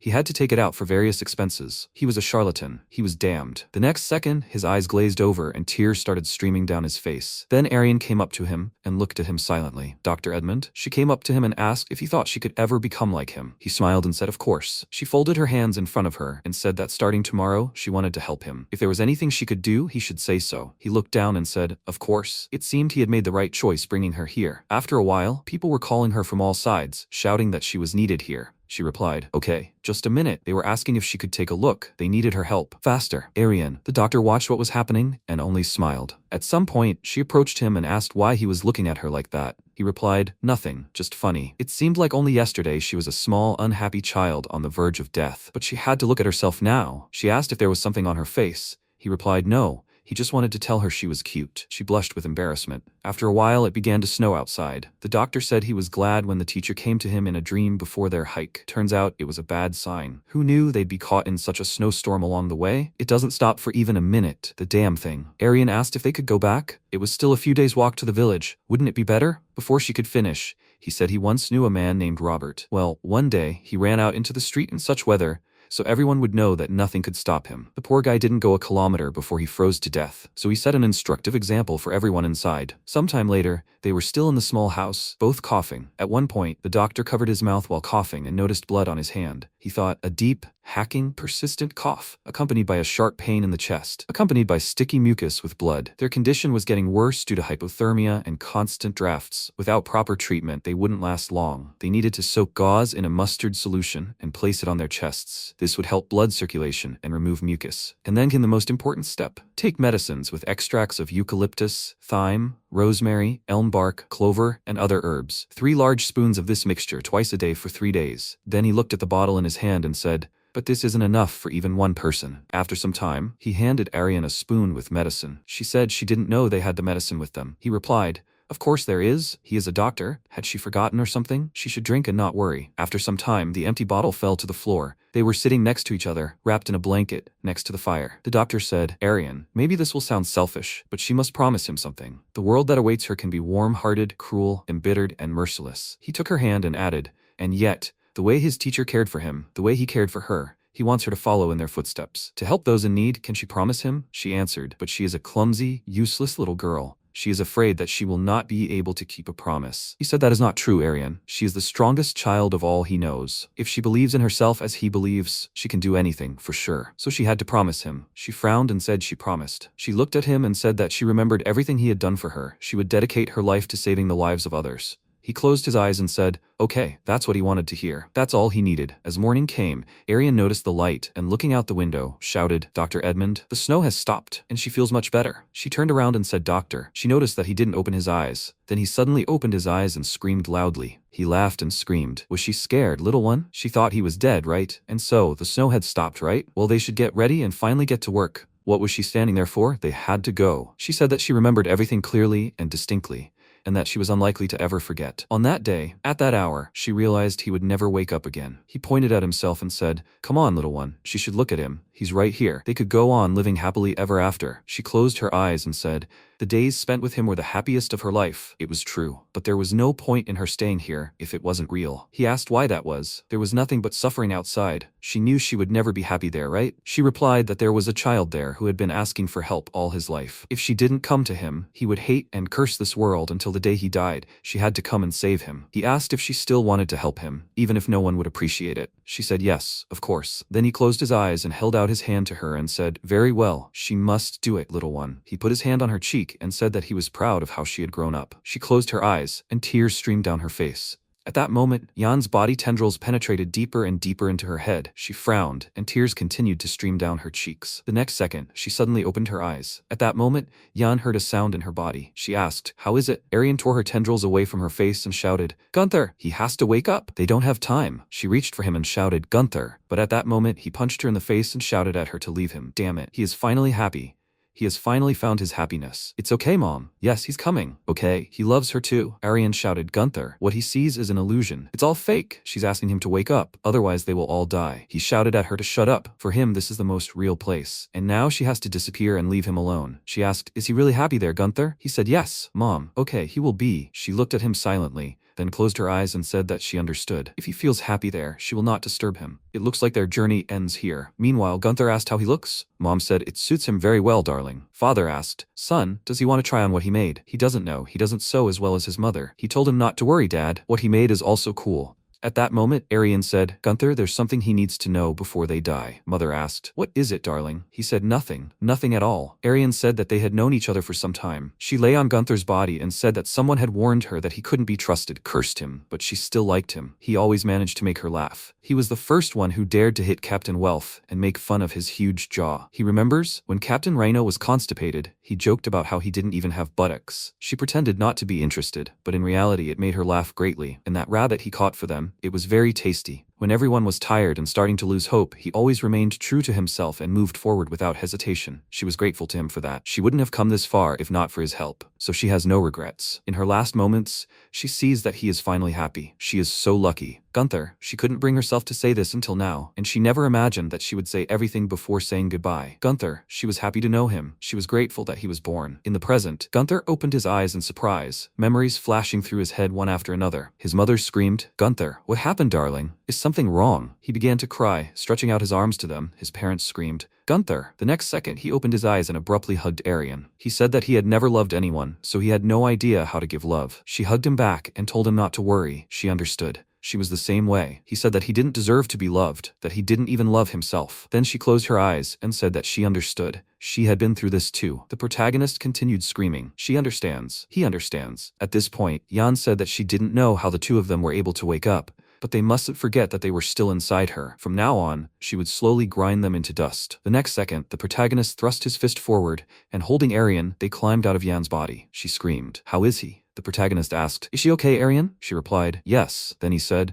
but they only have about 5 minutes left. He must find the heart and destroy it as quickly as possible. There was nothing in the main body then. At that moment, the vampire screamed, monster. He can't defeat her with one hand. At that moment, Gunther left Arian and flew to attack. Then Audrey also climbed out of the vampire and, covering her body with her hands, said, my whole body is pinching. What happened? Arian said, Gunther finally woke up. For their sake. Audrey was surprised. Gunther? At that moment, MC crawled into the vampire's mouth and his mother appeared and screamed, Gunther, how can he do this to his mother? After everything she went through to find him. In response, the protagonist swung his fist and screamed at her to shut up. He punched her in the face, and she screamed, Gunther. After a while, the protagonist held Jan by her remaining body and asked what the hell had happened to her. It was as if she had been set on fire. The vampire laughed and asked, he said, on fire? That's right, he'd hit the nail on the head. They'd chained her to a stake and roasted her to a crisp. One accusatory phrase was enough for them to set her on fire alive. And then they just watched as she screamed in excruciating pain, constantly begging for mercy. Then the protagonist chuckled and, clenching his fist, said, yeah, right, he didn't have time for this. Maybe she'd better tell this story to her friends, who were already waiting for her in hell. She told him not to be too sure of himself. This wasn't the end. Even if he killed her now, it wouldn't change the fact that people lead themselves to the grave. He should cut out their tongues.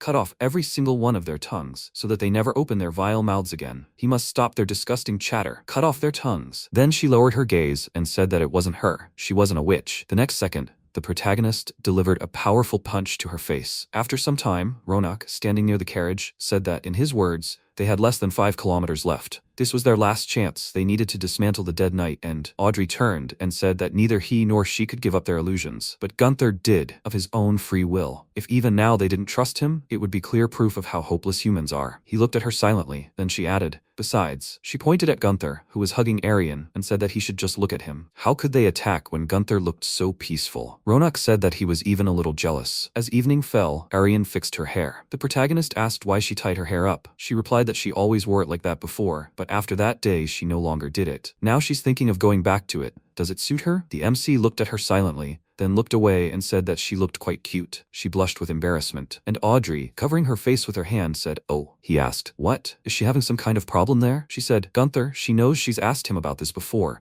but now that their journey is coming to an end, she wants to hear a direct and honest answer to her question. He looked at her in surprise. She asked, Gunther, does he like Arian? He looked away and blushed with embarrassment. He said that he doesn't know. She pointed her finger at him and shouted, "But he's not denying it. That's how it was last time, right?" Ronak asked, "What does he even mean by he doesn't know?" MC said to stop pestering him with your weird questions. Audrey said he should watch. Aryan blushed. Then Ronak put his hands behind his head and said, "The atmosphere here is certainly interesting. Some people are having a good time besides." The next second, the carriage exploded behind him, and he looked at it in surprise. Dinesh appeared and said that this wouldn't do. He still needed a lot before he could fulfill his quota. Where was he trying to run? Ronak, terrified, warned the others of the danger, and a splinter flew at him. But Gunther quickly threw it aside and exclaimed, "Did he want to die or what? He should get out of here quickly." The guy thanked him for his help and then ran away, and Dinesh said that he remembered him. Wasn't it his wrist he accidentally blew up? And now he had new ones. It was simply wonderful. He picked up a pebble from the ground and said that this time he would not be able to escape. He would see how far he could run from the place of his death. He prepared to throw, and Aryan worriedly told him to run. He was invincible. He drew his sword and said that they couldn't abandon the black cart. After that, he swung his sword, cutting the stone in two, and declared that this time he would fight to the end. Dinesh said he was impressed. What did he just do? What was that trick? Gunther said he was undoubtedly strong. He might never be able to defeat him, but running, exposing his back, was much riskier. To deal with him, he needed to see absolutely all of his movements. Seeing where and how the blow was coming from, he would be able to reflect it and counterattack. To do this, he needed to face his death face to face. Now he understood everything. Dinesh remarked that it sounded beautiful, such wonderful words for his dying speech.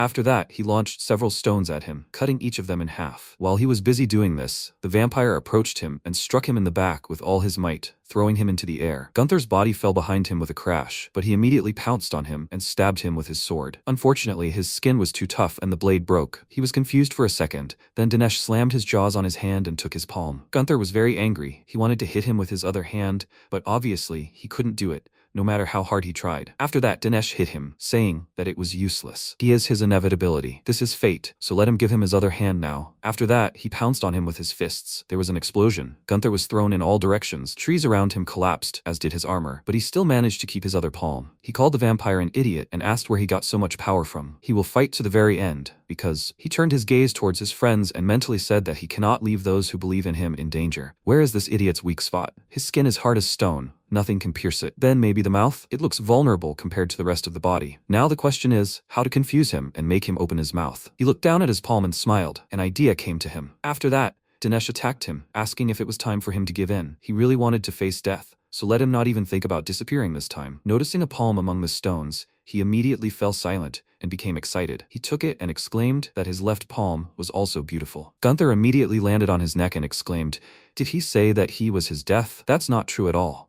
He looked into his mouth and shouted that today he would be the one to face death. Seeing his face so close, Dinesh screamed loudly. He exclaimed that it was strange to hear such things from someone who completely voluntarily climbed into his mouth. After that, he clamped his jaws shut and said that now that he had his hands, he would gnaw him to the bone, piece by piece. Gunther shouted back that by the time he got to him, he would already have dealt with him. He told him that he would like to watch it, after which a crunching sound began to be heard inside the vampire's throat. Gunther sank his teeth into Dinesh's shoulder, then began to tear the bloody shell. In the end, there was almost nothing left of Gunther himself. Dinesh stepped on him and squeezed his body, saying that this would not do. He still had to fulfill the quota. It was too early to lose. His body began to slowly turn to dust. He told the knight that he had become stronger. How so? Could this mean that he had found something much more valuable than his life? At that moment, his friends ran up to him, asking if he was okay, and he grinned at them in response. The vampire remarked that it was so funny, so one day, he would inevitably experience the pain of losing the one he lived for. He laughed maliciously and asked if he could bear the weight of the pain that awaited him, but his smile immediately disappeared. He said that it would not do, not as much as that child. After that, his body completely crumbled to dust, and only a small hand remained. Aryan hugged Gunther and said that Dinesh had truly been a difficult target. Despite everything, he had done well, and this time, he had survived. He closed his eyes and said that this time, he had not been fighting for survival. She asked what he had been fighting for then, and he remained silent, after which he said that she was warm. Could they sit like this for a while longer? She stared at him in surprise for a second, and then agreed.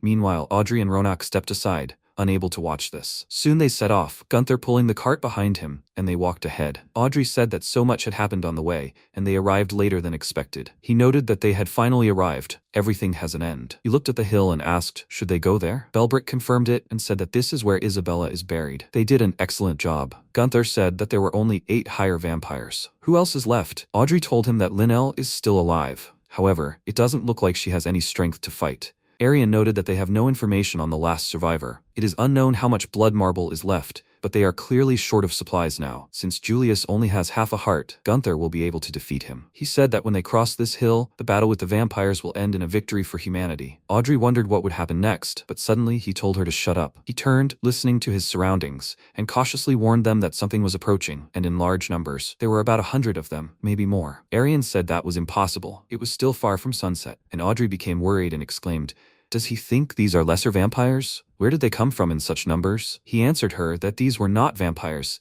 but the footsteps of people, a human army. After that, banners appeared over the hill, and then the soldiers themselves. Olivia, leading the army, raised her hand and asked if this was not the glorious hero of humanity. Gunther was upset that he had to meet this crazy woman again, and she was clearly not pleased with his reaction and told him to shut up. Although it did not matter, looking at their achievements and contributions, she forgave his insolence. Her subordinate said that her generosity would be an example for everyone, after which she said with a smile that she hoped they were not too late. It hadn't been easy gathering an army, organizing supplies, and preparing for the march. They'd worked hard up until today, she appreciated it, and now they would take charge. So let them retreat and rest. Audrey was indignant and asked her to wait. Didn't she think it was a little unfair? Did she know what it had cost them to get here? Ronak agreed with her and told the queen not to even think about slipping ahead and stealing the fruits of their labor. Patrick ordered him to watch his language, but the queen stopped him with a wave of her hand and said that she was well aware of what they had faced. She would reward them adequately for all their hard work in the name of the ruling family. She smirked and told them to think about it. They would no longer watch their friends spill blood in an unequal battle. They were indignant and asked Gunther to say something instead of just standing there,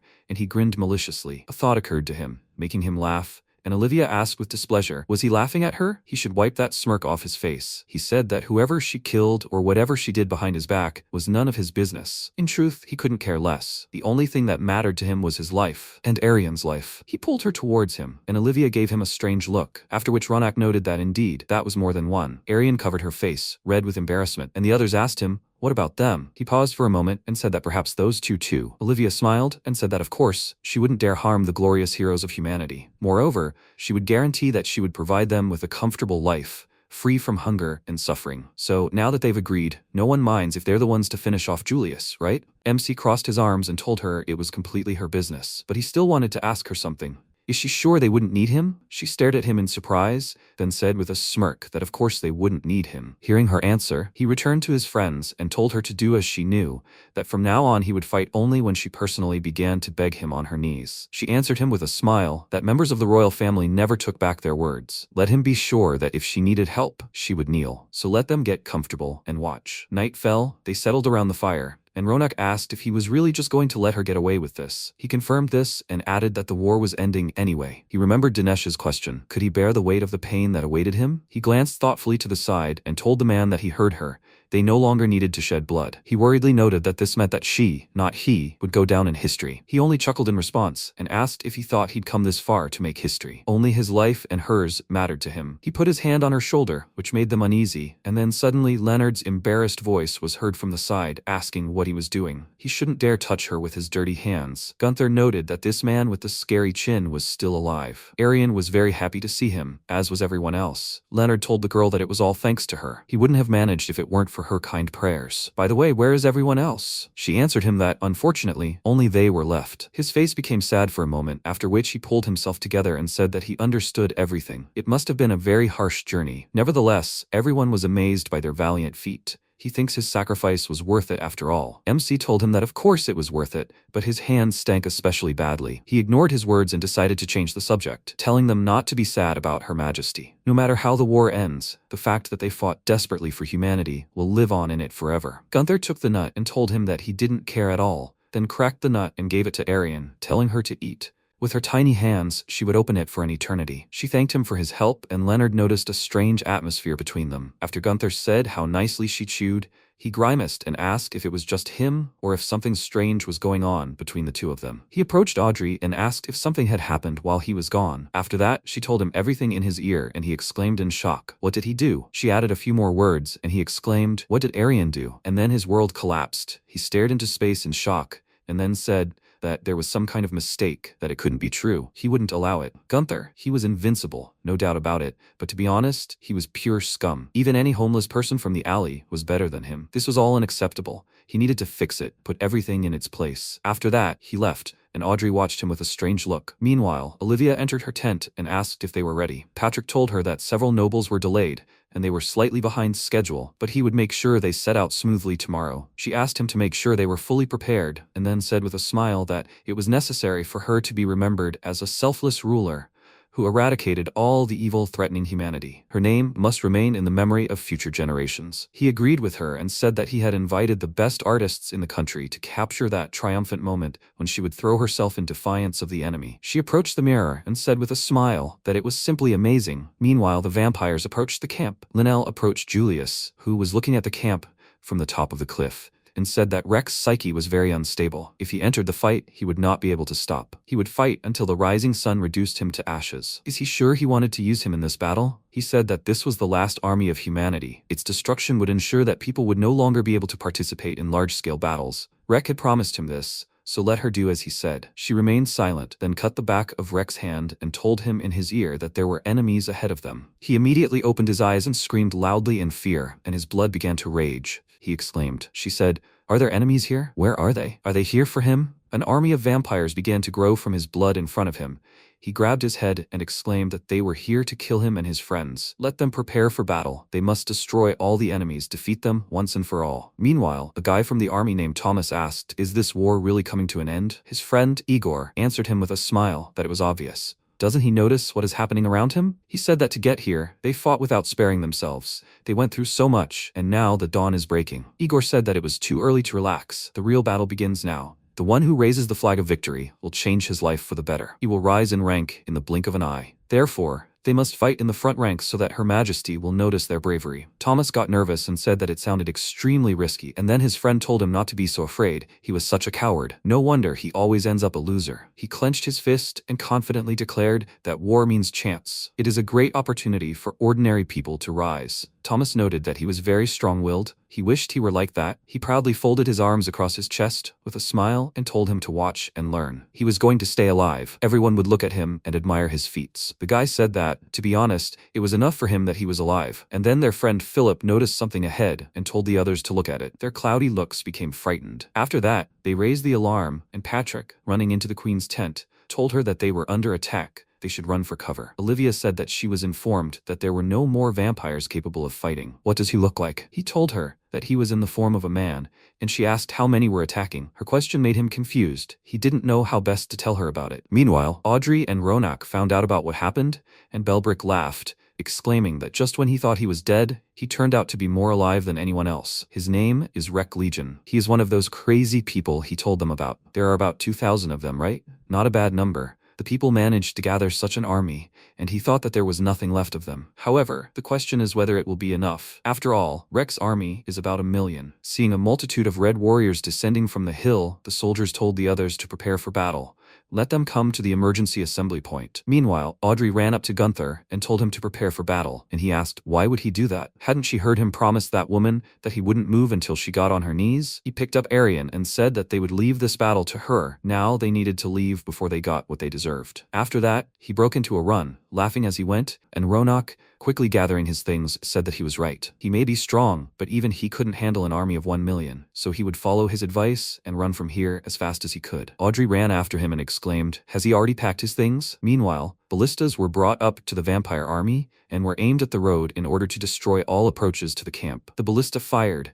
A huge arrow rushed at high speed through the crowd of monsters, but this did not affect their numbers. One of the soldiers shouted to the captain that they were outnumbered. There were too many of them, so they had to give in. The captain ordered them to stall for as long as they could, and the soldiers rushed into battle. When the army of monsters approached the borders of the camp, they broke into a run, and Patrick led the queen to the carriage. But when he turned to her, his eyes widened with fear. He warned her of danger behind her, and she turned and saw a warrior about to strike her, and Patrick called out to her worriedly. She closed her eyes, ready to take the blow, but when nothing happened, she opened them and saw the soldier who had saved her. He asked if she was okay, and she, looking slightly confused, asked who he was. He answered her that he is Igor, from the outer garrison. She said that she would remember him for these impressive skills, After which Patrick continued to lead the queen to safety and told the warriors to protect her at all costs. Igor, meanwhile, clenched his fist in joy. Patrick told the queen that there was a valley nearby, the passage into which was narrow enough that they could hold off an army larger than their numbers. The soldier said that even so, their opponents were vampires, and they could not defeat them. He responded that, unlike most vampires they had encountered, these ones were weak individually. If they struck them down one by one, they would have a chance to survive. The risk was great, but if they could hold out until dawn, the plan would be worth it. Olivia liked his idea and told them to head there immediately, after which the captain conveyed her words to the others. Soon they found themselves in a gorge and began firing back at the army of monsters trying to get close to them. The troop commander gave the order to fire. They couldn't let them pass. Let them hold them off until sunrise. They must block them, let them not be afraid, and drive the vampires back. He ordered the spearmen to move forward, and they slowly made their way toward the enemy army, although they were shaking with fear. Igor ran out of the crowd with a cheerful cry and said that he would go down in history and become a hero of this war. Meanwhile, one soldier said that in war, one must always remember the hammer and the anvil. You just need to choose which anvil to crush the enemy with, and which hammer to crush every bone into dust. This is one of the simplest, yet most effective tactics. If they only defend themselves, they will quickly fall into an ambush. To turn the battle in their favor, they need a powerful hammer to smash the vampires against the anvil. He turned his gaze to Gunther and asked what he was looking at. Meanwhile, the troop commander ordered the rest to push back the vampires, not to let them overwhelm them with numbers, but he was immediately killed by an enemy blade. The soldiers, seeing this, froze in shock, and then the vampires pounced on them. Screams rang out. Some of the soldiers pulled themselves together and attacked the vampires, shouting that they would kill them, while others cried out in fear of death and called for their mothers, groaning in pain. The vampires mercilessly hacked them down while they cried for help, and so they gradually began to capture the passage into the valley. Igor, meanwhile, was still alive. He killed another vampire and called out to Thomas, asking where he was. There was a free place for him. Let him go forward and fight. When there was no answer, he decided to turn around to look at him, but saw only his mutilated body, and something in his eyes changed. Meanwhile, in the middle of the army, someone shouted that there were too many of them. They were being pushed back. If this continued, they would not hold out for 2 hours. Patrick approached Her Majesty and said that she should ask Gunther for help. If he cleared a path to the front, the situation would be significantly easier. She told him that he heard him. He would not help until she knelt before him. Where was it ever seen that a queen would fall on her knees before a dead man? Yes, she would rather die in this battle along with the remnants of her troops. Patrick stared at her in shock, and then decided to put pressure on her, saying that if they lost this battle, world history would remember her as the most incompetent monarch that ever existed. Her face twisted with anger at his words, after which the soldiers began to persuade her. Kneeling before him is the best of all possible options. Humanity cannot be allowed to lose when they have come this far. They began to beg her to do it, and she clenched her teeth in rage. Meanwhile, MC smirked, watching her reaction. After that, she approached him, and he asked, has she finally smartened up? She remembers what she is supposed to do if she came to ask him for something, right? He simply reminds her that it's a matter of honor. She made a promise and all that. After that, several soldiers pulled up a tent so that no one could see her, and Patrick told Her Majesty that there was nothing to be ashamed of. On the contrary, it was quite fitting for a nobleman to make sacrifices for humanity and soldiers. He whispered that Gunther would go down in history as an unscrupulous villain, and Her Selfless Majesty had no choice but to kneel for the good of all the people. Let her not worry. He smiled slightly, thinking that he had persuaded her, and she lowered her gaze. MC asked if she was here to kneel. She looked up at him and clenched her fist, and then declared that she would never kneel for him. Patrick called out to her indignantly, and Gunther laughed and said that he knew it. After that, he walked past her and put his hand on her shoulder, saying that she was never fit to be a ruler. His words made her think of her father. He had once told her the same thing. He couldn't tell her how disgusted he was by her stubbornness and thoughtless approach. The fact that his own daughter would go down in history as the most worthless monarch was an insult to the entire royal family. Back then, she burst into tears from what she heard, but now she was seething with rage. The time MC approached Arian and asked, "What's the plan now?" She told him that he already knew her answer, and he sighed. In the past, those 3 soldiers had been together too. Thomas looked at the bowl of soup in his hands and said that he wanted to eat properly. How long would they have to live like this? Igor smiled and told him not to be upset. He had a plan. Didn't he tell him? One day he would become a hero, and people would carry his name through generations. His friend said it was unlikely that this would ever happen, and he told him to wait and see for himself. It will happen, very soon. He can almost hear the whole world chanting his name, and they should prepare for it too. Luck comes only to those who are ready to accept it, with all the honors. Thomas noted that he was the strongest and smartest of their group, so he would become famous, but what benefit would it give them? He exclaimed that of course there would be benefit. After all, they had fought side by side for so many years. If he became a hero, he would buy a 5-story estate with an ocean view, and the two of them could occupy the first and second floors. Philip said that he preferred the upper floors, and Thomas said that then he would open a tavern on the ground floor. Or maybe not. If he married a beautiful girl and they had children, then that would be their home. Igor smiled and said that what they did there was only their business. Thomas was very happy and said that it would be great if that happened. He promised them. Now he could not get out of it, but now Thomas was dead. Igor grabbed his body and dragged him deeper into the formation, calling for a doctor. He looked down at Thomas and told him to wake up so they could get out of here. And at that moment, someone suddenly grabbed his leg, causing him to fall. The guy who had lost his arm in the battle tearfully asked him for help. He was in so much pain. Igor clenched his teeth and remained silent, and behind him he heard the screams of another crippled soldier. Some man screamed loudly, trying to feel his arm. Another, meanwhile, looked in horror at his stomach and exclaimed that they got out, let them climb back. Screams and groans of pain were heard from all sides. Igor was terrified, listening to all this, and did not even react in any way to the vampires approaching him. He didn't resist in any way, but suddenly something heavy fell in front of him with a crash. The knight instantly dealt with the vampires, and Igor asked who he was. Gunther said that when it came to real carnage, guys like him should stand back and enjoy the show. After that, he threw his sword over his shoulder and headed towards the enemies. He jumped high and struck with his sword from above, dealing with dozens of vampires at once. After that, he ran further, struck horizontally, and his long, heavy sword dealt with them in an instant. Watching him, the guy asked what kind of monster it was. Igor answered him that it was not a monster, but a real hero. Meanwhile, one of the soldiers shouted the dead knight had cleared the way for them. Let them finish off the rest. There were only 6 hours left. They needed to move on. Meanwhile, Olivia stood in the rear, nervously biting her nails, thinking about something. Patrick pulled her out of her thoughts. She asked if she wanted Gunther to die. She paused briefly and asked if he had any ideas. He told her that the sun would rise in about 6 hours. A dead knight could only act for 2 hours without recharging. Then he needed a 20-minute break to recharge. It turned out that in these 6 hours, he could fight 3 times. What if they didn't let him return to the battlefield? After all, history only needs one hero. She turned to him and smiled, and then they began to wait. The man checked the time and said that 2 hours were almost up. The dead knight needed 20 minutes to recharge, during which time they would have to hold off the vampires. He ordered everyone to take their places and prepare for battle, and Igor froze in place, seeing the knight returning to them. In this battle, he lost one arm and a sword. He walked past the soldiers to his companions and asked if there was a spare left arm. Audrey brought this and said this was the last one. Meanwhile, one of the soldiers shouted that the dead knight had returned, and it was their turn to fight. They began to form up to fight back, and Philip called out to Igor as soon as he saw him in the crowd. Hearing his voice, he was glad he was alive, and asked where Thomas was. Igor looked down, not knowing how to tell him this, and Thomas, understanding everything, stood next to him and exclaimed that they couldn't do anything about it now.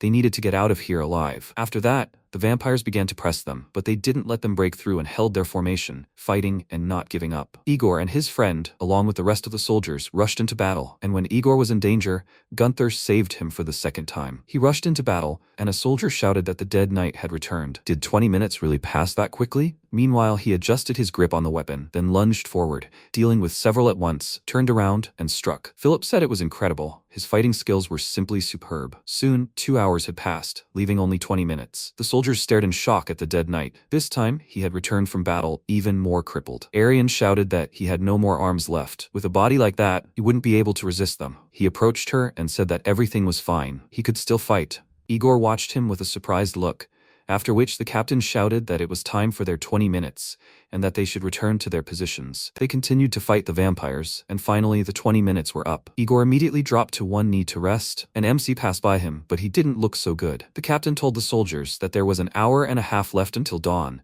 and that they should leave the remaining warriors to the night and retreat. Igor turned to him and said that he was indeed strong, but with his body so damaged, even he wouldn't last until dawn. They needed to help him. The man remained silent and told him to retreat. This was an order from above. They shouldn't interfere until he finished everyone off. Igor exclaimed indignantly, "How could this be?" He didn't understand. He said that they had lost too many men in this battle. To defeat Julius, they couldn't take any more losses. He looked at him and asked, did he want to die instead of this monster? So they would just wait. Igor remained silent and looked at Gunther, who had meanwhile already joined the fight, but he was constantly receiving new wounds. One of the soldiers said that the dead knight was risking his life for them. He would die if this continued. The captain ordered them to hold formation and not move. This was an order. If they went out to him, they would jeopardize the entire operation. Anyone who obeys an order will be court-martialed. He's not worth sacrificing their lives for. Meanwhile, The knight was surrounded by his opponents, completely covering him, holding him in one place, and Igor kept his eyes on him the whole time. He remembered telling his friends that he could almost hear the whole world chanting his name, after which he clenched his teeth and shouted loudly that he would fight. The dead knight was risking his life to protect them. He couldn't just stand by and watch. The captain ordered him to stand still, but he disobeyed and rushed into battle. The other soldiers, looking at him, couldn't stand aside and rushed after him, shouting that they wouldn't let him die, they would protect him. MC swung his weapon, dealing with his opponent, but then lost a leg and began to fall. At that time, the vampires plunged their blades into him, which is why he could no longer move, and they all pounced on him at once. While he was lying on the ground, the image of the woman appeared to him, and she asked what he was doing. He asked in response, "Can't she see? He is in the very center of the carnage." She asked what happened to his thirst for revenge, revenge on his parents and the world that rejected him. Let him look at his pathetic attempts to fight for life. He went and crossed out all the previous years of struggle. For what? For a stupid little girl or a couple of people whom he calls his friends? She leaned over him and said that he was deceived. They are just using him, just like her. He told her with a smile to leave him alone, and she smiled wryly, after which she said that he will regret it. Let him remember her words. It is a meaningless sacrifice. Suddenly her image abruptly disappeared. The vampire cut it and attacked him, but before he could strike, Igor cut off his hands and asked the dead knight if he was okay. Other soldiers crowded around him, protecting him from enemy attacks, and he, looking at them in confusion, asked what was going on. Igor told him that they were protecting him, and he asked why. One of the soldiers was confused by his question and said that it was obvious, and Igor answered him that it was all because he was fighting for them. Gunther stared at them in surprise, then stood up and asked, "Are they going to protect him with such skills? Let them watch and learn. Even if he lost his arms and legs, he can deal with all these idiots better than them." After that, he began to fight side by side with the soldiers. At one point, he collided with someone's back. Turning around, he saw Leonard, after which they both rushed towards their opponents. The battle lasted for some time. Finally, the sky began to brighten, and the first rays of the sun appeared. The vampire army began to burn. Meanwhile, Rex said that human bodies were strewn underfoot, meat everywhere. The lingering smell of blood, screams of horror. He stepped on his friend's brains, and they were no different from a pig's. And yesterday, they killed a man. It was Sir Frank from the neighboring village. He must kill all their enemies. He needs to kill this idiot before he kills him. He grabbed his head and, completely ignoring the fire engulfing his body, asked where their enemies were hiding. After that, his body burned to ashes along with his army. Meanwhile, the people celebrated the victory. Igor wanted to share this joy with his friend, but discovered that he was dead. One of the soldiers approached him and asked if he knew him. Igor asked when he died, and the man told him that it happened in the last 20 minutes of the battle. He was stabbed in the heart and fell dead. He asked if he was suffering,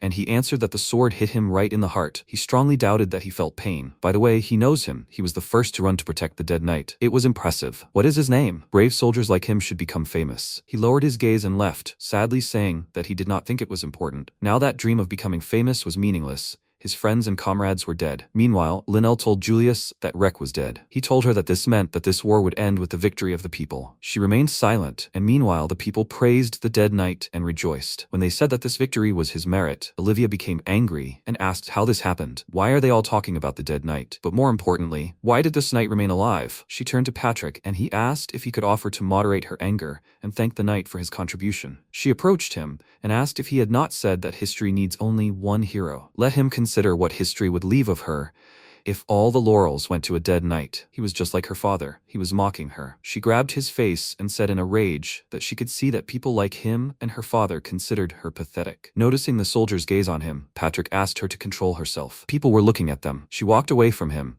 and he said with a smile that he had always firmly believed that the only ruler who could lead them was only she. Moreover, she should not worry about how she was remembered in history. History was written by future generations, so he would do whatever it took to show her as the wisest ruler of all. She measured him with a glance, then ordered him not to leave her side for a step. From now on, he must always be by her side, no matter what happened. He answered that he understood everything, after which his accomplices approached him and exchanged glances. Very soon, MC and his companions went to the place where Isabella was buried. It was a small house. Audrey noted that the house looked very dilapidated, especially considering that Isabella was the reason why vampires were trying to destroy humanity. Julius was waiting for them there. Belbrick said that the journey had come to an end. He could not predict how exactly it would end, but in any case, they had done an excellent job. They remained silent, after which Gunther said that with such a body, he was not a fighter, and suggested that they stand there for now and wait for the finale. Meanwhile, the nobility discussed a very important problem. They could not kill Julius until they resolved this. One of them said that the problem was not easy, but they had to come to a consensus. Now that they had come this far, they needed to settle this matter once and for all. In what order would they march next to the queen in the final march? The man told Count Lancelot that of course he would be the first one on the right. This place is for him. His troops remained here in the largest number. The man shouted that it was because he and his soldiers had cowardly hidden behind them to save their lives. He had contributed more to the army's food supply than all of them combined. Another nobleman told them to consider themselves lucky. If only his barns had been intact, he would have made the most impressive contribution to the war. The largest contributions to the royal treasury came from his domains. The woman called him a vile merchant and asked how he dared to touch upon the matter of money on the eve of such a momentous event. He indignantly told her to repeat it. If not for him, her father would have remained in the street, begging for help and crawling on his knees. She became angry and suggested to the men that they simply fight and be done with it, but no one liked his proposal. As expected from a brainless knight, he only thinks about fighting. They started arguing and fighting, and Olivia told them to be quiet with a smile. She appreciated that they were so eager to help her in the final battle. They had taken a winning position, so they had plenty of time to resolve everything calmly, without fighting and shouting. Meanwhile, Linnell asked if there really was no other way. Julius glanced at her, then turned away again and said that he only had half a heart, so he couldn't control the blood. And without this power, it would be impossible to defeat the human army. She suggested that he retreat and come up with another plan. For example, they would create more higher vampires, and he answered her that in his entire life, a purebred vampire can only create 8 higher vampires. Running away was pointless, so he would stay here and spend his last moments with Isabella. Linnell fell silent, thinking about something, and then said that since everything had turned out this way, she would give birth. Blood that he could control even with half a heart, his own blood. He said that it was impossible. Whatever she created, a vampire with a damaged heart could not control it. But she continued to insist and said that she could drink human blood and transform it into a compact, concentrated substance called blood marble. If she can transform his blood too, there's a chance something will be born that he can control. He repeated to her that it was impossible, and she excitedly asked him not to give up. If they did not stop them, mortals would suffer forever. He turned to her. Meanwhile, the army gathered on the hill, and Patrick, approaching Her Majesty, said that world history would remember this significant moment forever. And now, let her command. She smiled and said that this was their last battle, after which she ordered everyone to attack. The horses rushed forward, and the artist Castillo, sitting nearby, began to paint a picture. He was enchanted by the blinding radiance of magnificent armor and the clatter of hundreds of horses galloping. These sounds proclaimed to the heavens themselves the imminent victory of humanity and imprinted triumph on the earth. The queen ran in the front ranks, delightedly telling her dear father to look at her. His daughter leads an army of heroes in the name of saving humanity. She had become a true ruler. She had always been a disappointment to him, the shame of a family unworthy of sitting on the throne. And so who was the true ruler now? He had suffered defeat, and she would go down in history as the victor. She would be a true queen. She would finally prove him wrong. Meanwhile, Linnell set about executing her plan, and she attached a bunch of tubes to Julius, sucking his blood, and gave birth to a pearl. He took it, but it didn't even move, and he told her to stop this useless exercise. She said she would try again, but the human army had already descended the hill and was running toward the hut. Linnell gave birth to another creature, but it was also dead. The horses destroyed the fence. The soldiers dismounted and rushed toward the house, while Linnell exerted all her strength and the people broke down the door. She frowned, trying to concentrate, but there was still one door left in front of the people. Screams began to be heard outside.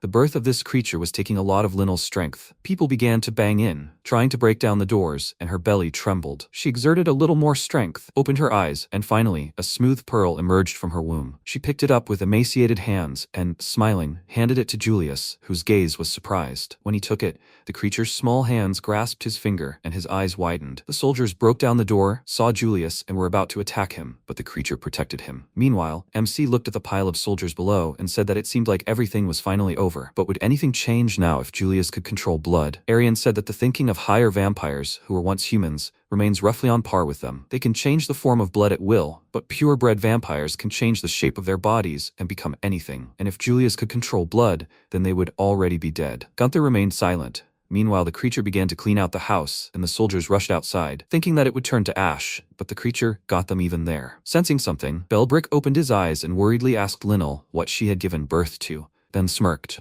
Meanwhile, the creature grew in size, the people began to run in fear, and one of the soldiers asked what it was. Why didn't it burn up in the sun? Olivia was also confused. Meanwhile, due to the size of the creature, the house collapsed, and Linnell, starting to burn in the sun, laughed loudly and said that she finally did it. She finally gave birth. She looked at her child and screamed that human suffering had come to an end, after which the fire completely engulfed her. Her child grew into a huge pillar, reaching into the sky. It was so tall that people saw it from everywhere and probably wondered what it was. Hound continued to write everything down, saying that purebred vampires can become anything and create anything they want with their blood. Thus begins the final chapter of this story. He turned to God and asked him not to spare them. Meanwhile, Audrey looked at this pillar and asked, "What is this?" MC said that he doesn't know, but something tells him that everything is very bad. They better destroy it before it's too late. Ronak nodded several times in agreement, after which the people began shooting at the creature with bows, but they were unable to damage it. The queen exclaimed, "Why are they standing there? Let them do something immediately. They didn't come this far to give up." One of the soldiers warned her that it was changing shape, after which the creature twisted and crushed several soldiers standing just a few meters away. She looked at it in horror. Meanwhile, a soldier laughed nervously and asked, "What's the point of all this? How are they supposed to defeat it? There's no chance they'll succeed." He continued to watch it destroy everything around him, and said that he never thought he'd be crushed here by this colossus. People had shed so much blood, argued endlessly, despised each other, and all of this was pointless. After that, the creature pinned him down, and the other soldiers started running screaming, but Olivia ordered them to stop. They couldn't run from the battlefield. They had to stay and fight with her. She called out to the frightened Patrick and grabbed his hand, telling him not to dare run away. He had to stay with her. And then Patrick couldn't take it anymore and waved her hand away, rudely telling her to leave him alone. They were all going to die here, and she was still playing queen? She was a stupid girl.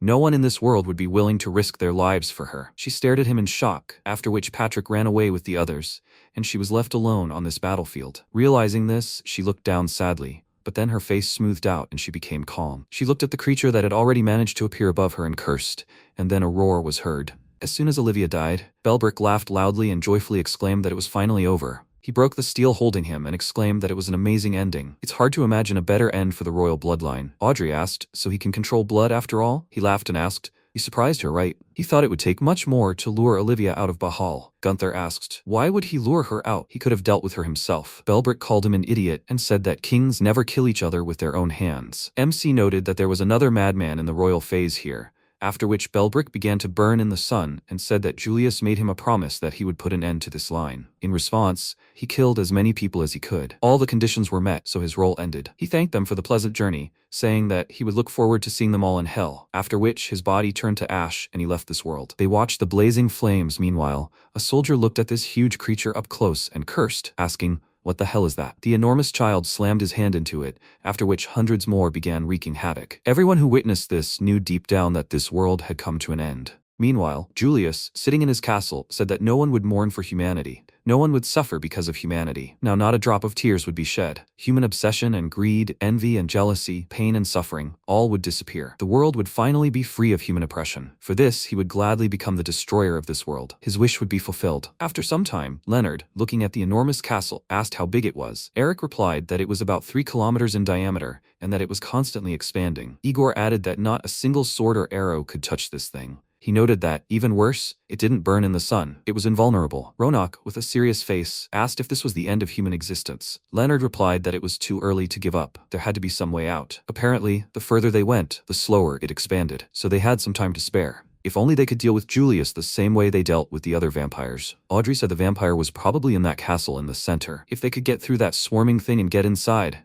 they might have a chance. Ronak pointed out that the only one capable of that was the Dead Knight. But even if they modified his body, there were simply too many of those things, and Gunther was alone. Once they fixed the black cart, they would return to Bahal and figure out what they could build with the remaining materials. Audrey looked at the protagonist and said he had become suspiciously quiet. They were in this situation, and he didn't want to speak up. He replied that he had been watching those things. Out of the big idiot comes a smaller idiot, and out of that comes the smallest idiot. It's like the roots of a tree. The one that emerges last looks like a child. Julius wanted to grow old and die after he had children. It seemed he was just making up for lost time now. Audrey said that wasn't it. Arian laughed when she heard this. The protagonist told her to stop laughing. It wasn't funny. Leonard smiled and said that this was the Gunther he knew. Everything was fine now. Suddenly, Jack came running to them, reporting that they had survivors. People who had survived the massacre. At that moment, Patrick came running to them. Leonard, seeing him, asked in shock how he'd gotten out of there alive. He replied that he was the hope of humanity. How glad he was to see them all. He had been close to death many times, barely escaping. Those things were incredibly strong. Each of them moved as if alive. They targeted only people, so when several people scattered in different directions, a gap formed through which they escaped. However,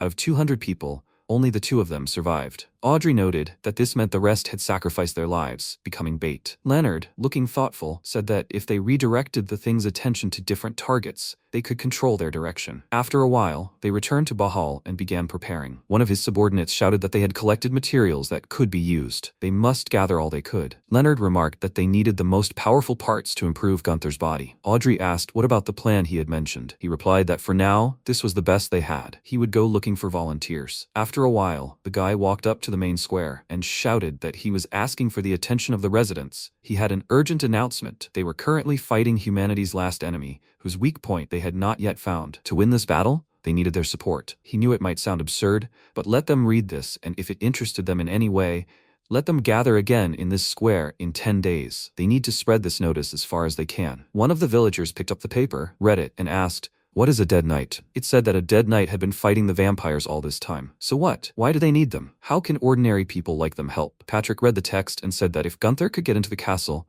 there was a high chance he would defeat Julius. Meanwhile, in the warehouse, Audrey said that if Patrick could get out alive, then so could they. Leonard agreed and added that only if they had about 200 people to act as decoys. MC, hearing this, laughed and said that was nonsense. They're so clever at substituting concepts, calling them decoys. They're just using them as human shields. Who in their right mind would volunteer for such a thing? Leonard replied that if no one else did, he would be the first. He chuckled and remarked that it was understandable. He was crazy. Arian added that she would volunteer if possible. The protagonist nervously said that she would be the last to die, even if the world ended. Audrey said he was right. They couldn't lose her. Human energy accumulators were too valuable a resource. Leonard noted that right now, when they most needed human support and assistance, there was something Gunther should do. Perhaps this request would be impossible for him. He handed him the paper and said he should give a speech. The protagonist, perplexed, asked if he really had to do this. Leonard agreed and noted that no one else knew who he was. Audrey added that people were more willing to fight alongside those they knew than alongside strangers. He said that was why they wanted him to introduce himself to the people and inspire them to join them in this battle. Given his sharp tongue, they would naturally write the text for him. Audrey said that his speech was currently being compiled by several writers. He just needs to read it expressively to evoke emotion in people. The MC replied that he wasn't quite sure how it would go, but if it had to be done, then he was in. After some time, they gathered the people in the main square again. The residents, seeing him, began to mutter among themselves that he was disgusting. The protagonist asked if they really wanted him to read it. Audrey agreed and added that they had worked for several days to write his speech. He shouldn't worry. They had smoothed out all the rough edges of his character. He began to read, saying that today they had gathered in this square for one single purpose. They had gathered here for their loved ones. The residents, perplexed, began to say that they couldn't hear anything. Audrey pointed out that he should read a little louder. The protagonist began to read louder, saying that they had gathered here for their country, families, and friends, whom they must protect. After reading this, he looked at Arian and smiled. Suddenly, the MC clutched the paper and shouted, "What's the point? They're all gonna die anyway. What nonsense. They've gotten themselves into a nasty mess, and they're all going to die. They'll be lucky if no one makes fun of their uselessness later. Their chances of winning are practically zero. So if they're not idiots, they should realize that now is the time to change their minds and run." He doesn't care whether they help or not. However, they only have one way out of this situation, and he's going to take it. He was born against his will, but he can choose how he dies, and that's much more fun. After a while, Audrey noted that this was reckless, but she even liked it. It felt more sincere. Leonard said that in any case, the choice is up to the townspeople. Tomorrow will be decisive. Tomorrow the people will make their choice. The girl looked out the window and told them to look how close they've gotten. They didn't have any time left. When it got dark, the protagonist sat down next to the sleeping Arian. Patrick called out to him, beckoning him over. Afterwards, he met with Hound, who thanked him for the phrase, "A world where no one suffers because of humans." This would allow him to write the final page of Isabella's story. MC replied that he should get straight to the point. He said that most objected to his resurrection as a dead knight. His rebirth was his personal desire, and of all the possible endings to the story, there was only one in which he could protect what was dear to him. Would he listen to his final proposal? The protagonist inquired about it. Hound replied that he should let him tell him what his body was made of and what a human energy accumulator really was. He led him down the corridor and explained that, as he probably already knew, they had conducted various experiments using purebred vampire blood, among other ingredients, to achieve immortality. They had cut Julius's body into hundreds of pieces, pulled out his entrails, attempted to poison him, and removed his joints.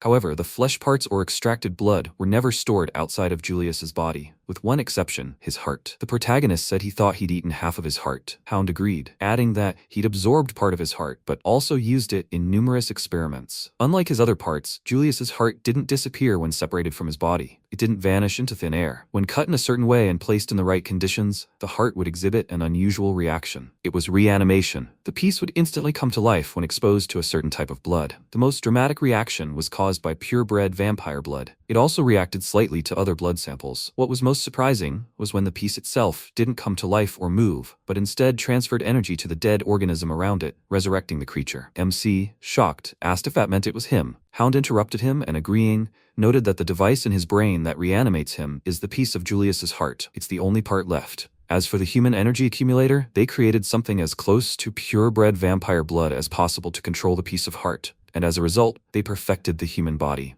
No, he considers this compelling evidence of their superhuman efforts in their quest to become gods. There is one point he'd like to clarify. The number of people he sacrificed for a higher purpose is more than 126. The number of bodies used in the process of creating the accumulator over more than 100 years is 8,806. They approached a huge space completely filled with human bones. Hound said that Bahal was built on their bones. Before him was a sacred historical site. The protagonist, seeing this, became very angry and clenched his fist. He noted that he didn't think he would see such an expression on his face. He was very surprised by this. So what? Has he become a monster in his eyes? Here's the thing. If he kills 10, he himself will become a crazy killer. But if he kills 1,000, he will be a hero. And if he kills 10,000, he will become a king. All of human history was written according to this pattern. The protagonist asked that if he kills him now, will it prevent at least 8,000 deaths in the future? Hound replied that this was nonsense. The world is full of people who want to ascend to the throne. But for him, the most important thing now is how the Dead Knight's story ends. He is the only king who can wait for his decision and help protect what is dear to him. Let him trust him. No one else will do anything like that for him. MC calmed down and asked what he was proposing. Hound replied that if he wanted to live and protect the life of his beloved energy accumulator, he must protect Julius. If the vampire dies, the only source of eternal life would be that tiny piece of heart in his head and his precious girl. Simply put, they would be humanity's next targets. He replied that they would be targets only for him. Hound told him to remember what he said. There are many people dreaming of taking the throne. The next time he meets Julius, he should aim for his head, not his heart. By endlessly cutting off the vampire's head, he will prevent him from thinking. That way, an era of prosperity for humanity will return. Not to mention the fact that he and Arian will be able to live in peace. MC started to leave and said he would think about it. By the way, he had long wanted to ask what his name was. The king replied that it was Hound, of course. The protagonist said no, it was his last name. For example, Olivia, Velvet. He was asking about those names. It seemed that everyone called him Hound. He replied that it didn't matter, really. The most important thing was that he was Hound. The protagonist remarked that he was funny. He knew everything about every person in the state, and ruling was easier for him than snapping his fingers. And he had forgotten his own name. After some time, they all went up to the main square. Audrey looked at her watch and noted that they had agreed to meet the volunteers in the square at 10 o'clock. MC said to let her check. There was no one there. Igor said that he had heard that the shore was full of people. They were trying to escape on the water. He noted that this would keep them alive for a few more days, so it was smart. Audrey said that they needed their help. The protagonist replied that they shouldn't worry about it. He'd handle those idiots on his own, just like he always had. Suddenly, a huge crowd of volunteers came to the main square. One woman shouted that they had come to fight with him. Audrey, seeing this, exclaimed joyfully. After a while, they began to prepare for the attack. Leonard shouted that they should throw off all heavy things.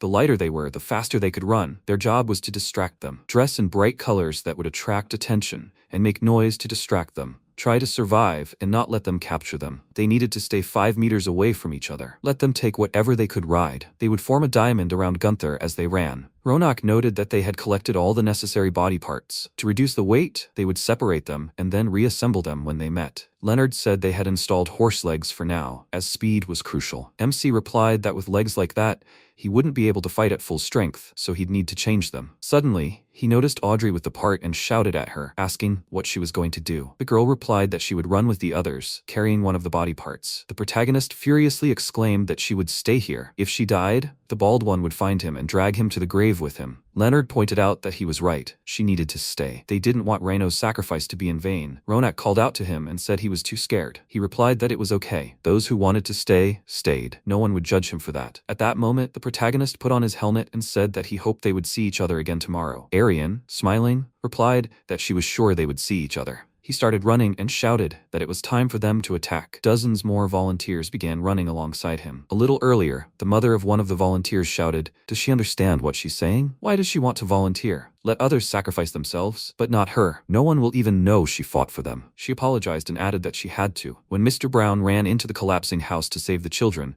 she was so terrified that she stood rooted to the spot. And when Fela fought the vampires to save the villagers, she cowardly fled. But not this time. This time she would fight. The mother hysterically screamed, "Don't be stupid. Anyone would do what she did. This is what they do to survive. What's the point of dying in a terrible massacre when no one will even remember her? Don't let her think that the deaths of Brown and Fela will be appreciated. In a year or two, they will be forgotten, like everyone else." So she asks her, let her run with them. Let her stop being stubborn and listen to her mother. Suddenly, her father intervened in their conversation and said that he would remember. The rest of the world may forget her, but he will always remember her. So let her go if she must. The mother, in wild shock, exclaimed, "What is he saying?" The girl thanked him with a smile and said not to worry. She promises to return alive. Currently, her head was cut off by monsters. All the volunteers began to try to distract the monsters. MC, continuing to run, thought that the strategy was working. The way was in sight. If this continues, they will be able to reach Julius. Another volunteer had told him a little earlier that the main thing is to look into the eyes. He can determine from their gaze whether the beast is going to attack him or not. He sees the intentions with which a person approaches him in their eyes. It's called a hunter's instinct. The protagonist said to let him brag more. Then let him tell what he sees in his eye. He changed it several times so that he would know. The man clung to the monster and shouted, "Let it run." In an instant, the monster severed his arm. The protagonist watched this and continued running. Another volunteer had approached Audrey earlier and asked if they could leave a message. She agreed and explained that this was essentially a one-way mission. So they were asking each volunteer's name and whether they wanted to leave a legacy. He said he had a strong feeling that after all this, humanity would find a better path. The volunteer then ran on horseback, but the monster killed him instantly. One of them shouted, "Don't stop! The castle is ahead!" Thus they managed to reach the center. The warrior asked, "Are they finally at the castle?" Leonard shouted, "Many have arrived alive. Let Gunther hurry up to him. They need to reassemble his legs." Jack, holding a piece of the part, exclaimed, "Let them bring all the weapons they brought." The army commander approached him and asked how much time he had left. The protagonist replied that it wasn't much time at all. He remarked that they'd been battling through these monsters for too long. At this rate, he wouldn't make it to Julius. The protagonist said he had an idea, so they needed to hurry. Leonard, with a serious face, replied that he trusted him. After some time, they attached all the necessary parts and modified his body. He declared it was ready. He can't promise that his lower limbs will last long, but it will definitely allow him to jump much higher. This way, he'll be able to get to Julius's castle faster. MC replied that was wonderful, and then he went. Suddenly, Jack called out to Igor and told him to hold on. He turned around and saw the guy lying on the ground with his arm torn off. Audrey noted that his bones were a mess. He was no longer a survivor. He saw the protagonist and asked if he got there in one piece. Jack agreed and added that they did it. Igor replied that was wonderful. It was an honor for him to fight with a hero like him. The protagonist said that no, he was the real hero here. The guy burst into tears and died.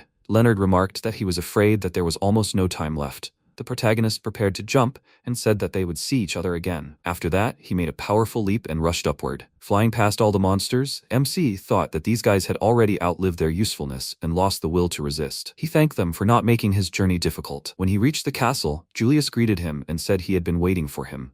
As he had promised, they would stay here with him forever. So, what had he decided? The protagonist replied that this is why he respected vampires. They never go back on their word. The vampire said that, unlike humans, he was true to his promises. He replied that, frankly, his offer was damn interesting. But first, he needed to see if he could trust him. So let him prove that his blood could charge it. Julius silently complied and charged him with his blood. MC thought it was quick. He didn't even have to wait 20 minutes. Just as he had said, the vampire inquired, and what was his answer? He grinned, silently put on his helmet, and began to move forward. Julius noted that he had made his choice. Let their final battle begin. He created 4 enormous fists and began attacking him. The protagonist deftly dodged and approached him. At one point, he collided with the vampire's fist and instantly destroyed it, then quickly dashed and approached him. The protagonist tried to attack him, but Julius instantly severed his limb with a spike and attacked with his fist, then noted that this entire place obeyed his will. No matter what he did, he would never defeat him. He stood up again and dashed, then tried to launch a powerful projectile at him, but the vampire instantly created a jagged spike and caught it.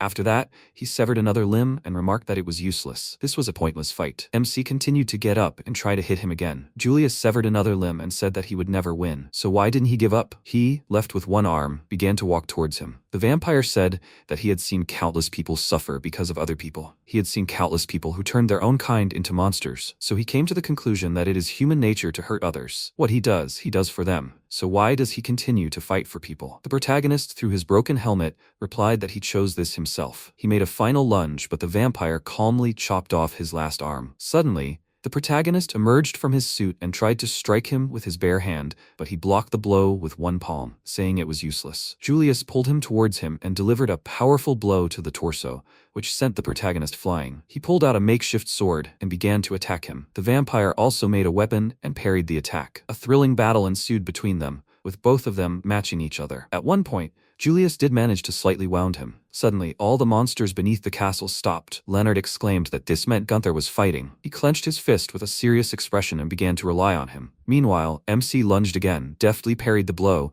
and almost managed to wound him, but Julius crushed him with his enormous fist and declared it useless. Everything he was doing was completely pointless. He created a huge number of monsters and sent them his way, causing an explosion in the castle. Civilians, watching from the city, noticed that the explosion was somewhere in the castle. Does this mean the Dead Knight is now fighting? He's fighting for them now. Meanwhile, the protagonist charged again, slashed through several monsters, and attempted to strike, but the vampire struck him again with his enormous fist and began to repeat dozens of times that it was all useless. After several unsuccessful attempts, one of his arms was missing, and the other was half destroyed. Julius, perplexed, asked how he could fight in such a state. What difference could one man make? Just one short question. What difference could one man make? This was the question Julius pondered after hundreds of attacks from the Dead Knight. What had he come to while pondering it? In the vampire's life, there had been one king who had beheaded him to drink his blood. There had also been one woman who had offered him a helping hand. And there had been one man who, right now, was barely standing, yet still hadn't given up trying to stop him. Had he realized the true meaning of his promise to Isabella? What Julius was thinking at that moment would forever remain a mystery. The second he pondered this question created a gap that hadn't been there before. This was what determined the winner of this battle. MC, taking advantage of the vampire's moment of contemplation,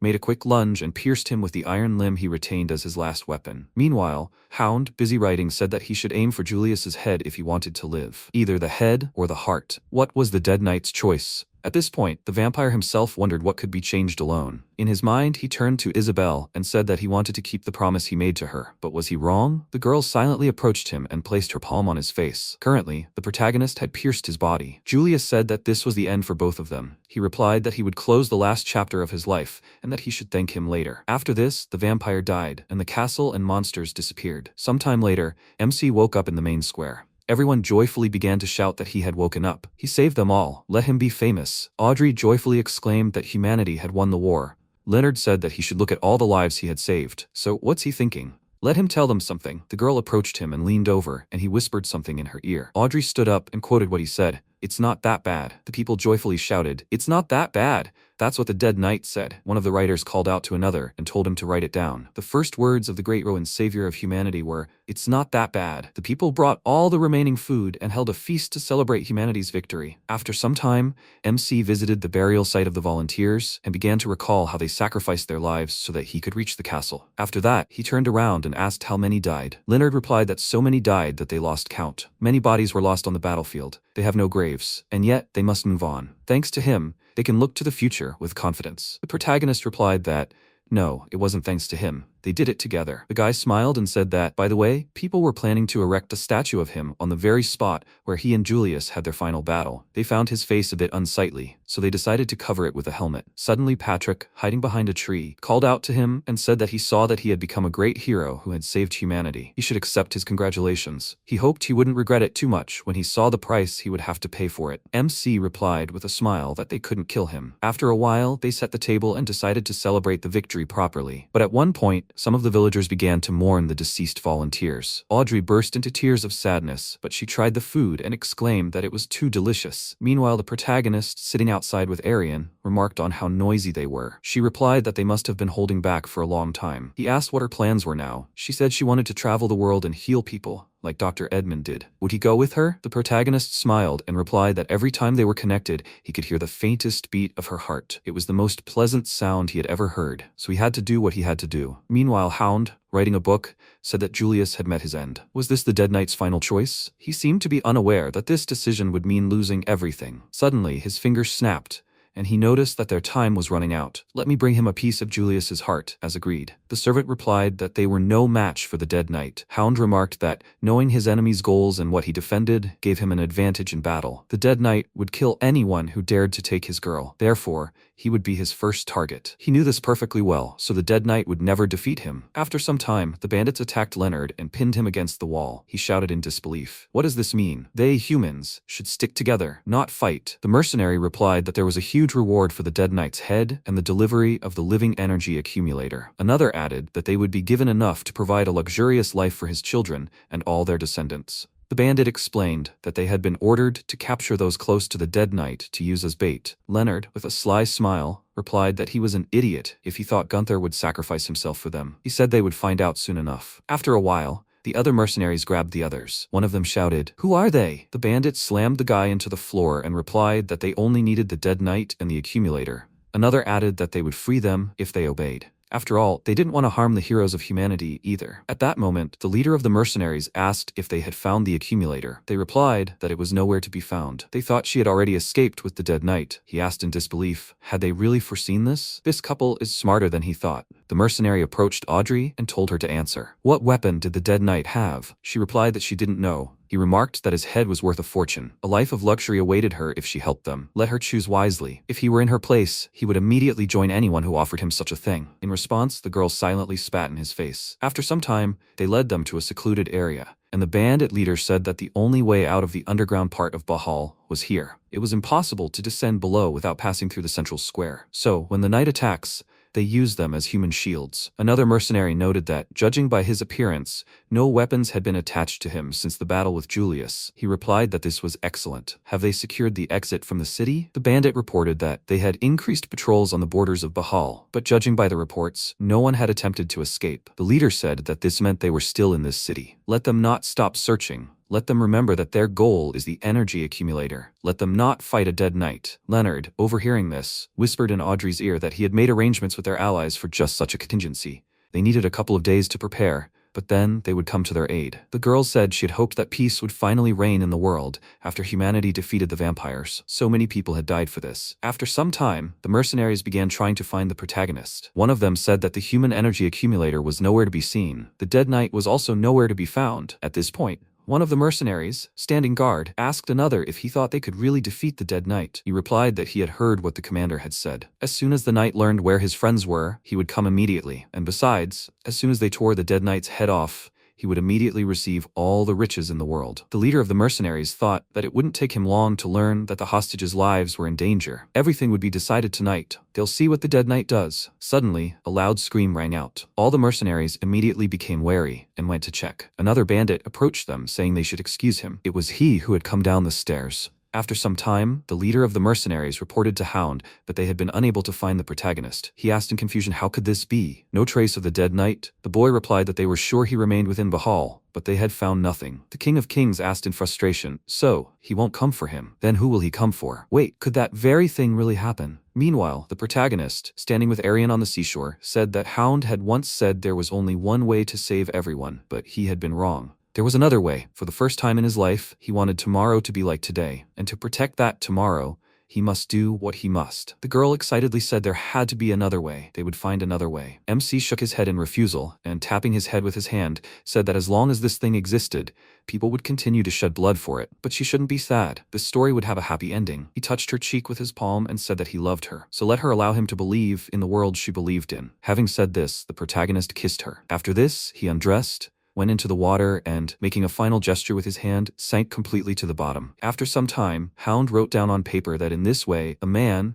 being dead but always striving for life, voluntarily embarked on the path leading to death. Thus ended the story of the immortal knight, but people will never forget him. In their memories, he will live on forever. The king wanted to put a period at the end of the sentence, but ultimately added a comma and declared it a lifeless story. After these words, the candle on his desk went out and he died. His subordinates began to come to him, placing wreaths of flowers on his head and saying, let their tyrant, their hope, and their despair leave the people to judge him for themselves and rest in peace. Patrick, standing next to his other subordinates, said that their king had departed this world, and now they must choose the next one to take the throne. After this, everyone immediately began exchanging glances. Nevertheless, the era of humanity continued. Human hatred remained, and greed knew no bounds. Therefore, the war continued. Sometime later, Arian cleaned a small tombstone for a dead knight at the very spot where he had gone into the water. Her apprentice called out to her and asked if she cared for this tombstone so much. So whose was it? She replied that it belonged to the greatest hero who saved humanity many years before he was born. The boy asked, was he a hero? To be a hero, you need to be born into the right family. Someone like him, for example, would never become a hero. The girl said she disagreed with him. This man was even more selfish and egocentric than he was, and he had absolutely nothing to his name. The student, perplexed, asked, how could such a person become a hero? Arian calmly agreed, continuing to clean the tombstone. He asked admiringly if she thought he could ever become a hero like him. She replied with a smile that he absolutely would. After that, they began to leave. The student called out to her and asked if she could tell him more about this hero. Arian replied that she would tell him when he finished his homework. He exclaimed that he had already finished it that morning. So, how did she meet this incredible hero? Was he attractive? The girl agreed and added that he was more attractive than he was. Many years later, a servant approached Patrick, who had become king, and asked if he was all right. He should please control himself. Was that all he had to say? He cried out furiously. How dare he? He was Patrick Silpheus, the first king of this noble family, the greatest ruler they dared not even look at. He ordered that he be addressed only as King Silpheus. Disobey his order again, and he would rip out his tongue. The servant apologized and asked, was that all he had to say? Patrick cried out that no, he had not finished yet. Let him continue writing. Was there really no one behind the door? He thought he heard someone. The voices of bastards plotting against him. The sound of nasty whispers. He replied that he had made sure that no one came within 50 meters of this room.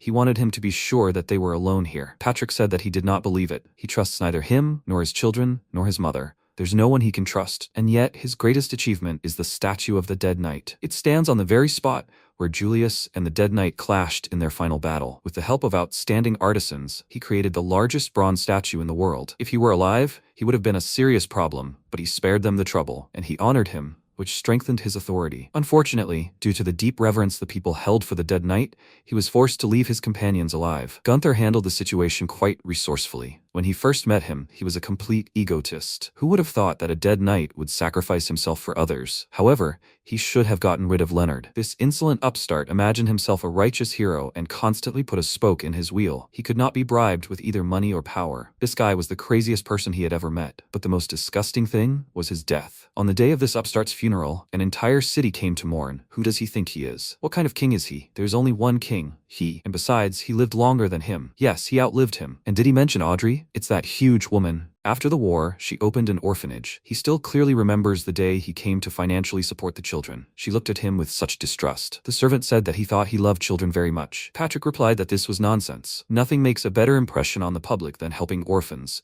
And Arian was strange too. He searched every inch of the seabed in hopes of finding a piece of Julius's heart, but he couldn't find even a particle of the dead knight's body. But just in case, he continued to monitor the human energy accumulator and discovered that she had spent her entire life in the company of insignificant people. He couldn't understand what purpose she had even pursued. Suddenly, the king coughed up blood and said that his time was running out. The servant remarked that he would be with him until the very end. Patrick said that, if he thought about it, he was rolling in wealth and reveling in power that no one else had. He had an entire country in his hands, but he couldn't remember a moment when he was happy. Every second he was responsible for everything. The people around him smiled politely at their king, yet held knives behind their backs. They condemned his every move, whispering among themselves. The blood of hundreds of enemies was on his hands. He had destroyed so many families that he couldn't even count them. And only then did he finally understand Olivia. The day before the battle with Julius, she confessed to him. Patrick remembered how the girl said she was scared. Even though she was confident the plan would work, she worried about what people would think of her, and how she would be remembered in history if the plan suddenly failed. What if her father was right after all, and she will be remembered as the most incompetent ruler in all of history? Was she doomed to fail? No matter how hard she tried, she was afraid. She couldn't bear it anymore, alone. Could he stay with her that night? The boy, with a dissatisfied face, refused her and went outside. In the present, Patrick said that he refused to stay by her side that night. Olivia was only the key to success on his path, but now he understands what she meant. She begged him to save her. Sometimes he wonders what would have happened if he had shown compassion. What would have happened if he had stayed? Would the future have changed or not? Would his life have been happier? Was there any meaning to what he had achieved? How will history remember him? Despite everything, he was a king, the most remarkable man of them all. Patrick tried to scream furiously, but he fainted, and could only utter his last words, that he was a king. Then he died, and the crown fell from his head.